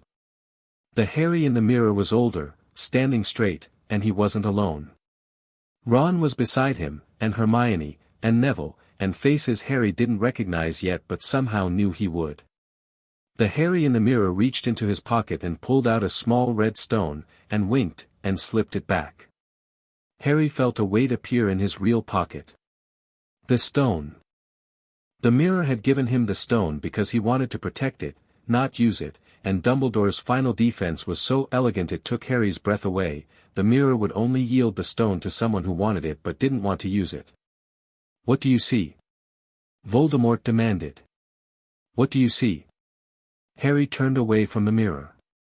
The stone was in his pocket. Quirrell was moving toward him, hands outstretched. Lie to me, boy. Tell me you see nothing. And I will know. I see my friends, Harry said, which was the truth and a lie simultaneously, the truth because he did, the lie because it wasn't all he saw. Seize him.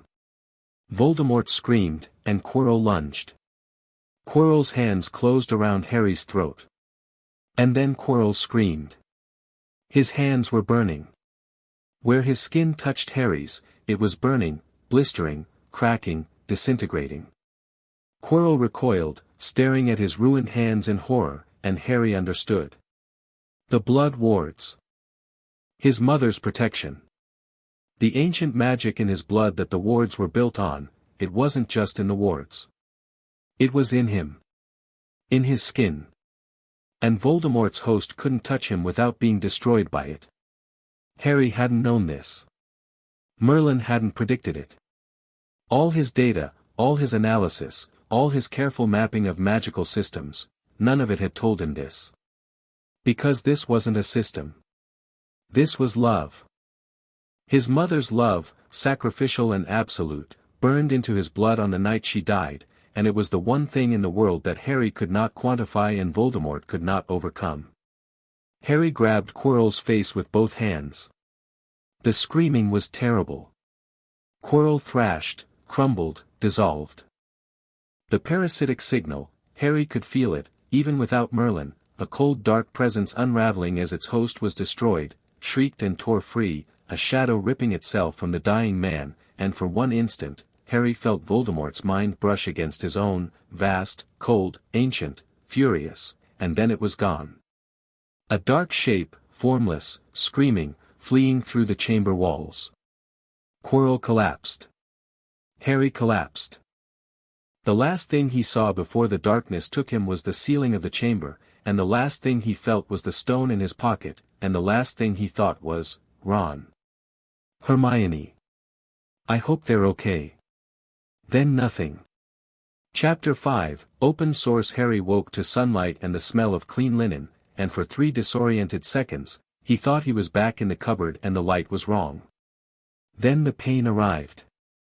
It came from everywhere at once, his hands, his throat, his scar, deep in his bones, and with the pain came memory, crashing over him like a wave, Quirrell's burning face, the screaming shadow, the cold brush of Voldemort's mind, the stone in his pocket, the stone. Harry's hand flew to his hip. Hospital pajamas. No pockets. No stone. It's safe.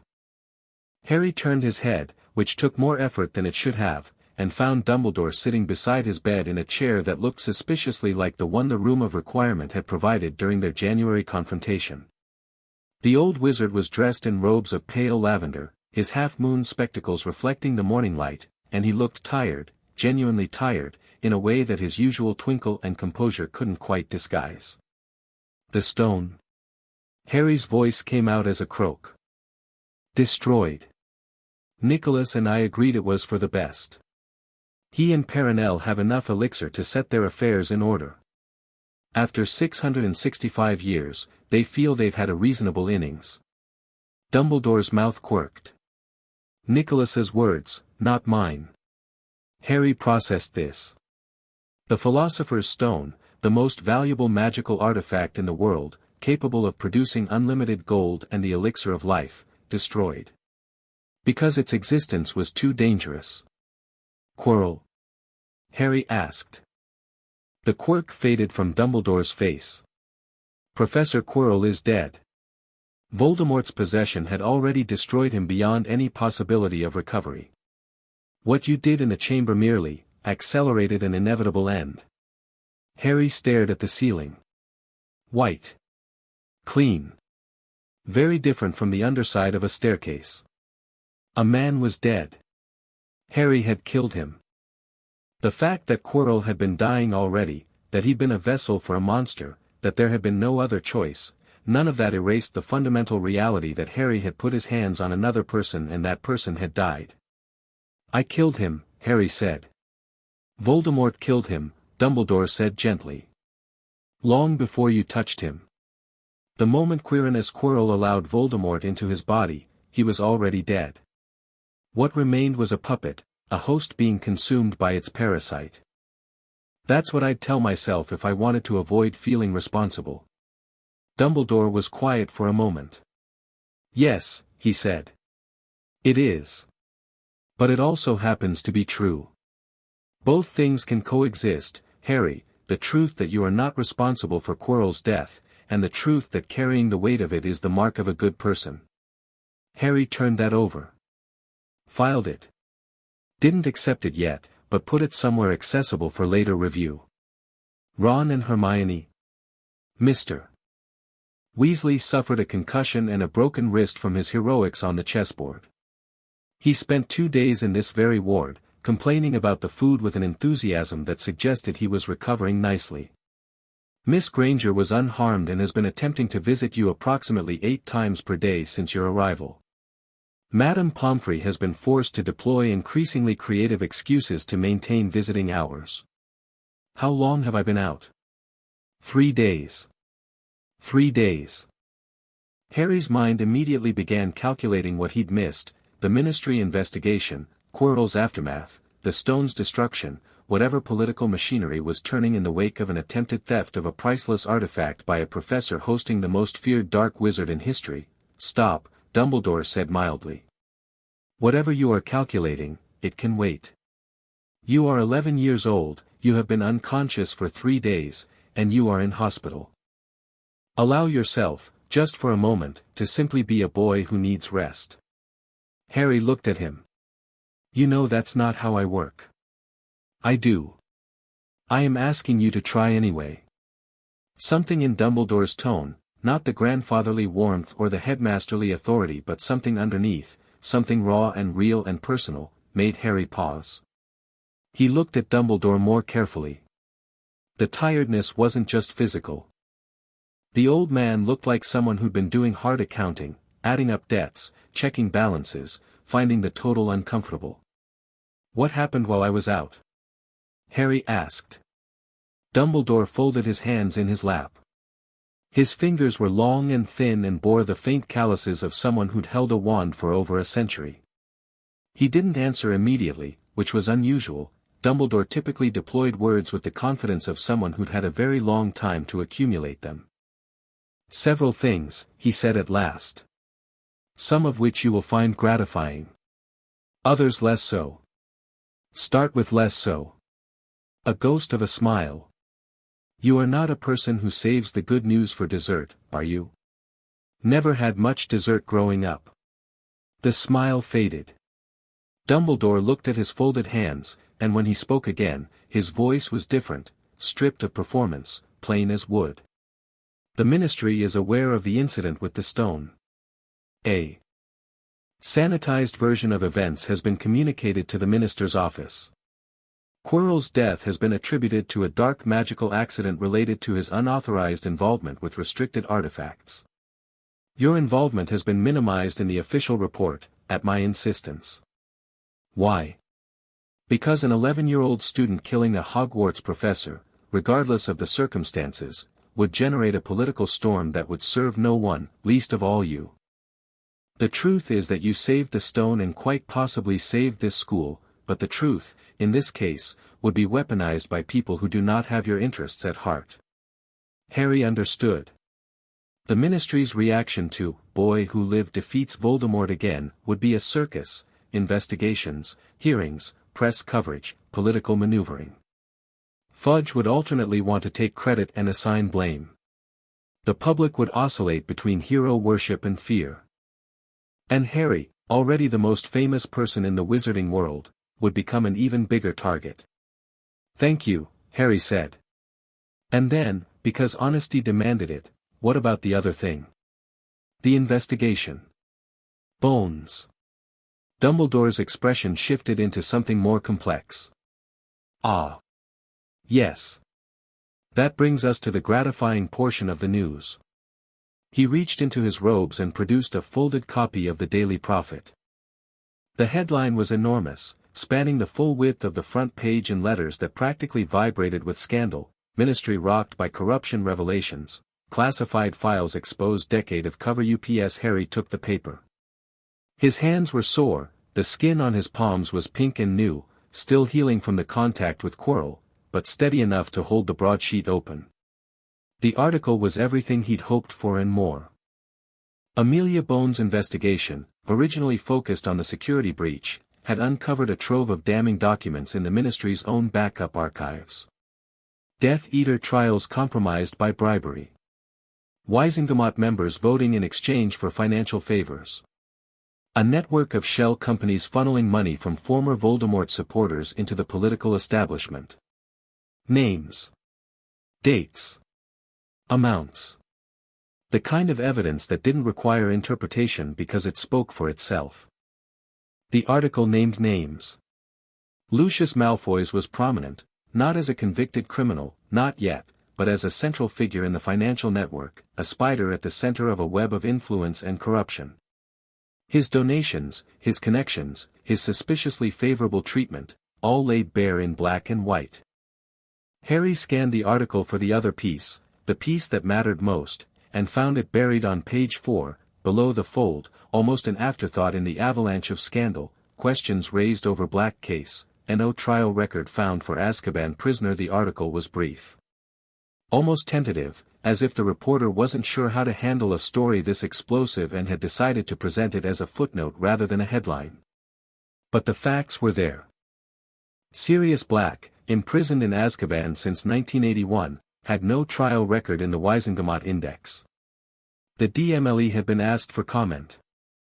Amelia Bones had declined to comment pending further investigation. Pending further investigation. 3 words that meant Bones had seen the files and recognized their significance and was doing what Bones always did, pursuing the truth methodically, carefully, by the book. She's looking into it, Harry said. Black. She is. Dumbledore's voice was neutral, but his eyes were watchful. The Black case has been a source of considerable discomfort for the Ministry. The absence of a trial record is not something that can be easily explained away. It can't be explained away at all. It's illegal. The Wizengamot Charter guarantees the right to a hearing for any accused witch or wizard. Yes. I am aware. Dumbledore paused. I should have pressed the matter myself, years ago. I did not. I told myself the evidence was overwhelming, that Black's guilt was self-evident, that the chaos of the post-war period justified the expedience. He met Harry's eyes. I was wrong. I added to a system that failed him, and that failure has cost a man 10 years in the worst prison on earth. That is not something I can undo. Harry held Dumbledore's gaze. The old man wasn't making excuses. He was confessing. Plainly, directly, without the usual layers of riddle and misdirection. What happens now? Harry asked. With Black? Now, the law takes its course. Amelia Bones is perhaps the only person in the Ministry with both the authority and the integrity to see this through. I have made my own position known to her, privately, clearly, and with rather more force than she is accustomed to receiving from me. A pause. I believe an inquiry will be opened within the week. Beyond that, I cannot predict. The political implications are staggering. Fudge will try to bury it. Fudge will try to survive it. There is a difference. A buried story can be exhumed. A politician in survival mode makes decisions based on the wind, and the wind, at present, is blowing very strongly in the direction of accountability. Harry looked at the newspaper again. At the headline, enormous and damning. At the names, exposed. At the small article about Sirius Black, buried on page 4, a seed planted in soil that was finally ready to receive it. He'd done this. He and Ron and Hermione. They'd taken the data he'd spent 2 years gathering and turned it into a weapon, not against people, but against silence. Against the system's ability to hide its own failures behind classification levels and bureaucratic complexity. It wasn't everything. It wasn't enough. Sirius was still in Azkaban. Malfoy was still free. Fudge was still minister. The system was damaged but not dismantled, exposed but not reformed. The wizarding world hadn't changed overnight, and Harry was old enough, had been old enough for a long time, to know that it wouldn't. But it was a start. Professor, Harry said. Thank you. For telling me the truth. I have not always told you the truth, Harry. I am trying to do better. Dumbledore stood. His joints creaked faintly, and for a moment he looked every one of his 150-odd years. There is one more thing. Before you rest. He reached into his robes again and produced a small, folded piece of parchment. He held it for a moment, looking at it, then placed it on Harry's bedside table. This arrived by owl this morning. From Amelia Bones, addressed to you directly. I have not read it. Its contents are yours alone. Harry reached for the parchment. How does Bones know to write to me? Dumbledore's expression was perfectly innocent, which meant he was guilty of something. I may have mentioned, in the most general terms, that a student at Hogwarts had brought certain inconsistencies to my attention. I did not name you. Amelia is a very intelligent woman and may have drawn her own conclusions. You told her it was me. I told her it was a student. She asked which student could possibly have the knowledge and capability to uncover what she herself had only found through weeks of professional investigation. I declined to answer. She said, "It's Potter, isn't it?" I declined to confirm or deny. So you told her it was me. In the strictest semantic sense, I told her nothing at all. Harry almost laughed. Almost. Instead, he unfolded the parchment. The handwriting was crisp, authoritative, and efficient, no wasted strokes, no decorative flourishes. The handwriting of a woman who wrote 100 memos a day and had no time for calligraphy. Mr. Potter, I understand you may have information relevant to several ongoing investigations within my department. I do not know how you obtained this information, and at this time, I am not asking. What I am asking is whether you would be willing to meet with me, at a time and place of your choosing, to discuss what you know. I will be frank, what has been uncovered in our archives, and I believe you know exactly what I am referring to, has shaken my faith in the institution I serve. I have spent my career believing that the system, while imperfect, could be trusted to pursue justice. The evidence suggests I was wrong, at least in certain cases. You do not owe me your trust. You are a child, and the adults in your life have failed you in ways I am only beginning to understand. But I am asking for the chance to earn that trust, because the alternative, a world where these failures go unaddressed, is not one I am willing to accept. Please respond at your convenience. My office door is always open. Amelia Bones Head, Department of Magical Law Enforcement. Harry read the letter twice. Then a third time. He held it in his sore, healing hands and felt something he hadn't expected to feel. Hope. Not the fragile, easily shattered kind, not the hope of a child waiting for rescue. Something sturdier. The hope of someone who had built something, and planted something, and was beginning to see it take root. She's real, Harry said. She actually wants to fix it. Amelia Bones is one of the finest people I have ever known, Dumbledore said. She is also one of the most stubborn, which, in this case, is precisely what is required. Harry folded the letter and placed it carefully under his pillow. He'd respond. Not today. Today he was an 11-year-old in hospital, sore and exhausted and entitled to rest. But soon.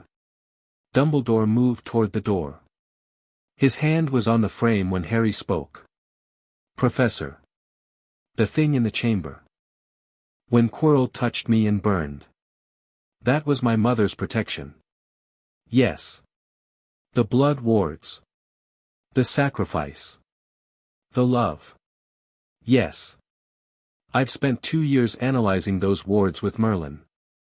I mapped their signal structure. I traced their energy patterns. I understood their function, protection, anchored to blood, powered by familial connection. I thought I understood them completely. Harry paused. I didn't understand them at all. Dumbledore turned back. His eyes were bright, and not just from the sunlight. Magic is not a system, Harry. It can be studied, categorized, mapped, and you have done so with a brilliance that humbles me. But at its deepest level, magic is not a force to be decoded. It is a relationship. Between wizard and wand, between spell and intent, between, he hesitated, and Harry saw him choosing between the safe answer and the real one. Between a mother and the child she died to protect. Harry's throat tightened. I saw them. In the mirror. Before, at Christmas, and again in the chamber. My mum and dad. I know. You put the mirror there as the final defense because you knew I'd be the one to face it. You knew only someone who wanted the stone but didn't want to use it could get it from the mirror.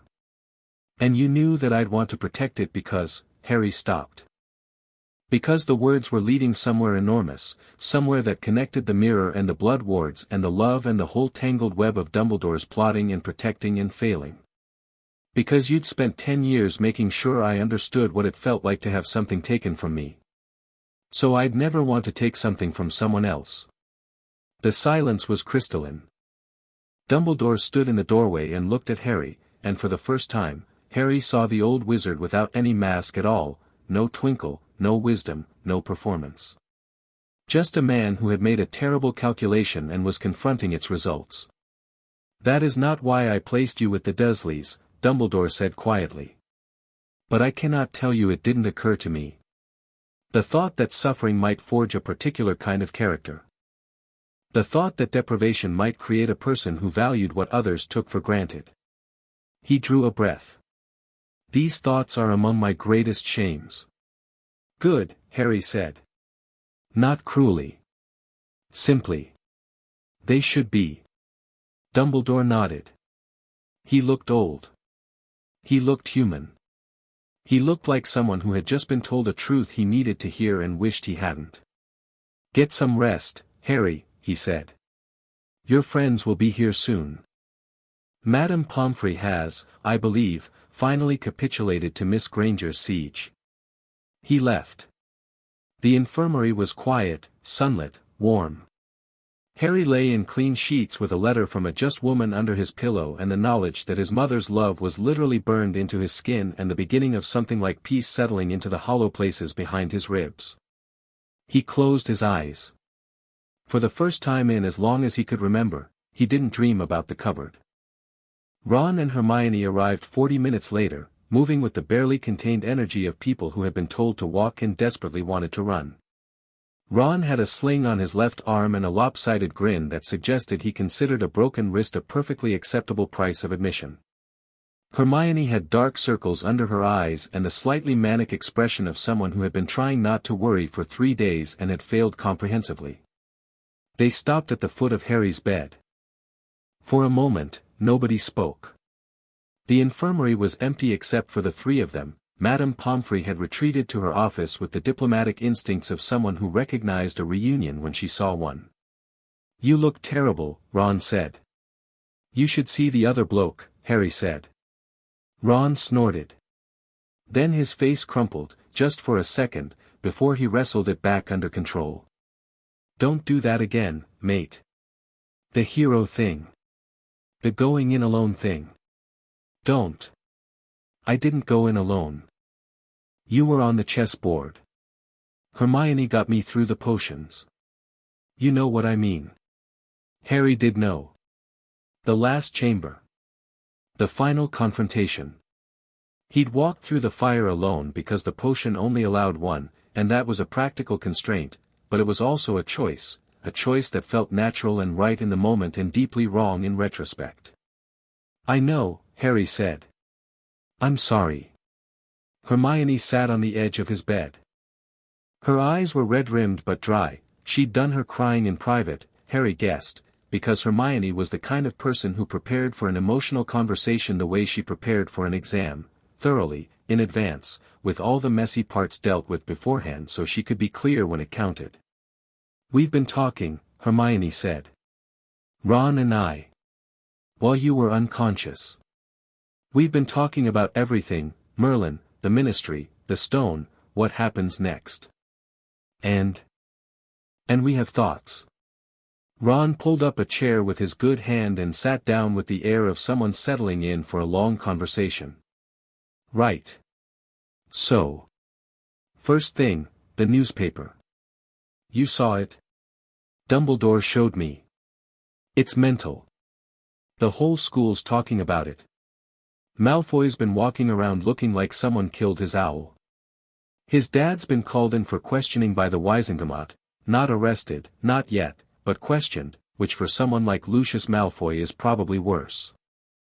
The man's whole thing is being untouchable, and suddenly he's very, very touchable. Fudge. Still minister. But shaky. There've been editorials in the Prophet calling for his resignation. He's doing what politicians do, blaming subordinates, promising reforms, acting shocked by corruption he definitely knew about. Ron's expression was contemptuous. "My dad says he's seen this before. The Ministry has a scandal, everyone acts horrified for a few weeks, then it all goes back to normal." "Not this time," Hermione said firmly. "The evidence is too comprehensive. The files Harry discovered, are too detailed and too interconnected for a simple cover-up. Bones has them. The Prophet has the highlights. And the public has questions." "And Sirius Black?" Harry asked. Ron and Hermione exchanged a look. It was the kind of look that contained an entire conversation, a glance, a slight nod, a shared decision made without words. Harry recognized it because he'd seen them develop it over the course of the year, this wordless communication that happened when two people spent enough time together and trusted each other enough to think in tandem. "That's what we wanted to talk to you about," Hermione said. She reached into her bag and produced a sheaf of parchment, handwritten notes, organized with her characteristic precision. "I've been doing research. On the legal framework for reopening Wizengamot cases, on the precedents for post-conviction review, on the specific provisions of the Charter that apply to cases where no trial was held." She handed Harry the notes. He scanned them. They were thorough, meticulous, and built toward a clear conclusion. "There's a legal mechanism," Hermione continued. "Under Section 47 of the Wizengamot Charter, any witch or wizard imprisoned without a trial is entitled to an immediate hearing upon petition. The petition can be filed by any member of the Wizengamot, or by any direct family member of the prisoner, or, she paused, and her eyes met Harry's. By any person designated as legal guardian or beneficiary in the prisoner's record. Harry's heart began to beat faster. I'm in my parents' will. They named Sirius as my guardian. If Sirius named them, or me, as a beneficiary of anything, he did. Hermione pulled out another sheet, a Merlin printout from before the shutdown, a fragment of a Gringotts record that Harry had intercepted months ago and never fully analyzed. Sirius Black's Gringotts vault was placed in trust when he was imprisoned. The beneficiary listed on the trust instrument is Harry James Potter. Harry stared at the document. His name.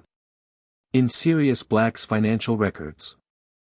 A man he'd never met had named him as the person who'd inherit everything, and that connection, that legal, documented connection, gave Harry the standing to file a petition for the hearing that Sirius Black had been denied for 10 years. I can petition for his trial, Harry said. You can petition for his hearing, Hermione corrected. There was never a trial to reopen. This would be the first hearing. And Harry, her voice shifted, gentler now, careful. If we do this, it's public. Your name, on a legal petition, calling out the ministry's failure. There's no doing this anonymously. I know. Malfoy will know it was you. Fudge will know.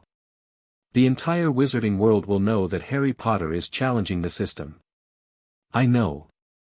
Are you sure? Harry thought about it. Really thought about it, not the strategic implications, not the political calculus, but the simple human question at the center of it all. A man he'd never met was sitting in a cell surrounded by creatures that fed on happiness, and he'd been there for 10 years because no one had bothered to give him the hearing that the law guaranteed, and Harry was possibly the only person in the world with both the standing to demand that hearing and the evidence to make it mean something. He's my godfather, Harry said. My parents trusted him. They made him my guardian. They chose him, and the system took him away, and nobody questioned it because questioning it was inconvenient. He paused. I'm done letting things be inconvenient. Ron grinned. That's what I said you'd say.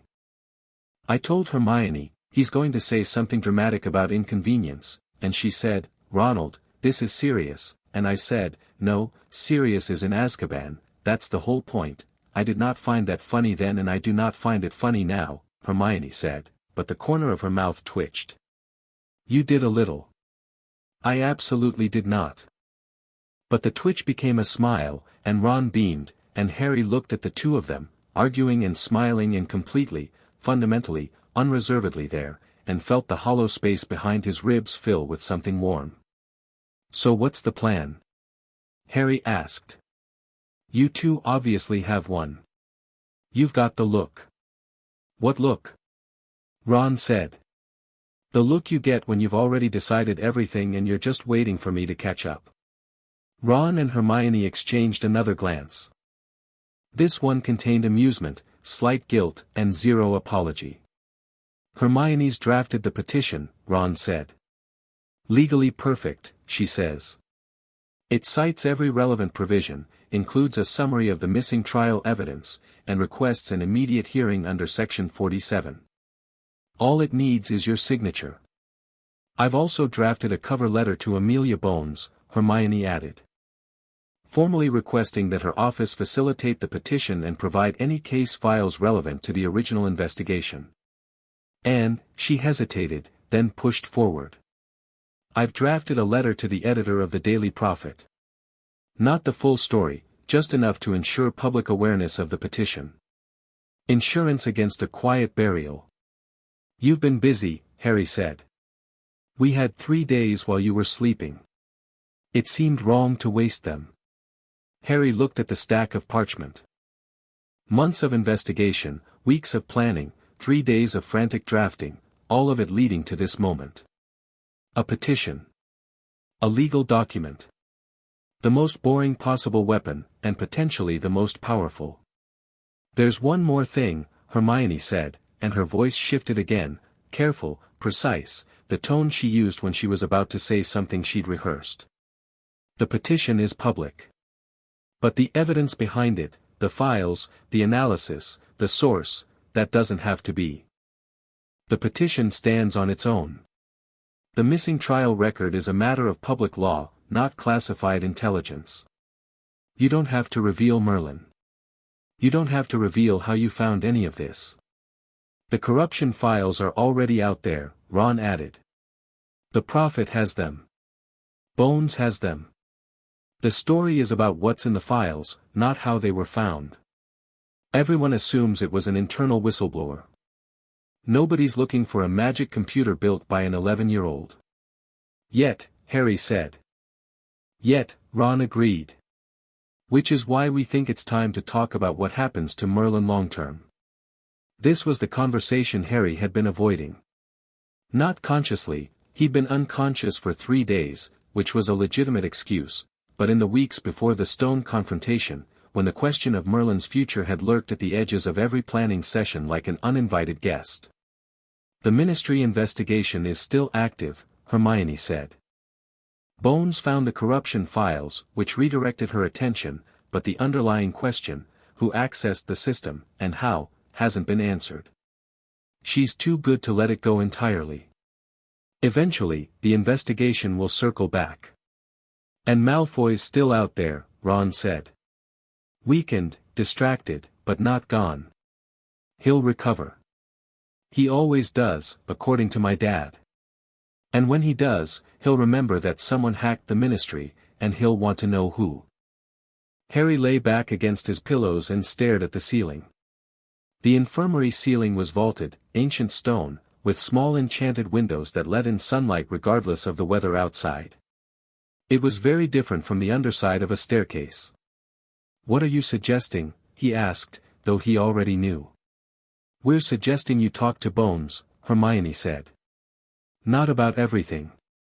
Not about Merlin, not the technical details, not the method. But about the information. About what you know and what you found. Frame it as, she searched for the right word. As collaboration. You have information the Ministry needs. She has the authority to act on it.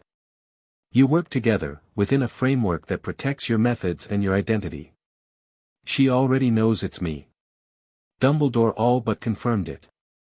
She knows you're involved. She doesn't know how. And she's given you an opening. Her letter said she's not asking how you got the information. She's asking what you want to do with it. Harry thought about Amelia Bones. About a woman who'd spent her career serving an institution she believed in, only to discover that the institution had been lying to her. About someone who was angry enough to act but disciplined enough to act properly. About a letter that said I am asking for the chance to earn your trust and meant it. Okay, Harry said. I'll meet with her. After exams, Hermione said immediately. After, Hermione, this is slightly more important than exams. Nothing is more important than exams. But also, you need time to recover. And we need time to prepare. And the petition needs to be filed first, so the meeting with Bones happens in a context where you have legal standing and public visibility. It's strategy, Harry. Your favorite thing. She was right. Of course she was right. Hermione's plans were always right in the way that perfectly constructed logical arguments were right, valid, sound, and occasionally requiring the addition of human messiness to actually function. After exams, Harry agreed. Good. Now eat something. You've lost weight. Hermione produced a paper bag from her satchel, sandwiches from the Great Hall, an apple, and a large slice of treacle tart. Mrs. Weasley sent a care package too, but Ron ate most of it. I was stress eating, Ron said, without remorse. My best mate was unconscious. It was a very stressful 3 days. You ate an entire shepherd's pie. Like I said. Stressful. Harry ate. The treacle tart was extraordinary, warm, sweet, the pastry flaking apart on his tongue.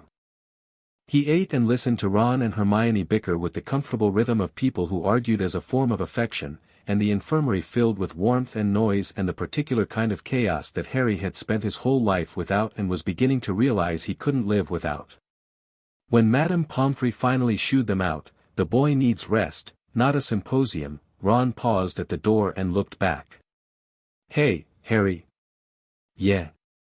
"The chess game. In the protections. When I said I had to sacrifice myself." Ron's ears were pink. "I wasn't just talking about chess." Harry's throat tightened. "I know. I'd do it again." "I know that too." Ron nodded. Then he grinned, the full, uncomplicated, Ron Weasley grin that could light up a dungeon, and disappeared through the door.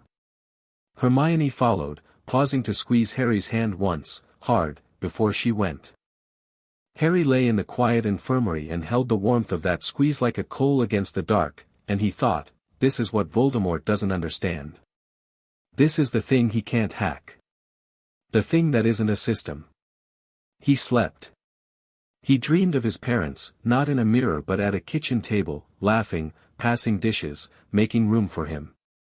In the dream, there were 2 extra chairs. Ron sat in one. Hermione sat in the other. His mother looked at them and smiled, and the smile said, "There you are. I've been waiting for you to find them." Harry was released from the hospital wing 4 days before exams. He spent the first day in the room of requirement, alone, with Merlin.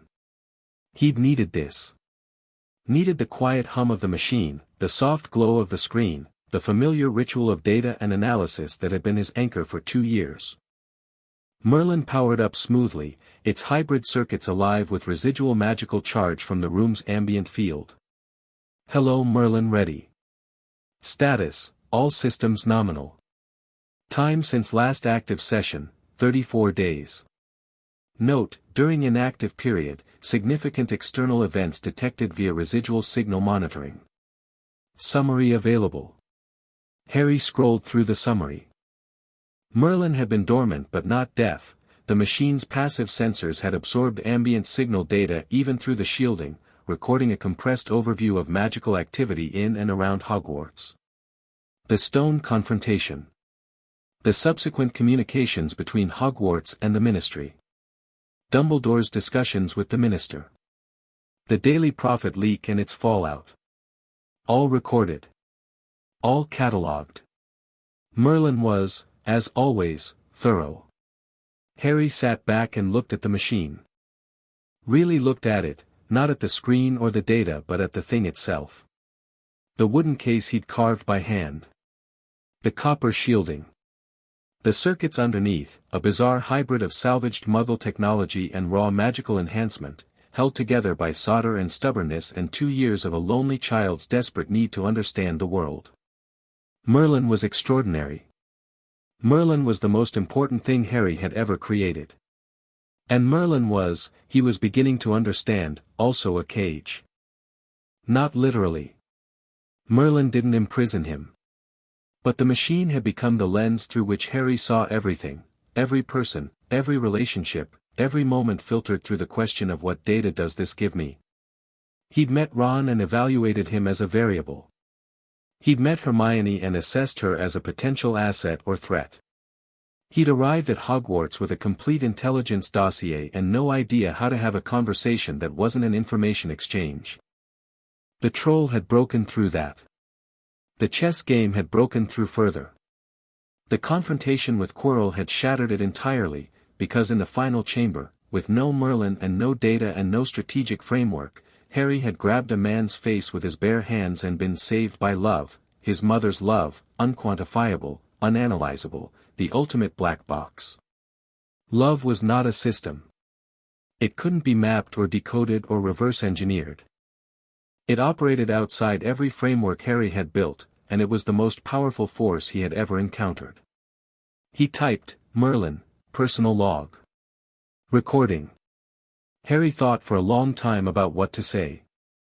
Then he typed, "I built you because I was alone and I needed to understand the world that had abandoned me.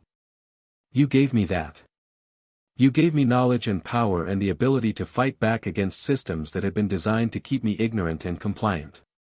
I will never forget that. I will never stop being grateful for what you are and what you've given me. But I need to be more than this. More than a boy in a cupboard with a computer. More than a hacker with root access. I need to be a person. A friend. Someone who trusts other people, not because they've passed a risk assessment but because trust is how humans work and I want to be human. I'm not shutting you down. I'm not destroying you. You're too important for that, not just to me, but potentially to the world. What you represent, the bridge between magic and technology, could change everything. But I'm changing how I use you. You're a tool. The best tool I've ever had. But you're not a substitute for living, and I need to stop treating you like one. End log. Log saved. Harry closed the case. Patted it once, gently, the way you'd pat a loyal dog. Then he left the room of requirement and went to find his friends, because exams were in 4 days and Hermione would murder him if he didn't study. Exams came and went. Harry did well, top 5 in every subject, top of the class in defense against the dark arts, which felt grimly appropriate. Hermione topped everything else and was so pleased about it that she was practically levitating without a broom. Ron scraped through potions by the skin of his teeth and celebrated as if he'd won the Quidditch World Cup. On the last day of term, Harry filed the petition. Hermione had prepared everything. The document was immaculate, 12 pages of legal argument, precisely cited, logically devastating. It laid out the absence of trial records for Sirius Black, cited the relevant provisions of the Wisengamot Charter, and formally requested an immediate hearing. Harry signed it in the headmaster's office, with Dumbledore as witness, and watched the old wizard's enchanted quill make a copy that vanished, sent directly to the Wisengamot clerk of records. "It's done," Hermione said, when Harry came back to the common room. "The Wisengamot has to acknowledge receipt within 5 business days and schedule a hearing within 30. It's law. They can't ignore it." "They'll try," Ron said. "Let them try. The prophet has the story. The public has the story. If Fudge tries to bury a petition from the boy who lived calling out a violation of the Wisengamot Charter, he'll be handing the opposition the biggest political weapon in a generation." Ron looked at Hermione with an expression of open admiration. "You're terrifying, you know that." "Thank you." The letter to Amelia Bones went out the same day, carried by Hedwig, who seemed to understand the gravity of the errand and departed with an extra degree of regal purpose. Harry watched her fly until she was a white speck against the grey Scottish sky, and then he turned away from the window and found Neville standing behind him. Neville had been quiet through all of it, the stone, the confrontation, the aftermath. He wasn't in the inner circle, didn't know about Merlin, hadn't been part of the planning. But he'd noticed things. Neville always noticed things, in his quiet, unassuming way, and what he'd noticed was that his 3 friends had gone through something profound and come out the other side different. "You're filing a petition," Neville said. "Not a question." "Yeah. About Sirius Black. You heard?" "The whole school's heard. Seamus told Dean, told Lavender, told Parvati, told everyone." Neville paused. "My Gran's talked about Black. She says he was guilty. Everyone says he was guilty. Everyone said a lot of things. Not all of them were true." Neville absorbed this. His round face was thoughtful, and behind the shyness and the self-doubt, Harry could see the thing he'd glimpsed on that window ledge months ago, the stubborn, quiet core that refused to give up. "My parents," Neville said slowly. "They were Aurors. They fought in the war, like yours. And the people who hurt them, he swallowed.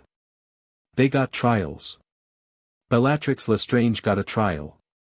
She was convicted properly, by the Wisengamot, with evidence and witnesses and a verdict. It was terrible, but it was right. It was how it's supposed to work." "Yes. So if someone else didn't get that, didn't get a trial at all," Neville's jaw tightened. "That's not right. Even if he's guilty. Everyone deserves a trial. That's the whole point, isn't it? If we don't give it to the people we think are guilty, it doesn't mean anything when we give it to the ones we think are innocent. Harry looked at Neville Longbottom and thought about the Sorting Hat, and about courage, and about how bravery wasn't always loud or dramatic or accompanied by a troll and a levitation charm. Sometimes it was a quiet boy in a corridor saying everyone deserves a trial when the popular opinion said otherwise. "You're right," Harry said. "That's exactly the point." Neville nodded. Hesitated. Then said, with the particular awkwardness of someone reaching across a gap, "If you need help with any of it. I'm not clever like Hermione or funny like Ron. But I'm here." Harry extended his hand. Neville shook it. The handshake was firm, firmer than anyone who only saw the nervous, toad-losing exterior would have expected. "I know you are," Harry said. The Hogwarts Express carried them south through a countryside turning green with early summer, and Harry sat in a compartment with Ron and Hermione and watched England scroll past the window and thought about the year. He'd arrived at Hogwarts with a complete intelligence dossier, a hidden computer, and the conviction that information was the only real power. He was leaving with a petition filed, a ministry shaken, a Dark Lord temporarily banished, and 3 friends who'd fought a troll and played chess with their lives and dragged him kicking and screaming into the terrifying, wonderful, completely unquantifiable experience of being known. It wasn't what he'd planned. It was better. "Harry," Hermione said, looking up from the book she was reading, already, somehow, a second-year text. "What are you going to do about Merlin? Over the summer? Keep it safe. Keep it hidden. The Dursleys won't bother me, Dumbledore's had a word, apparently, and I get Dudley's second bedroom now instead of the cupboard." "That's a depressingly low bar for improvement," Ron muttered. "It's a start. And I'll have the summer to think about the next steps. The petition, the Bones meeting, what to do about the ministry investigation. And the corruption evidence," Hermione added. "The story isn't over. The Prophet's been running follow-ups, but the real investigations, the Wizengamot inquiries, the financial audits, those will take months. Maybe years." "Good," Harry said. "Some things should take time. I spent 2 years trying to understand the magical world by hacking it from the outside. I know its secrets. I know its flaws. But I don't know its people, not really. Not beyond what files and communications can tell me." He paused. "I need to learn that part. The human part. And that's not something Merlin can do." Ron grinned. "Look at you, having personal growth. I'm so proud." "Shut up, Ron. Seriously, though. That was almost emotionally mature. Did Hermione write that for you?" "I did not," Hermione said primly. "But I would have, if asked." The train rattled onward. Fields and villages blurred past. Harry pulled the Daily Prophet from his bag, the latest edition, picked up that morning, and looked at the front page. Wizengamot to hear black petition, boy who lived demands answers. The article was prominent, above the fold, accompanied by a photograph of Harry that someone had taken at a Quidditch match, windswept, intense, looking nothing like the wide-eyed orphan the Wizarding world expected and everything like someone who intended to be taken seriously.